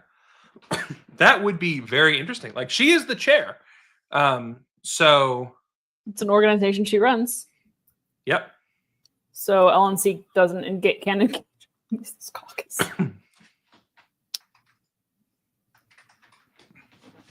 I'm against anything named Round Cube just because it's named Round Cube, Justin. That doesn't make sense. Seems like Round Cube. A sample email from the Gmail address related to the work with SVS, redacted due to attorney-client privilege and to shield TK email addresses. But you can see Angie McKee. Got it. Angela McCarl, LP chair. 3. Okay. Rescue the West, Inc. Orphan. I was going to say, maybe I should have read this one because it's still on my page. Oh, there we go. It was a joke. A background. Rescue the West was incorporated by McArdle as a nonprofit in the District of Columbia on July 24th, 2024, with a business address of 1201 Connecticut Northwest, Suite 3A8, 467, Washington, D.C. 20036. Actually, those are zeros. Okay, never mind. There's a 88 in the other one too, the other suite. I'm going to see if that's the same number. On September 29th, 2024, Rescue the West sponsored Rescue the Republic, Join the Resistance rally, RTR, in Washington, D.C. How are they feeling about the resistance these days? Are they still fans of that resistance or not so much? Well, I'm going to find out. Okay. The event was advertised in advance on its website and social media, with named speakers including Robert F. Kennedy Jr. and Tulsi Gabbard. Co-founders are listed as McArdle. No, but I meant, like, how are they feeling about resistance these days? Oh, yeah, I understood. Yeah. But I was hoping the website was one of the ones that had gone dormant and thereby was owned by some Chinese company at this point. Co-founders are listed as McArdle, Matt Toon, and Dr. Brett Weinstein. Chapter B. Oh, that's going to be a question for trying later. Action, and I can do English if we want to at some later point. But the question is, can I do Arnold, but also British? Oh, British Arnold. Oh, wow. I don't know if it's possible. Some LP and LNC members raised concerns about McArdle associating the rally with the LP. To the chopper, Gov. Sorry. Keep going. A review of documents reveals that the LNC's Advertising and Publication Review Committee did not review and approve. Oh, surprise. I'm going to have a heart attack and die from that surprise. Did not review and approve an email about RTR that was sent to LP membership. Policy Manual Section 1.042 provides the committee's purpose. The APRC shall review and advise whether official public communications of the party violate our bylaws. Policy Manual advocate moving public policy in a different direction other than the libertarian direction as delineated by the party platform or are detrimental to the image of the party. Does this APRC even exist? Has it done a thing lately? Are they looking at any of our affiliates' social media accounts? And if a majority of the entire APRC disapproves a communication with specified reasons within its scope, the communication may not be sent. The LNC chair may override this disapproval.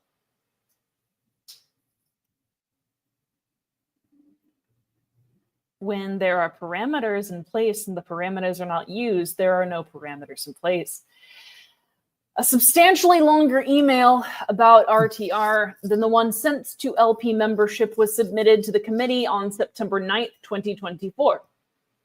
The email took the appearance and format of a press release for RTR and was titled, "Over 100,000 viewers from the right and left will unite to rescue the Republic in Washington, D.C., 9/29/24. There's no close quote. It included a list of featured speakers, quotes from McArdle and co-founder Brett Weinstein, a description of purpose and goals, and links to the RTR webpage and a Give, Send, Go formed by McArdle. It also included the following statement, which tied the LP directly to the rally. As the third largest political party in the United States, the Libertarian Party and its chair, co-director of the Rescue the Republic, Angela McArdle, are helping to lead the charge to save the country from the corrupt two-party system, how things change, and bring its citizens together for change under common principles. As shown, yes. We reported on that. Yeah. Like, I don't remember if the LPA live streams were already up by, they weren't by that point. But both of us posted about this and we're like, yo, what the fuck? Yep. Was that before we were friends? Mm-hmm. Aww. Kyle and I have not been friends for very long. I would even argue that maybe we're not friends now. I don't think we are. Fuck you. I always tell them we're not friends. We are colleagues. We did this for the cameras. As shown in the email thread below, Harlos, the chair of the APRC, disapproved of the email due to apparent policy violations and the potential impropriety of sending out the email to LP members. She also asked questions regarding ownership and why the LP's name was used without approval. At the time, the vote count of the 5-member committee was 2 approvals, 2 disapprovals, and 1 abstention. McArdle replied to Harlos on September 11th, 2024, stating that the questions were inappropriate for the AAPRC to consider when voting to approve or disapprove the email. She also stated the email would be rewritten, but did not provide a reason, and that the email would be resubmitted, there should have been a comma somewhere, to the committee. Nearly 2 weeks later, on September 23rd, 2024, the revised email went out without resubmittal to the APRC. I guess when you're the chair, you can just override any ruling against you for this. The same day, Harlos noted on the thread that the email was never resubmitted for review. APRC email thread from September 9th, 2024 to September 23rd, 2024 with redaction of staff name. First email is at the bottom of the thread. And we never did see the final draft before it went out. Karen Ann Harlos. Motherfucker, scroll. Yeah, so there's a thank you, and then there's a it will get resubmitted once it's ready. May we see the current copy so I can make APRC appropriate comments? This isn't going out as is, but none of your questions are appropriate for APRC. What corporation? So I'm reading this backwards. This is here. Let's do it this way. Oh my gosh. Okay. Approved, disapproved. Sponsorship never approved goes against national divorce and localization supported by delegates. Greg, disapprove. Adam, approve. This is a move in the right direction, and we move these people even further towards liberty by interacting with them, not by ignoring them. I mean, that's true, but how do you interact with them? That's not just interacting with them. Like, there has to be a way in which a specific method, going out and just existing, does not move people closer to libertarianism.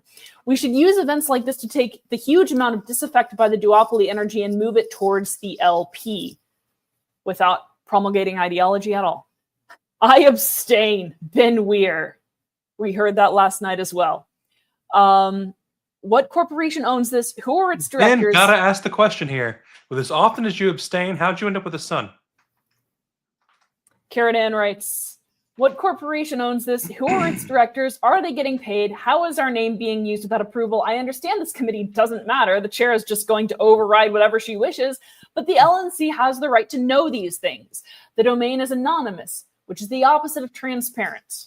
Angela writes, this isn't going out as is, but none of your questions are appropriate for APRC.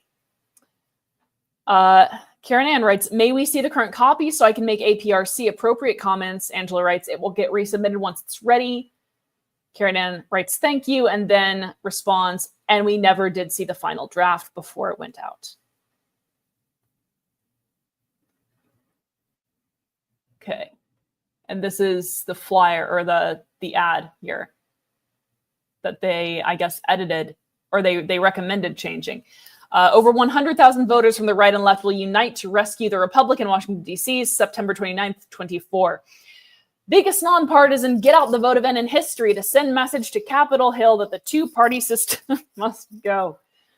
Russell Brand, Robert F. Kennedy Jr., Tulsi Gabbard, Brett Weinstein, Matt Taibbi, Colonel Douglas McGregor, retired, Robert Malone, MD, Pierre Corey, MD, Dr. Heather Heying, LNC Chair Angela McArdle, Tennessee Jet, Jimmy Dore, The Defiant, 5 times August, APRC, with over $100,000, 100,000 Americans from all political persuasions will descend on Washington, D.C. on Sunday, September 29th for a rally to rescue the Republic. For the first time, more Americans identify as independent than as members of a major party, with most voters fed up with information operations and corporate media that divide people based on identity politics. These voters believe the Republic is under attack and must be rescued, and they want candidates who will join the fight. And they get someone who just shills for Donald Trump. As the third largest political... What? Never mind. Keep going. You're good. As the third largest political party in the United States, the Libertarian Party and its chair, co-director of Rescue the Republic, Angela McArdle, are helping to lead the charge to save the country from the corrupt two-party system and bring its citizens together for change under common principles. Featured speakers include Tulsi Gabbard, Brett Weinstein, Matt Taibbi, Douglas McGregor, Robert Malone, Pierre Corey, Heather Heying, Angela McArdle, Jimmy Dore, and musical acts The Defiant, 5 times August, and Tennessee Jet. No Oxford comma. More speakers will be announced in the coming weeks. Libertarians are leading the charge on unifying the country. Together, we can restore the principles that make our republic so beautiful and worth saving. Just trying so hard to sound like Donald Trump. We're bringing together notable musical artists, comedians, and thought leaders of our generation to stand together and rescue the Republic, said Angela McArdle, co-director of Rally to Rescue the Republic and chair of the National Libertarian Party. The nonpartisan rally is an effort to unite and mobilize the public to demand a drastic shift away from the two-party system and inspire candidates around shared values and 8 core principles of the American commitment. Voters to mobilize and urge candidates to endorse and defend the American commitment. Organizers believe... What? This goes on forever. It does.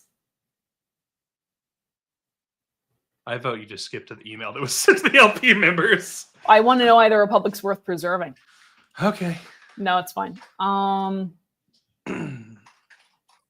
Gosh. Such a Page wasted 71. opportunity. I know, I'm just looking. Okay. Harlos stated that rarely, if ever, is an email completely rewritten. In her opinion, the rewrite is a different email and should have been resubmitted for approval. A comparison of the 2 emails reveals that the one that went out is a total rewrite.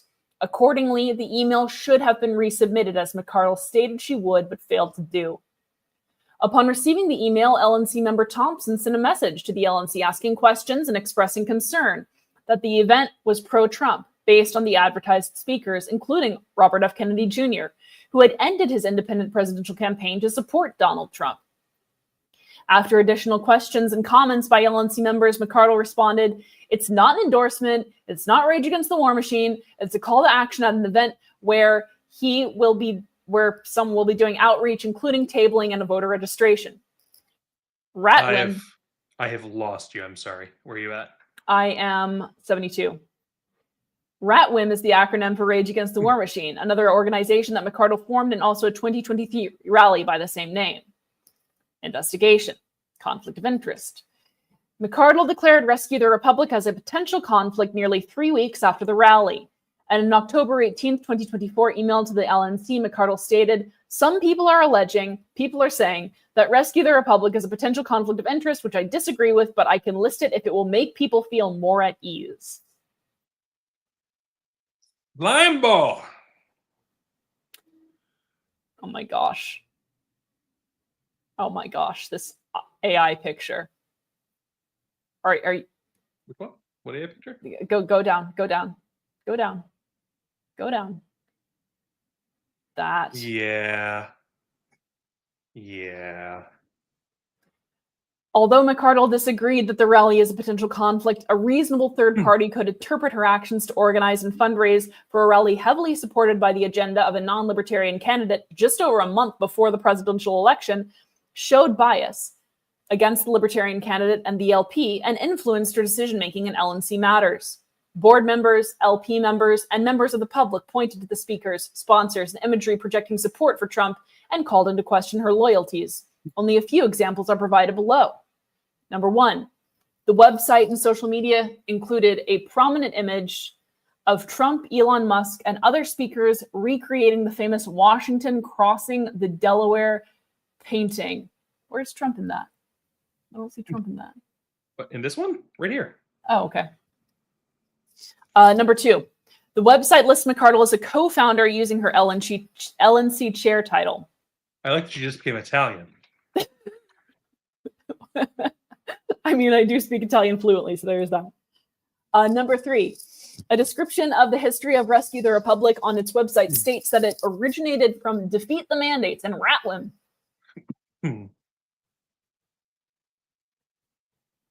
Ratwim is an anti-war organization created by McArdle and Nick Brana of the People's Party. In February 2023, the organization held a rally of the same name. Oh, they cut out the best part of that picture where like 3 people were there. McArdle sought and obtained the LNC's endorsement and sponsorship of that rally. The organization held a second rally, which was not endorsed or sponsored by the LNC, the day before Rescue the Republic on the same stage. This statement and the twin rallies blurred the separation between the Ratwim and the Ritter, and therefore the Lip and the Ritter. Number 4, the Make America Healthy Again movement heavily supported the Rescue the Republic event.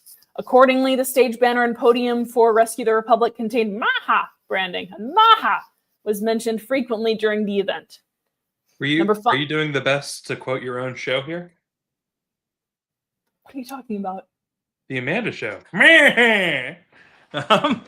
That's every time anyone says Maha, that's what I think of as the Amanda Show. So I never watched the Amanda Show growing up. Okay. Number 5, months after the rally on February 17th, Again, the only reason literature for people. Never mind. I'm fine. I'm fine. I'm only a little angry. It's okay. Go. You're good. You're good. Number 5, months after the rally on February 17th, 2025, McArdle retweeted Nicole Shanahan's post to Ross Ulbricht after he was freed, thanking McArdle for steering libertarian support to Trump, reinforcing the perception that McArdle's efforts, including the organizing Rescue the Republic, were in support of Trump. She says, thank you, and thank you so much to everyone who supported me during the wildest presidential election of my lifetime. Team Unity is here to stay. I hate the word unity. I hate it with the hot, hot heat of 1,000 suns.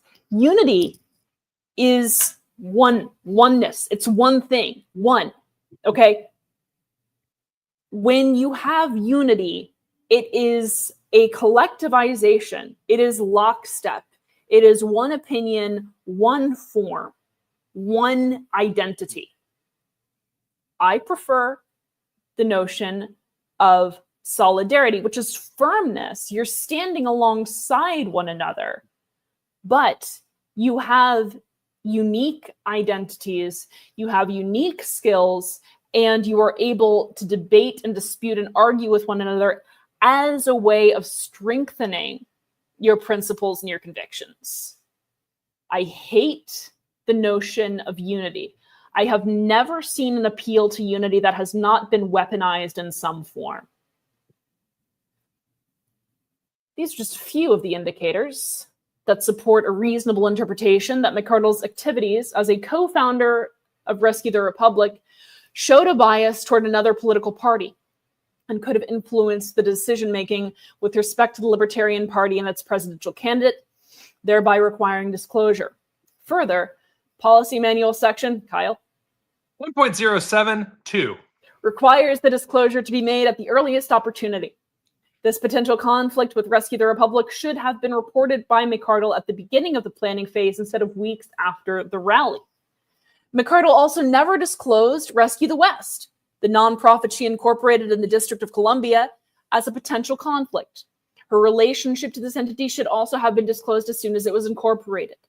However, this issue is larger than merely reporting a potential conflict of interest. Many LP members questioned whether McArdle's actions were ethically consistent with her responsibilities as LNC chair and whether she violated the LP bylaws. It is recommended that the LNC consider this issue and, if it wishes to prevent LNC members from engaging in similar actions in the future, develop internal policies to that effect. Also, maybe just investigate things when things seem weird. Members may also wish to consider additional bylaws amendments. Yes, we do. Yes, we do. Revolutionary Bylaws Committee. Financials. A review of available financial documents reveals that McArdle raised a total of $1,234,811 through Rescue the Rest, of which $458,811 was from individual donors on the Gibson Go fundraising platform and $776,000 from the KVF and PACs supporting Kennedy's platform, including AV24 Maha Alliance and the Make America Healthy Again PAC. On February 7th, 2025, McArdle posted on X that the rally cost over $2 million and that she did not make any money. On the day of the rally, co-founder Matt Toon made a plea from the stage for donations to cover the remaining expenses. The SIC did not have access to documents disclosing the total donations, cost, and expenses of the event. Accordingly, it's been requested that you read this portion as the impressive clergyman from The Princess Bride. This one, right? Accordingly, no determination can be made whether the event profited and whether McArdle was paid. It was determined, however, that no LP donor funds were expended on the WOWI. The KVF October FEC filing reported a $25,000 donation to the WOWI on September 20th, 2024. The filing listed McArdle's home address for this transaction. Sanders stated that he authorized this donation to be paid from KVF to Rescue the West after obtaining confirmation from counsel that it was an allowable KVF expense, as Kennedy was a featured speaker at the event. In response to a request from the SIC, Sanders confirmed with the KVF that the payment went by wire to Rescue the West and not to McArdle personally. Do you want to take 4? Sure. Libertarian Unity and Libertarian Mutual Aid PAC. On October 11th, 2024, McArdle filed FEC Form 1 Statement of Organization to register Libertarian Unity as a PAC, supporting or opposing more than one federal candidate.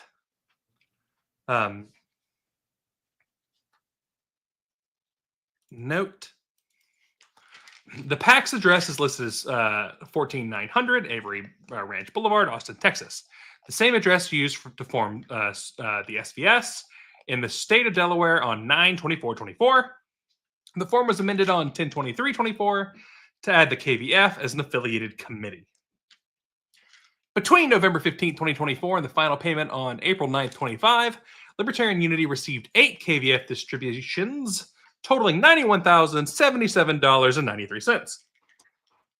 As of the date of the report, Libertarian Unity complied with the JVA and transferred 90%, or $81,970.14, to the LNC bank account maintained for Team Kennedy's allocation. Accordingly, the PAC's 10% of the distributions, which it kept under the agreement, is $9,107.79. As of June 7th, 2025, the last FEC report filed by Libertarian Unity, was year-end 2024. That is allowed. It is a non... I know this one because I'm assistant treasurer for Georgia. This is a non-presidential year.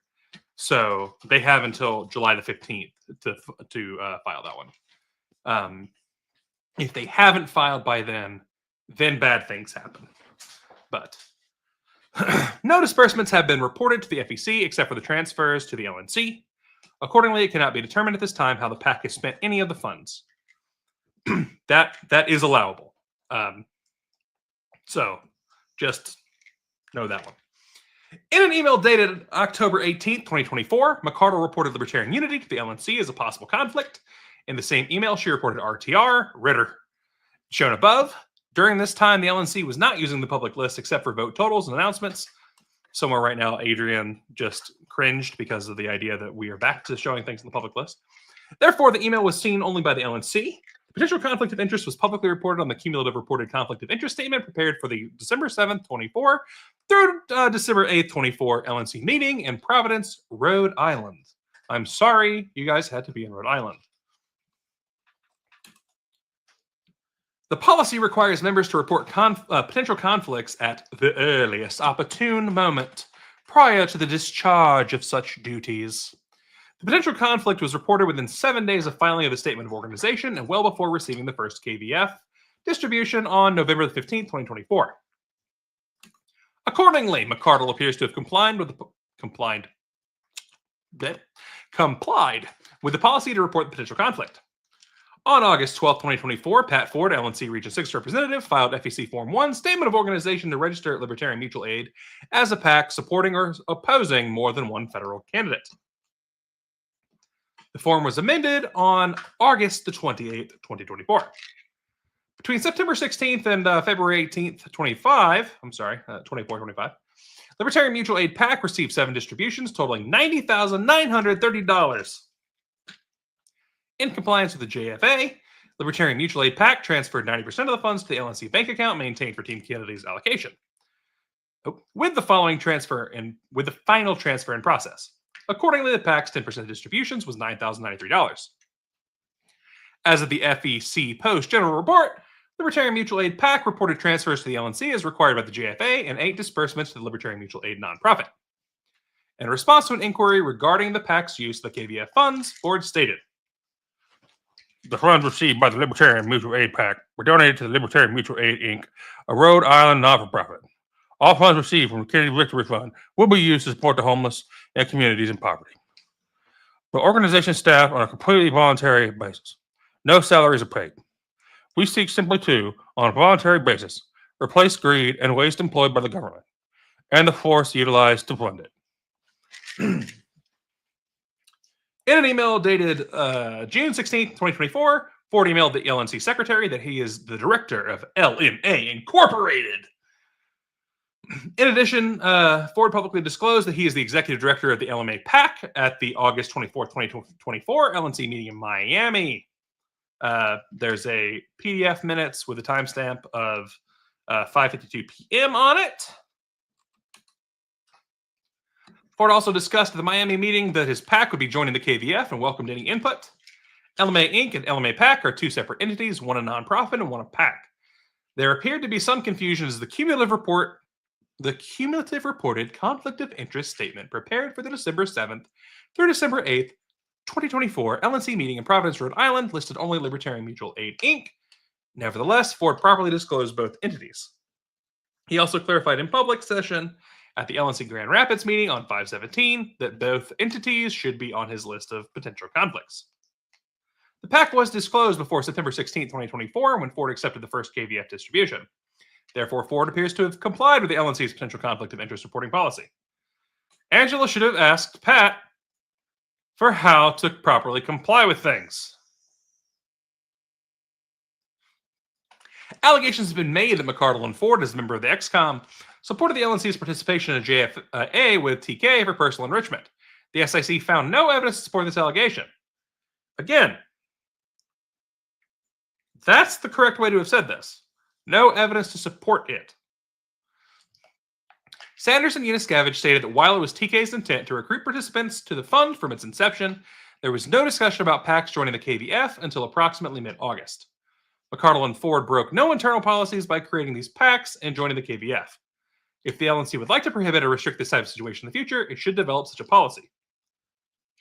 I mean, I understand what they're saying on that one. But again, XCOM is supposed to support the duly elected candidate to their full ability. And this JFC, as per Chase's advisors, is something that would have made him liable for all the other bullshit here. I think we're also learning that, sorry, go on. And so it blocked Chase from having a JFC backed by the Libertarian Party. It lost Chase at least $100,000. So I would argue still that this is against the policy, but clearly there is contention to it. So we need to, make the policy stronger. I mean, I think this is also a lesson that, like, no matter what policy you have, if you don't have the right people, the policy can be weaponized. Make a policy to fix this, make a policy to fix that is kind of very kind of government mentality. I'm not saying that. I'm not saying that policies shouldn't be made. I'm just saying that they're not cure-alls, and that it doesn't matter what policies you have if the people that you have are ill-placed and ill-intentioned. So It's been asked if I would do a Southern preacher. So if I can steal one of your paragraphs here. Sure. On the 4th of August, 2024, a part-time LNC contractor called Yeniskavich to advise that as of August 1st, 2024, he had been hired by the American Values 2024 PAC, or AV24, for the purpose of getting LNC affiliates to join with the KVF. The contractor was aware that Yeniskavich had held 2 meetings with affiliates interested in joining the KVF, and he wanted to work with her to recruit affiliates. Yeniskavich stated he should handle this on his own since he was being paid by AV24 to do this work. All right, that's the best I got for you. All right. Do a little bit of twang here. Yeniskavich discussed the matter with the EPCC and expressed concern that the contractor's work with the AV24 was conflict of interest with work for the LNC. McArdle disagreed. She proposed that the LNC alleviate any concerns by drafting an addendum to the contractor's contract, setting forth a delineation of responsibilities. The EPCC and McArdle worked together to draft an addendum that was finalized on August 18th, 2024. Yeniskavich sent it to McArdle, who stated she would sign it. Got it all signed. Yeniskavich believed that the addendum had been signed. She learned from the contractor on January 24th, 2025, the day McArdle resigned, that he had never been asked to sign an addendum and had no knowledge of it. At this point, the issue was moot, as the work with AV24 had concluded, but it is another instance in which a potential conflict of interest apparently was ignored by McArdle. To ensure this could not happen again, Yeniskavich noted the following amendment to Policy Manual Section 1.048 at the March 2nd, 2025 electronic board meeting. The EPCC shall review and document all employment contracts for staff and contractors that provide services outside of vendors. The amendment passed on the consent agenda. Additional oversight measures are also being considered. Chapter 6, Contractor Dylan Allman. That's a short one. When McArdle assumed the dual role of executive director and LNC chair in August 2023, she made several hires. One such hire was Dylan Allman. From August 2023 until December 31st, 2024, Dylan Allman was contracted with the LNC to post to X and generate X revenue. From July 2024, Allman was paid through Black Flame Media, LLC, which is a Texas LLC created in April 2024 and partially owned by Allman.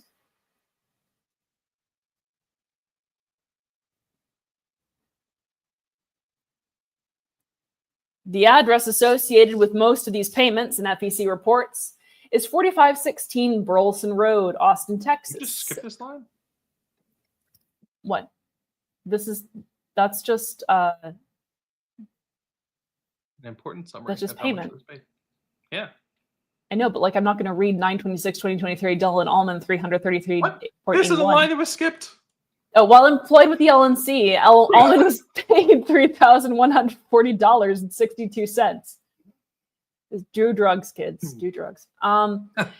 The address associated with most of these payments, then you pay attention. Like I just did. Okay. The address associated with most of these payments and FEC reports is 4516 Burleson Road, Austin, Texas, 78744, which is the address for a United States Post Service office used by Paget when he was an independent contractor. Several LNC members reported being told over the course of a year that Ullman is McArdle and Paget's neighbor, and that it was Paget's idea to hire Ullman. Malagon stated that he was told Ullman was working as a volunteer. During its investigation, the SIC confirmed that Ullman lives approximately 1 mile away in the same neighborhood as McArdle and Paget. While some LNC members eventually became aware of the prior relationship between Ullman and McArdle and Paget, that sounds interesting, the relationship was not disclosed prior to the hire. It is recommended that the policy manual expand the definition of conflicted relationship to include friends, that the LNC can determine if preferential treatment is being given to friends of the hiring authority. Again, you don't have the right people. It doesn't matter what kind of policies you have, and you can eventually red tape yourself to death with these sorts of things. And then that becomes weaponized by people with ill intent to force you to do things or not do things. Inefficiency is a hell of a drug. Findings of financial review. In April 2025, a review of Libertarian National Committee cash expenditures was conducted to investigate concerns of the LNC regarding unauthorized payments and payments to vendors for which no contract could be produced. This review included an examination of vendor transactions in QuickBooks, which the LNC uses as its internal accounting software and spans the time period between June 2022 through January 2025. The vendors and amounts included in this review are listed below in Exhibit A. The financial review resulted in the following anomalies and/or concerns. Freedom calls, $49,600. This committee has been unable to obtain any contract associated with payments to Freedom calls. This committee was able to determine, after inquiry to the external accounting firm, that Chair McArdle did specifically authorize payments made to Freedom calls. See page 37 for additional detail on McArdle authorizations. After inspection of the W-9 supplied by Freedom Calls, it was found that Freedom Calls claimed it as a single-member LLC, but no individual name was included with a DBA name, which the IRS requires when a single-member LLC submits a W-9. It was hours ago we talked about that. Additionally, because Freedom Calls claimed to be a single-member LLC, the sole member's Social Security number should have been listed on the W-9. Instead, an employer identification number was listed. Also, the signature on the W-9 was unidentifiable. Loop-de-loops. Interviews conducted by the committee revealed that the value of the services was far less than the amounts paid to Freedom Calls. A detailed explanation of the lack of value received appears in this report, starting on page 41. There was concern that a duplicate payment may have been made in May 2024. Our review noted there was a return payment of $4,000 on May 2nd, 2024, due to a failed payment attempt. That invoice was reprocessed on that day, so Freedom Calls did not receive a duplicate payment in May 2024. Paget, Austin, $32,465.38. Our review of QuickBooks noted that Paget was paid $12,120 through his assigned vendor account. Upon the review of FEC reports, Paget was paid a total amount of $32,465.38. Investigation of this discrepancy found additional miscellaneous payments not recorded in his QuickBooks vendor account in the amount of $20,345.38. The result of this analysis is that the QuickBooks and FEC amounts are reconciled and matched. Ombre Giron, $9,225. Mr. Giron was contracted for website services through an overseas company called the Couture Group. This committee has been unable to obtain any contract associated with these payments. Further analysis determined that payments were made to Giron, possibly via electronic international bank wire. It is unclear why payments... Not possibly, personally. Personally via electronic international bank wire. And possibly personally. It is unclear why payments were made to Giron possibly and personally, and not to the Couture Group. The review also noted that in the FEC filings, the 4 payments to Giron recorded the address of an Austin post office used by Austin Paget when he was an independent contractor of the LNC. The committee noted that the same post office was also used by another contractor, Dylan Allman, Black Flame Media LLC, who was Mr. Paget's neighbor. Details of the Allman review appear starting on page 80.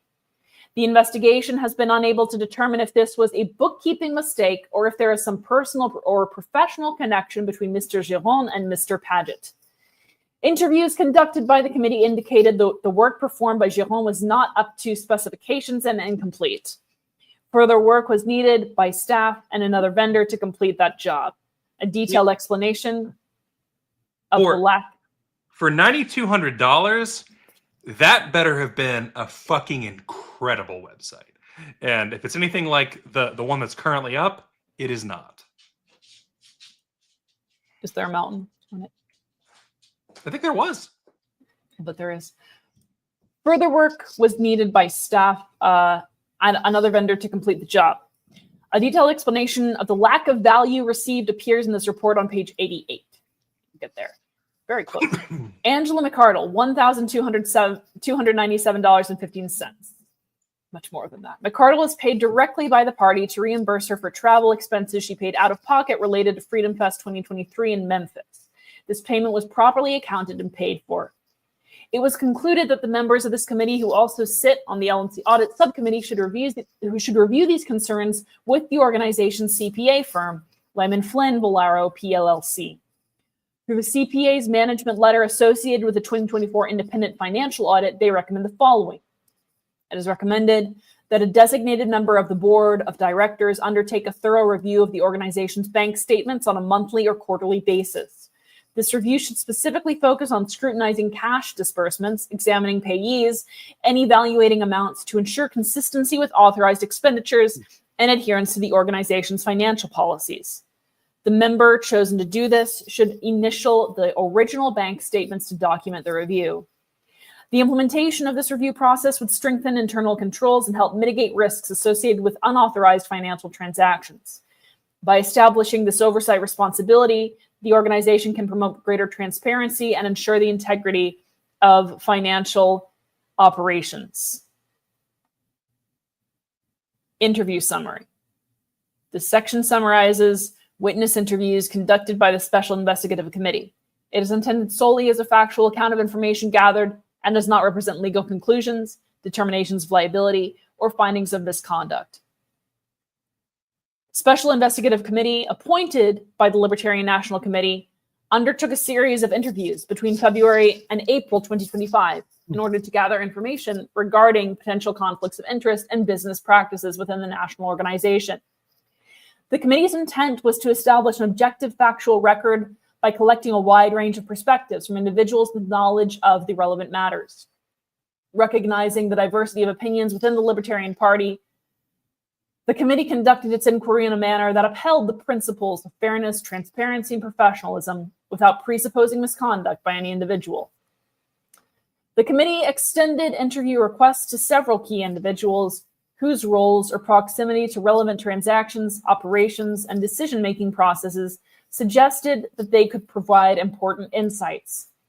Interviews were conducted with Hannah Kennedy, Matt Hudson, Drew Reha, Michael Heiss, Carrie Eiler, Todd Agopian, Jake Porter, Matthew Sanders, and Adrian Malagon. In addition, the SIC reviewed hundreds of documents and followed up with interviewees as required. Each of these individuals provided useful information that contributed to the committee's understanding of the situation. Requests for interviews were declined or unanswered by Angela McArdle, Austin Paget, Luke Troxel, and Matthew Butts, each of whom had material connections to the matters under investigation. Their refusal to participate is noted for the record, but is not treated by the committee as an admission of wrongdoing. The interviews addressed a broad range of topics centered around three primary areas. Number one, the engagement and management of Freedom Calls LLC and related vendors. Number two, the processes surrounding the LNC's website redevelopment efforts. And number three, general financial oversight and organizational practices within the National Party. Freedom Calls LLC and phone banking operations. A substantial portion of the interviews focused on the establishment and oversight of Freedom Calls LLC, which had been contracted to perform phone banking services on behalf of the LNC. Testimony indicated that Freedom Calls was introduced as a solution to support outbound fundraising calls following staff changes in the party's fundraising department.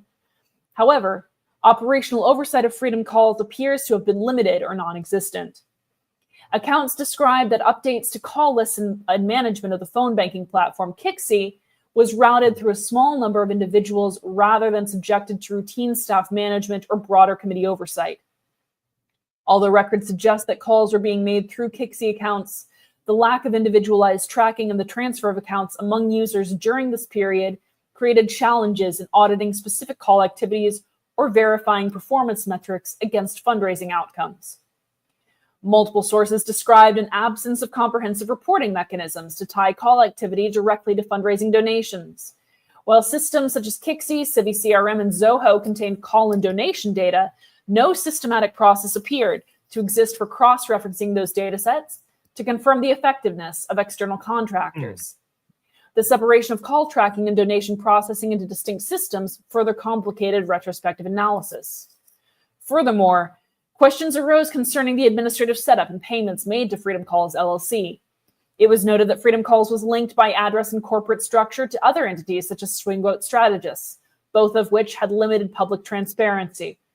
Observations suggested a lack of clear contractual documentation, oversight of deliverables, or performance metrics typically expected in vendor relationships of this nature. Website redevelopment and vendor engagement. Am I boring you, Kyle? Yep. Another significant area explored in the interviews related to the redesign and redevelopment of the LNC's websites. The LNC engaged an external vendor, Pachura Group, to facilitate these services. Testimony indicated widespread dissatisfaction with both the quality and the timeliness of the work product delivered by Pachura Group. Numerous operational deficiencies were described, including incomplete pages, broken links, and a substantial need for internal staff and volunteer time to correct errors and finalize basic functionalities. Estimates suggested that upwards of 90 hours of internal labor were required to bring the website to an acceptable operational standard following delivery from the external vendor. So, as a pause here, we use WordPress for the LNC. All the sites are built in WordPress. So $9,200, even if it's a top tier guy, and so you're talking $100 an hour, is 92 hours of work. So you're talking, 2 weeks plus 2 days worth of effort on the website. As a professional who should already have templates ready and everything else, and your templates are already paid for. You buy them for a few $100s up front, and you're good to go forever with them. Someone working 90 hours, like you've seen this on, like Amanda watched this with our Torch website, which is going up soon. How many actual hours of work do you think we've put into the Torch at this point? A lot of it's just sitting and trying to make shit work. Right, but imagine that we didn't have to do that much, if any, because we already were doing this every day. Yeah, exactly. You better be hand coding this, but you're not, because it is a WordPress template.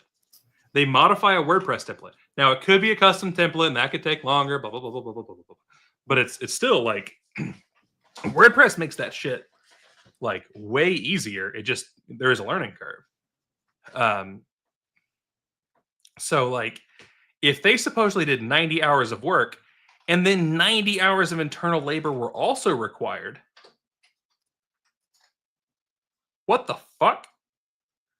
You're talking more than a month of full-time man-hour on this website? And the best we have is a site that has broken links and is still not fast? Are you serious? I saw, by the way, a request upward for British aristocrat. So I will try to abandon my proletarian proclivities for a moment here. Let's see here. Did I read concerns were raised yet? Not only about the quality of work received. Okay. Yes. Okay. The The committee also learned that Petura Group's work extended beyond the LNC to include projects for other political efforts affiliated with individuals connected to party leadership.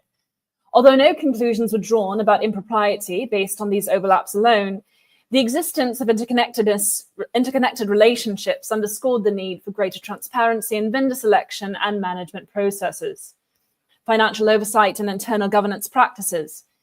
Interviews further identified concerns related to financial oversight and governance procedures within the LNC during the relevant periods.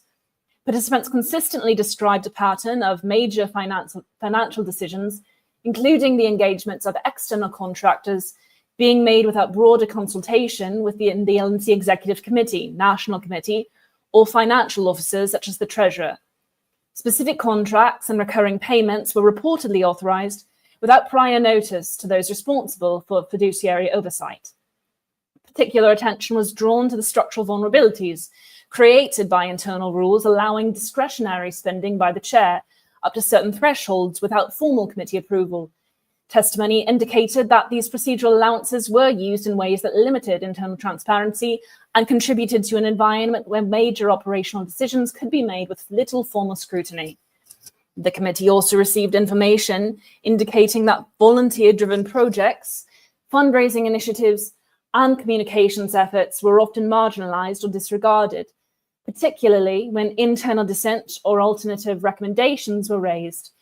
The exclusion of long-standing volunteers and staff members from important operational conversations was a recurring theme. I was fond of that. I enjoyed that. Do I keep going on that one? I mean, there's a request for Ben Stein, and I think that I'm already in the same general pitch. If you want that one. Oh, let's get Ben Stein doing. I have no idea if I can do a good Ben Stein. Recurring themes across testimony. Despite the diversity of roles, responsibilities, and perspectives among those interviewed, several recurring themes emerged consistently across interviews. Insufficient documentation. Vendor agreements, performance reports, and operational data were not consistently maintained or readily accessible. Lack of accountability mechanisms. There was no systematic method for ensuring that vendors fulfilled contractual obligations or that expenditures produced by the intended results. Potential conflicts of interest. Overlaps between contractors, party leadership, and external political efforts raised concerns about objectivity in vendor selection and resource allocation.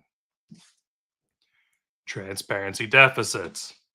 Financial and operational decisions were not consistently communicated to governing bodies or officers charged with oversight responsibilities. Operational silos. Key initiatives, including major technology upgrades and fundraising operations, were often managed without integrated planning or consultation. Do you want? Try to do Scottish here. Which one are you going for? I'm going to try to do Scottish here. It might devolve into an Irish brogue, but we'll see. The committee acknowledges that the refusal of certain individuals to participate in interviews limited its ability to obtain clarifications on some matters. While the available testimony and records provided a coherent narrative in many respects, the absence of full participation may have left certain questions unanswered. In constructing its findings and recommendations, the committee has relied solely on verified documentation and testimony provided during the course of its investigation. The information summarized in the section constitutes the factual basis upon which the Special Investigative Committee has proceeded to assess organizational practices and to develop subsequent findings and policy recommendations. Didn't hate that. Huh. Into findings of website completion.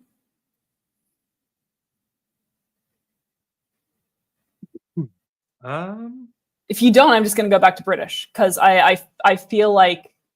Well, I was trying to see if there was another good suggestion for voices that like, I'm either going to do British or Russian. I haven't gotten a Russian request, so I'm going to go back to British.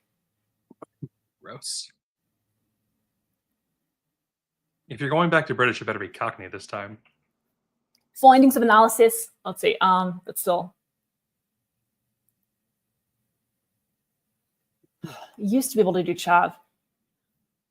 Findings of analysis of website completion. Report on value received by the Libertarian National. Report on value received by the Libertarian National Committee from website rewrite by the Shura Group. Summary: an investigation into the quality and value received by the Libertarian National Committee from the website rewrite conducted by the Shura Group found significant deficiencies in the delivered service. We're just going to go. Wait, what was it? Russian, please. Okay, thank you. Get me out of it. Evaluation of service. According to testimony from staff who ultimately took over the website project, service provided by Petura Group was highly unsatisfactory. Work delivered was described as very sloppy, with numerous broken links and incomplete pages, and was not even close to finished. The initial stage of the website necessitated substantial corrective actions, resulting in approximately 90 hours, 3 weeks of additional work by staff. Cost efficiency. The LNC paid 9,225 rubles to Andrei Giron, representing Petura Group from website rewrite.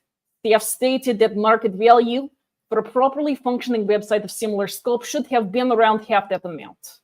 Staff explicitly indicated the LNC did not receive market value from this engagement. Timeline and responsiveness. Work by Petura Group began March 2024. However, by December 2024, due to significant delays and lack of progress despite repeated meetings and communications with Petura Group representatives, the LNC was compelled to intervene directly through staff. Regular interactions with Petura Group representatives failed to yield timely or effective resolutions. Conclusion: based on available information and expert testimony from staff, it is concluded that Libertarian National Committee did not receive good value from website rewrite project conducted with Petura Group. Delivered service was deficient in both quality and timeliness, resulting in additional internal resource expenditure to rectify shortcomings. I'm going to attempt to make up for yesterday's failure since we're at the end of this, and that'll be particularly stupid. General findings. While the LNC did not receive good value for the work performed, the contract was conducted according to existing policy. It is recommended the LNC seek guidance on IT contracts and acceptance of contract completion from the LNC or Information Services Committee in the future as a matter of policy. The proposal for $4,000 and subsequent payments of over $9,225 demonstrate a lack of expertise on the part of the past chair to supervise an IT project of this complexity based on the evaluation of service, cost efficiency, and timeline.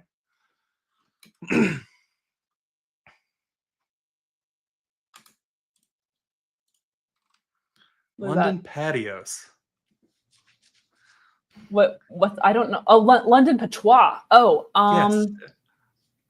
I don't know that I can do that, unfortunately. I thought about it. It's usually if I'm going to use Mickey voice, I go for Evil Mickey on purpose. The terrifying, like terrible evil Mickey of the like, God damn it! If it wasn't for all of your fucking goofy, it's so much. Scientific, I did Irish a bit. I was trying to do Scottish. It sort of dipped into Irish. Is that all right? You can go back to it if you like. You can see. Recommendations to LNC. It's recommended that the Here LNC goes all of our Irish followers. take the following actions to minimize the potential for a similar occurrence in the future. Policy manual revisions alone will not prevent unauthorized expenditures. Increased board awareness and interest in the LNC's financial status is critical moving forward to repair reputational damage and properly safeguard donor funds. The recommendations are designed to provide increased oversight by the board, cure weakness in policy and procedures, and address legal considerations. They're organized according to the topic they're intended to address. You want to go for it? Do I want to attempt Trump voice? I can't do Trump voice, so you're going to have to do it. I can't do it at all. request council to send a cease and desist letter to McCardle demanding she cease using the LNC chair title. Very good, very good. Revise the policy manual as follows. Excellent policy manual, to be the best. Really, we don't make the policy manual great again. Revise section 1.04, committee scope and responsibilities. Adopt a board financial committee to provide financial oversight and accountability for decision-making, unlike that dirty, dirty Hillary. So bad, so evil. Such committees are considered a best practice for board governance, which is why dirty Joe Biden never put one in. Standard duties of a board financial committee are to review and approve expenditures, monitor overall financial health, ensure compliance with regulations, and document decision-making, which is how China has ruined this country due to Looney, Loomer, and Biden's failures. The committee should also review bank statements and other financial records on a monthly or quarterly basis, pursuant to a recommendation in the management letter submitted by the auditor with the 2024 audit. I'm going to have Kash Patel and his team really get on this, really make America great again. The committee should be no larger than 3 LNC members, including the treasurer. The chair should be an ex officio member of the committee. I understand that means that they are not, in fact, appointed directly, but are kind of outside of things. I'm kind of hoping that if they can inject some bleach and light into their veins, we can really keep them clean on this one. The committee should report to the full LNC on a regular basis. My Trump is not particularly good. Sorry. I'm going back to British if there's nothing else. I mean, you've been asked for a Brooklyn accent. I'm asked for Brooklyn. Oh dear, did I? Okay. Yeah. Oh gosh. It's by the way, so guys, I do dialects, but it's really hard to shift dialects when you're doing them in rapid fire. So like I have to clear out the old dialect. So give me a second to transition here. Status complete. I started Russian for a second. See, that's the problem. Status completed. The LNC created a financial services. God damn it! The LNC created a financial services committee at its May 2025 meeting. The next step is to elect 2 LNC members to serve on the committee, which is not occurred as of the writing of this report. Contracts and contracts approval. Require all contracts, agreements, transactions, remunerations, and modifications to be in writing with a detailed description of the scope of services to be performed. This section should also set forth the minimum required elements of a contract, including printed name and signatures of both parties to signify acceptance of terms.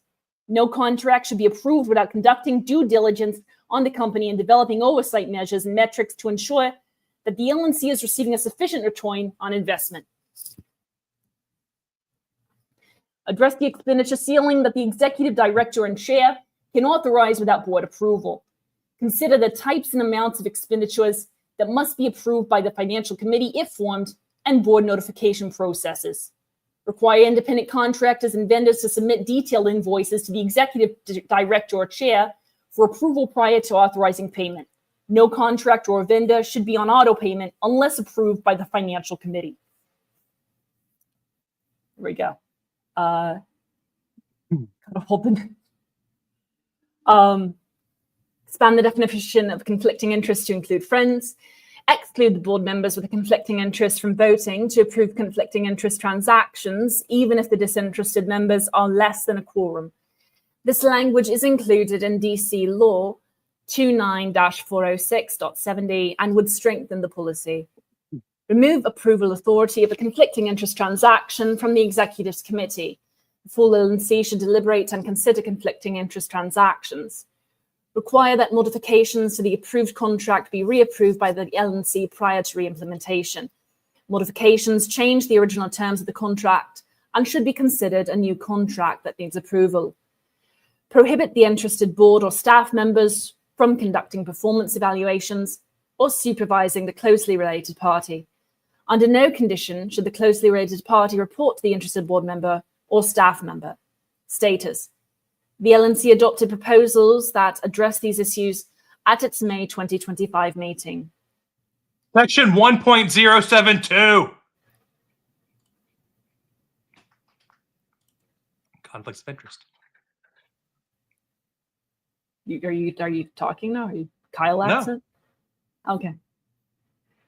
Expand this section to define. 1.072 though is mine. I know that's yours. So go. I don't need to tell I already mentioned. I said the section. I know, but you also do section 1.072. That's I don't think I can section. do Bobcat is high for me. So unless Amanda can do Bobcat, I don't think I can. Unless you mean like an actual literal animal bobcat. No. You don't know Bobcat Goldthwait? Mm-mm. Goldthwait? Mm-mm. He's the one that always sounds super neurotic and like he's losing his mind in movies and all kinds of other stuff. Hit the like button, you hating bitches. They're reading and doing performance art. Come on! We have 3 pages, and it's going to be the longest journey to the end of those 3 pages. Yeah. So, oh, man. I can let Southern hang out, but Larry the Cable Guy is too fake Southern for me. Y'all need better suggestions. He was Elliot and Scrooged. I'm gonna go. You're not gonna go. Expand this section to define. You can't use your normal voice. Gotta hear that. I've just done English. English is my best one by far. Well, yeah, you speak it.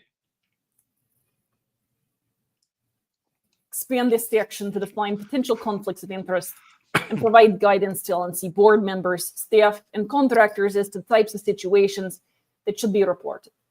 Based on input from members. Archie's got the right idea. I can do these. LNC should also consider implementing requirements to report funds received from real or potential conflict of interest. Consider adding policy that any current or former LNC members and subject of conflict found in violation of the subsection shall be denied any trade or relationship with the LP. Status. All right. Okay. LNC adopted now we've got a thing. I can do this one. I know. I'm just finishing this when you do budget. LNC adopted proposal to deny trade relationship with LP to any current or former LNC members found in violation of conflict of interest policy at its May 2025 meeting. Go. In 1.083 budget, revise this section to include the board committee, if adopted, to participate in the development of a draft budget. Status. The LNC adopted a proposal to make this revision at its May 2025 meeting. Section 1.085, credit cards and expense reimbursements. Do it. Revise this section to include review or approval of credit card bills and expenses or reimbursements to the executive director or chair. Status. The LNC adopted. Proposal requiring the Financial Services Committee to approve in writing reimbursements exceeding $200 to this fully operational executive director or any LNC member prior to this payment at its May 2025 meeting. Section 1.07, obligations among board members and staff. Add a new heading to the section preventing the LNC officers from serving as executive director. This provision will ensure proper checks and balances and ensure that the chair cannot unilaterally enter into transactions like Homestar. Status. The LNC adopted a proposal to prevent an LNC officer from serving as an executive director while serving on the LNC.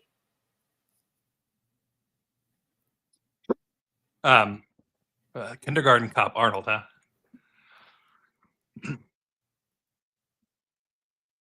Consider developing an LNC ethics policy or other internal policy to prohibit members from engaging in actions that appear to support candidates or candidates from other parties.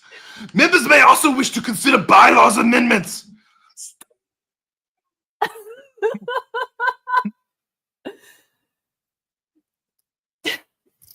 Good God. You want me to do Kermit the Frog here? Yeah, do Kermit. You're really good, Kermit. I don't actually remember where I got. I'm at 3? Yeah, you're at 3. Continue to seek additional documents from Ricardo, including the following. Additional documentation regarding any Freedom Calls transaction with the LP. Articles of organization and minutes of Freedom Calls, LLC. Name of Freedom Calls employees who made calls for the LP. Statements regarding the identities of the person who prepared and signed the Freedom Calls, W9. Statement regarding the identity of the person who answered the freedomcalls.net email address. Statement regarding the identity of the person who submitted the Freedom Calls invoices for payment. Copies of weekly reports from Paget as required by his contract with the LNC, July 24th, 2023 through January 26th, 2024. Copies of weekly reports from Dylan Allman as required by his contract with the LNC August 2023 through January 31st, 2025. The LNC documentation not previously provided, including contracts, reports, performance evaluations, and project materials. Legal action. The SIC carefully considered the facts and evidence set forth in this report to determine whether it would be in the best interest of the LNC to pursue legal action based on the matters investigated. The SIC also consulted with LNC counsel, who consulted with the LNC's counsel, Invest v. Mikado, the derivative lawsuit pending in DC Superior Court regarding this issue. The SIC concludes that the LNC may have a viable claim or claims against Mikado, Patent, and Freedom Calls LLC based on the facts and evidence available. For example, the SIC has concluded that the transactions with Freedom Calls LLC, in which the LNC paid Freedom Calls LLC a total of $49,600, may be voidable pursuant to DC Code 29-40670, because Mikado did not disclose material facts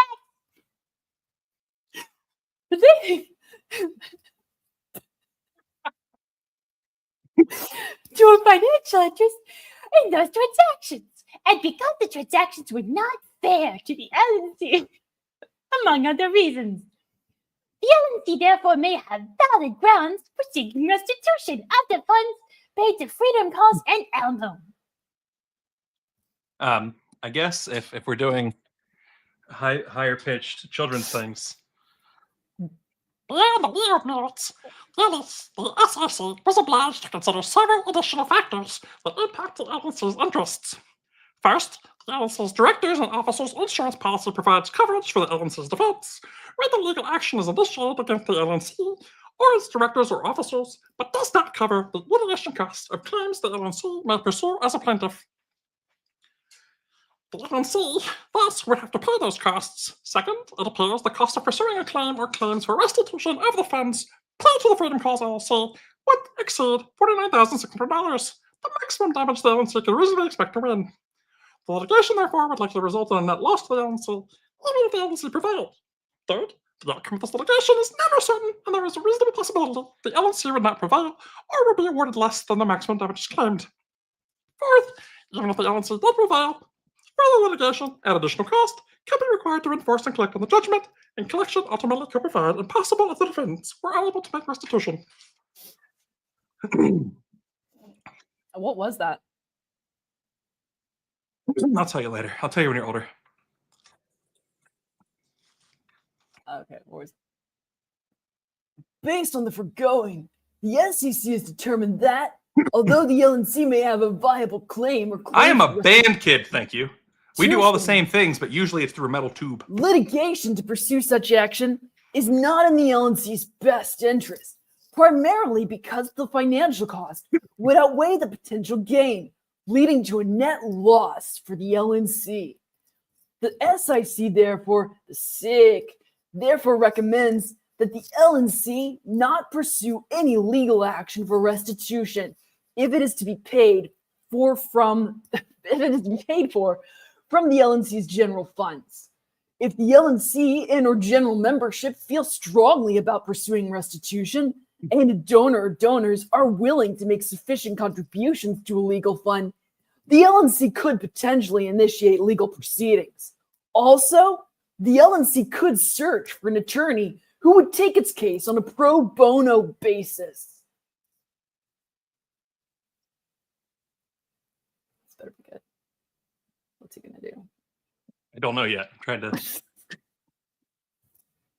Yes, oh god. And my voice, I'm having a hard time hitting the lower notes at this point because I've been high. The SIC has also reviewed the status of Vespi McCardle and consulted with the council regarding that case. The primary relief the plaintiff seeks is the removal of McCardle as chair of the LNC. That has already happened. The SIC therefore concludes that continued litigation seeking such relief is not in the LNC's best interest. Secondarily, the plaintiff seeks a court order prohibiting McCardle from serving on the LNC in any capacity in the future. The SIC finds it exceedingly unlikely that a court would enter such an order, and even if it did, that such an order would be unenforceable as contrary to the First Amendment. The SIC further finds that such extraordinary relief would be unprecedented intrusion by the state into the freedom of association of the Libertarian Party and its members, thus causing the LNC at least as much harm as benefit, if there were any benefit at all. The SIC therefore concludes that continued litigation, seeking a court order barring McCardle from serving on the LNC in any capacity is not in the LNC's best interest, particularly in the light of the SIC's recommendation in paragraph 6 below. Finally, the plaintiff seeks a court order seeking access to the LNC records. Access she alleges the LNC refused when she requested as a member of the LNC. Do you want to finish this paragraph because it's long? Sure. Were we? Remember these things. The allegation is false. The LNC responded by acknowledging that LNC members are entitled to inspect and copy LNC records at any reasonable time to the extent reasonably related to the performance of their duties as a director, and stated it was prepared to accommodate any reasonable request. The plaintiff made no such request, but sued instead. Additionally, the SIC notes that the plaintiff is no longer a member of the LNC.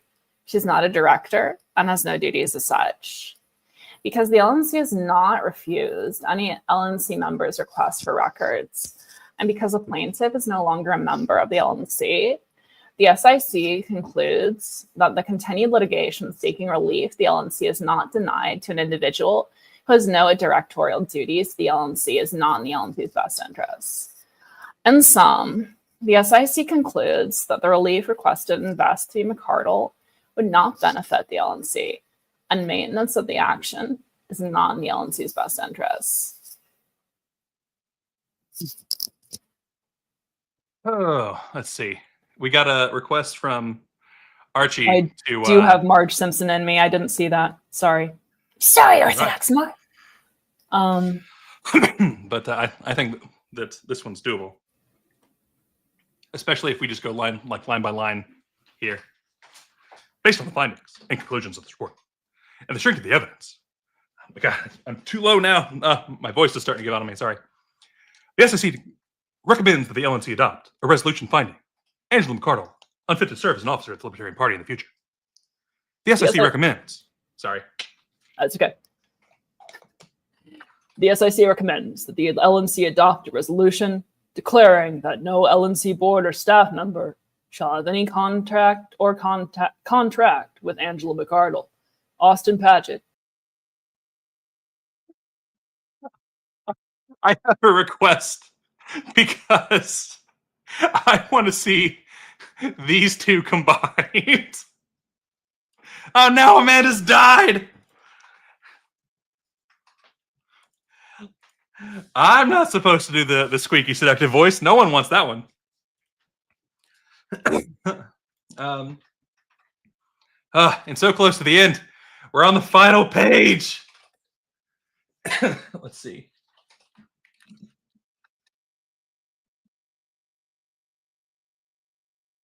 I have sent her a text massage.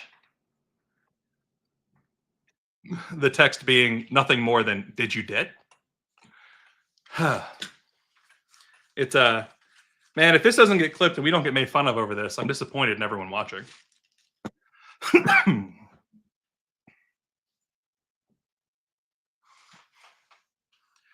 You do, Jennifer Tilly, get up here. No.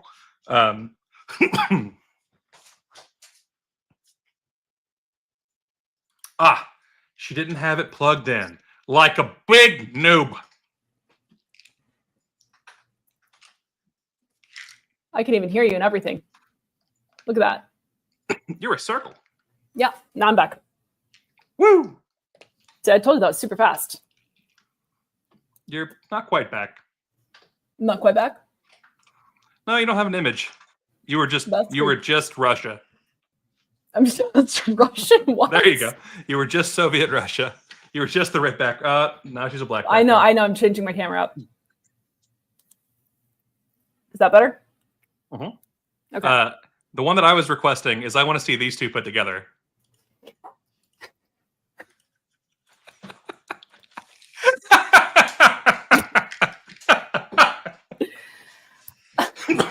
What am I even reading at this point?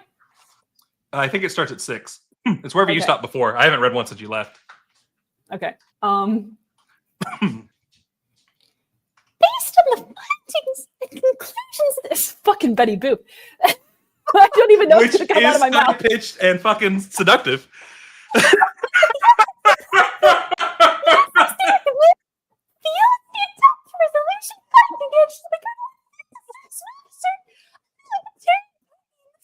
Future.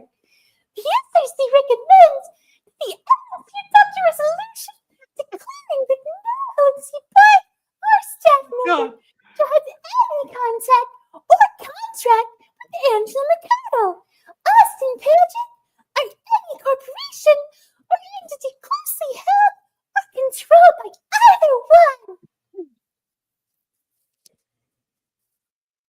Oh my god, that was fabulous.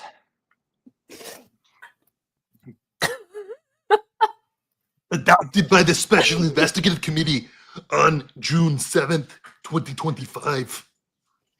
Adopted by the Libertarian National Committee on June 9th, 2025. Come on, Frida, let's go.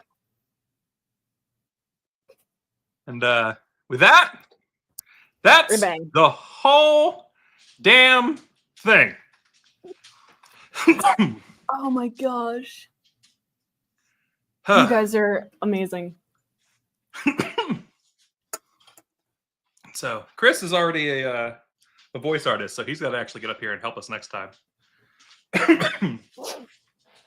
Just wait till they realize that both of us sing, and they start asking for sing-song voices. This is an important question. Can I do broccoli? That just means sitting there.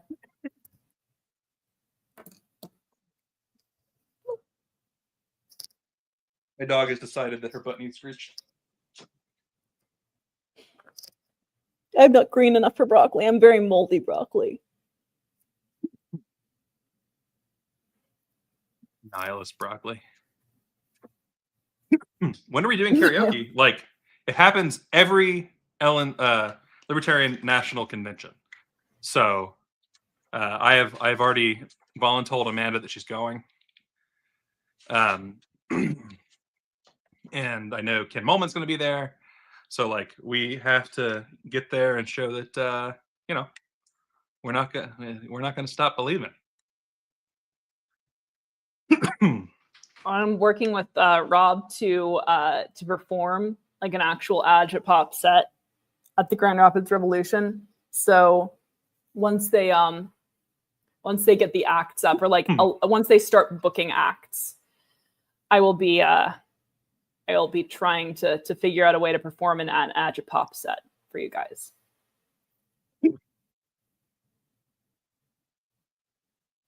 I don't think karaoke works very well online. I don't think my microphone's good enough for that. Mine I is. need to well, I guess it's good enough for GarageBand. When I record, I use this actually. But what did Communist Planes used to play? Actually, props. Oh my god. Agit Pop. He's the chair of the Dad Joke Caucus. That's gonna be a thing. You cannot deny him his chairship right. I can though. I can and I will.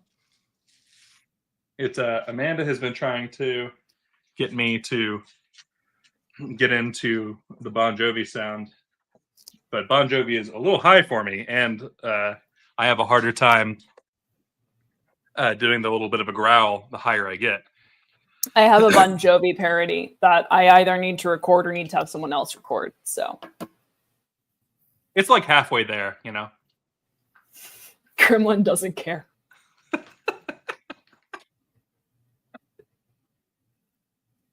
So that's it for the impromptu reading of everything that Chuck didn't show up to after demanding we read. So, but for some reason, we have done nothing but gained people. We've gained more people since we stopped reading than we had while we read, which I agree with. Well, you know.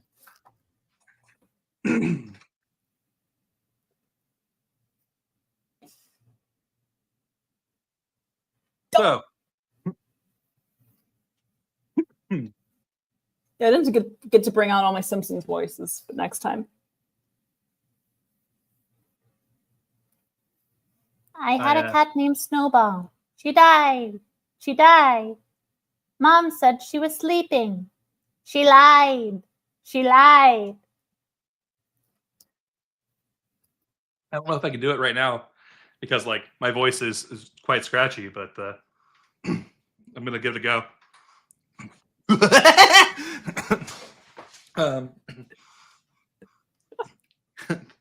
Hey, kids!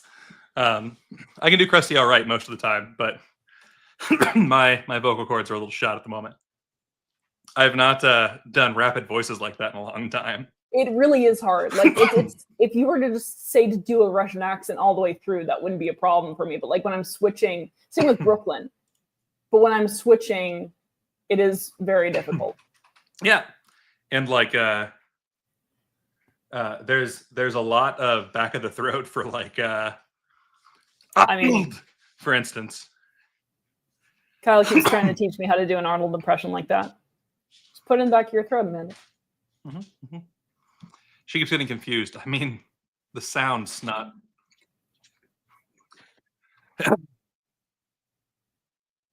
But like, you have to. It's you have to like the easiest way to do it is like if you let your soft palate kind of be floppy, so that you get a lot of nasal and mouth at the same time. I don't know. I don't know what that means, Kyle. That's you know what your soft palate is. It's the flat. I do, but I'm not like how to make it. How to make it nasal. It's all about letting it go to your nose only sometimes. Like You almost want to do the pedal tones in your chest. Your chest is you're just a completely different place from your nose. Yeah. Just smoke a doobie, then you'll be good at Arnold.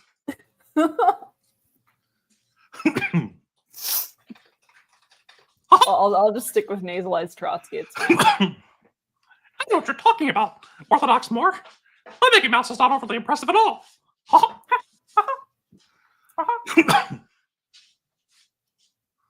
But the thing that I use Mickey Mouse voice for is terrible. It's I don't know if you guys have ever seen the video where Goofy has murdered people and he's on trial, and Disney is trying to get him off. But there's an evil Mickey Mouse in that, and so the idea of this just absolutely horrific, monstrous Mickey Mouse, who's just terrible to everyone around him, but they're forced to be around him because he's the like billionaire owner of Disney at this point. So there's you just do the things of, you know, like, God damn it, Minnie, look at what you made me do! you know, you just do all the most abusive things you can think of in Mickey Mouse voice. It's way funnier that way. It's the concept of like a normal person abusing someone's horrible, right? That's bad.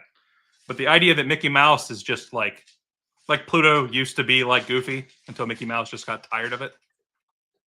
I'll do the same thing to you that I did to Pluto, Goofy, if you don't get back on the fucking corner and... Those are the things that I learned Mickey Mouse voice for. I know how to do Donald Duck, but I can't vibrate my cheek the right way. Like, you press your tongue into the side of your mouth and you let the air go past. But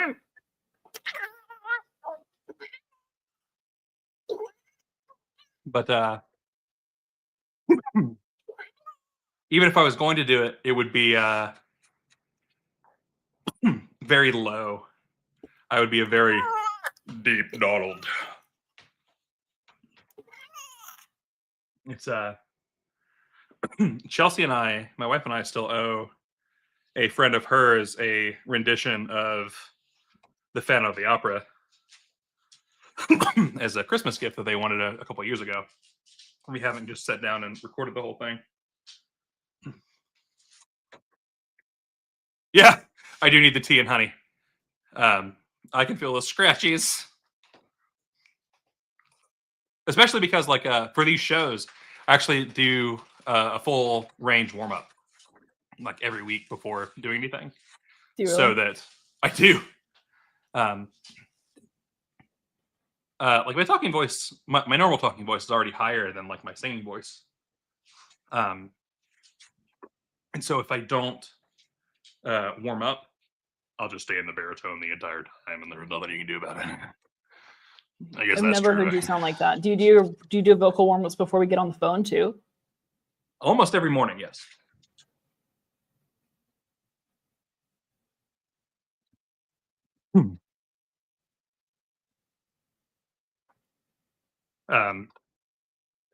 But you've heard that early morning voice from me before when I'm not I don't. We don't need. warm yet. The audience doesn't need to know about how I've heard your early morning voice, Kyle.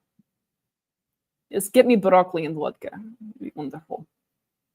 That's what gets Amanda going. And broccoli and vodka.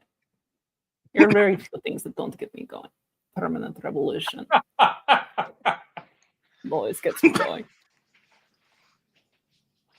Capitalism does not get me going. It's but like I sing to my dog every morning. That's how she knows it's time to go outside. Don't talk about me like that. I sing to my bitch every morning.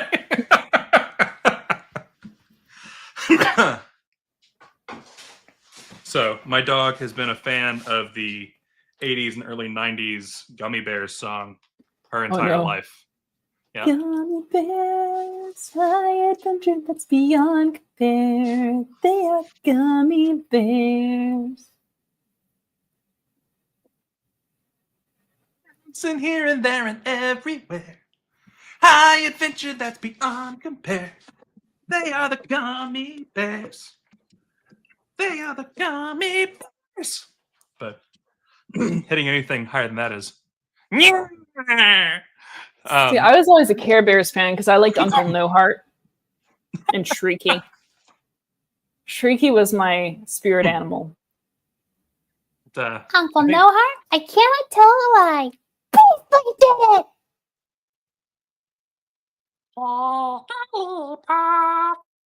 There's a lot of silly voices that happen out there.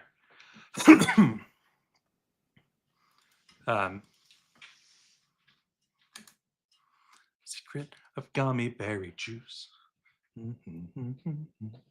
For the record, that is on Disney Plus. I have rewatched the entire show in the last year because I am a child. So, any more questions for us or anything? Or are we calling it a night?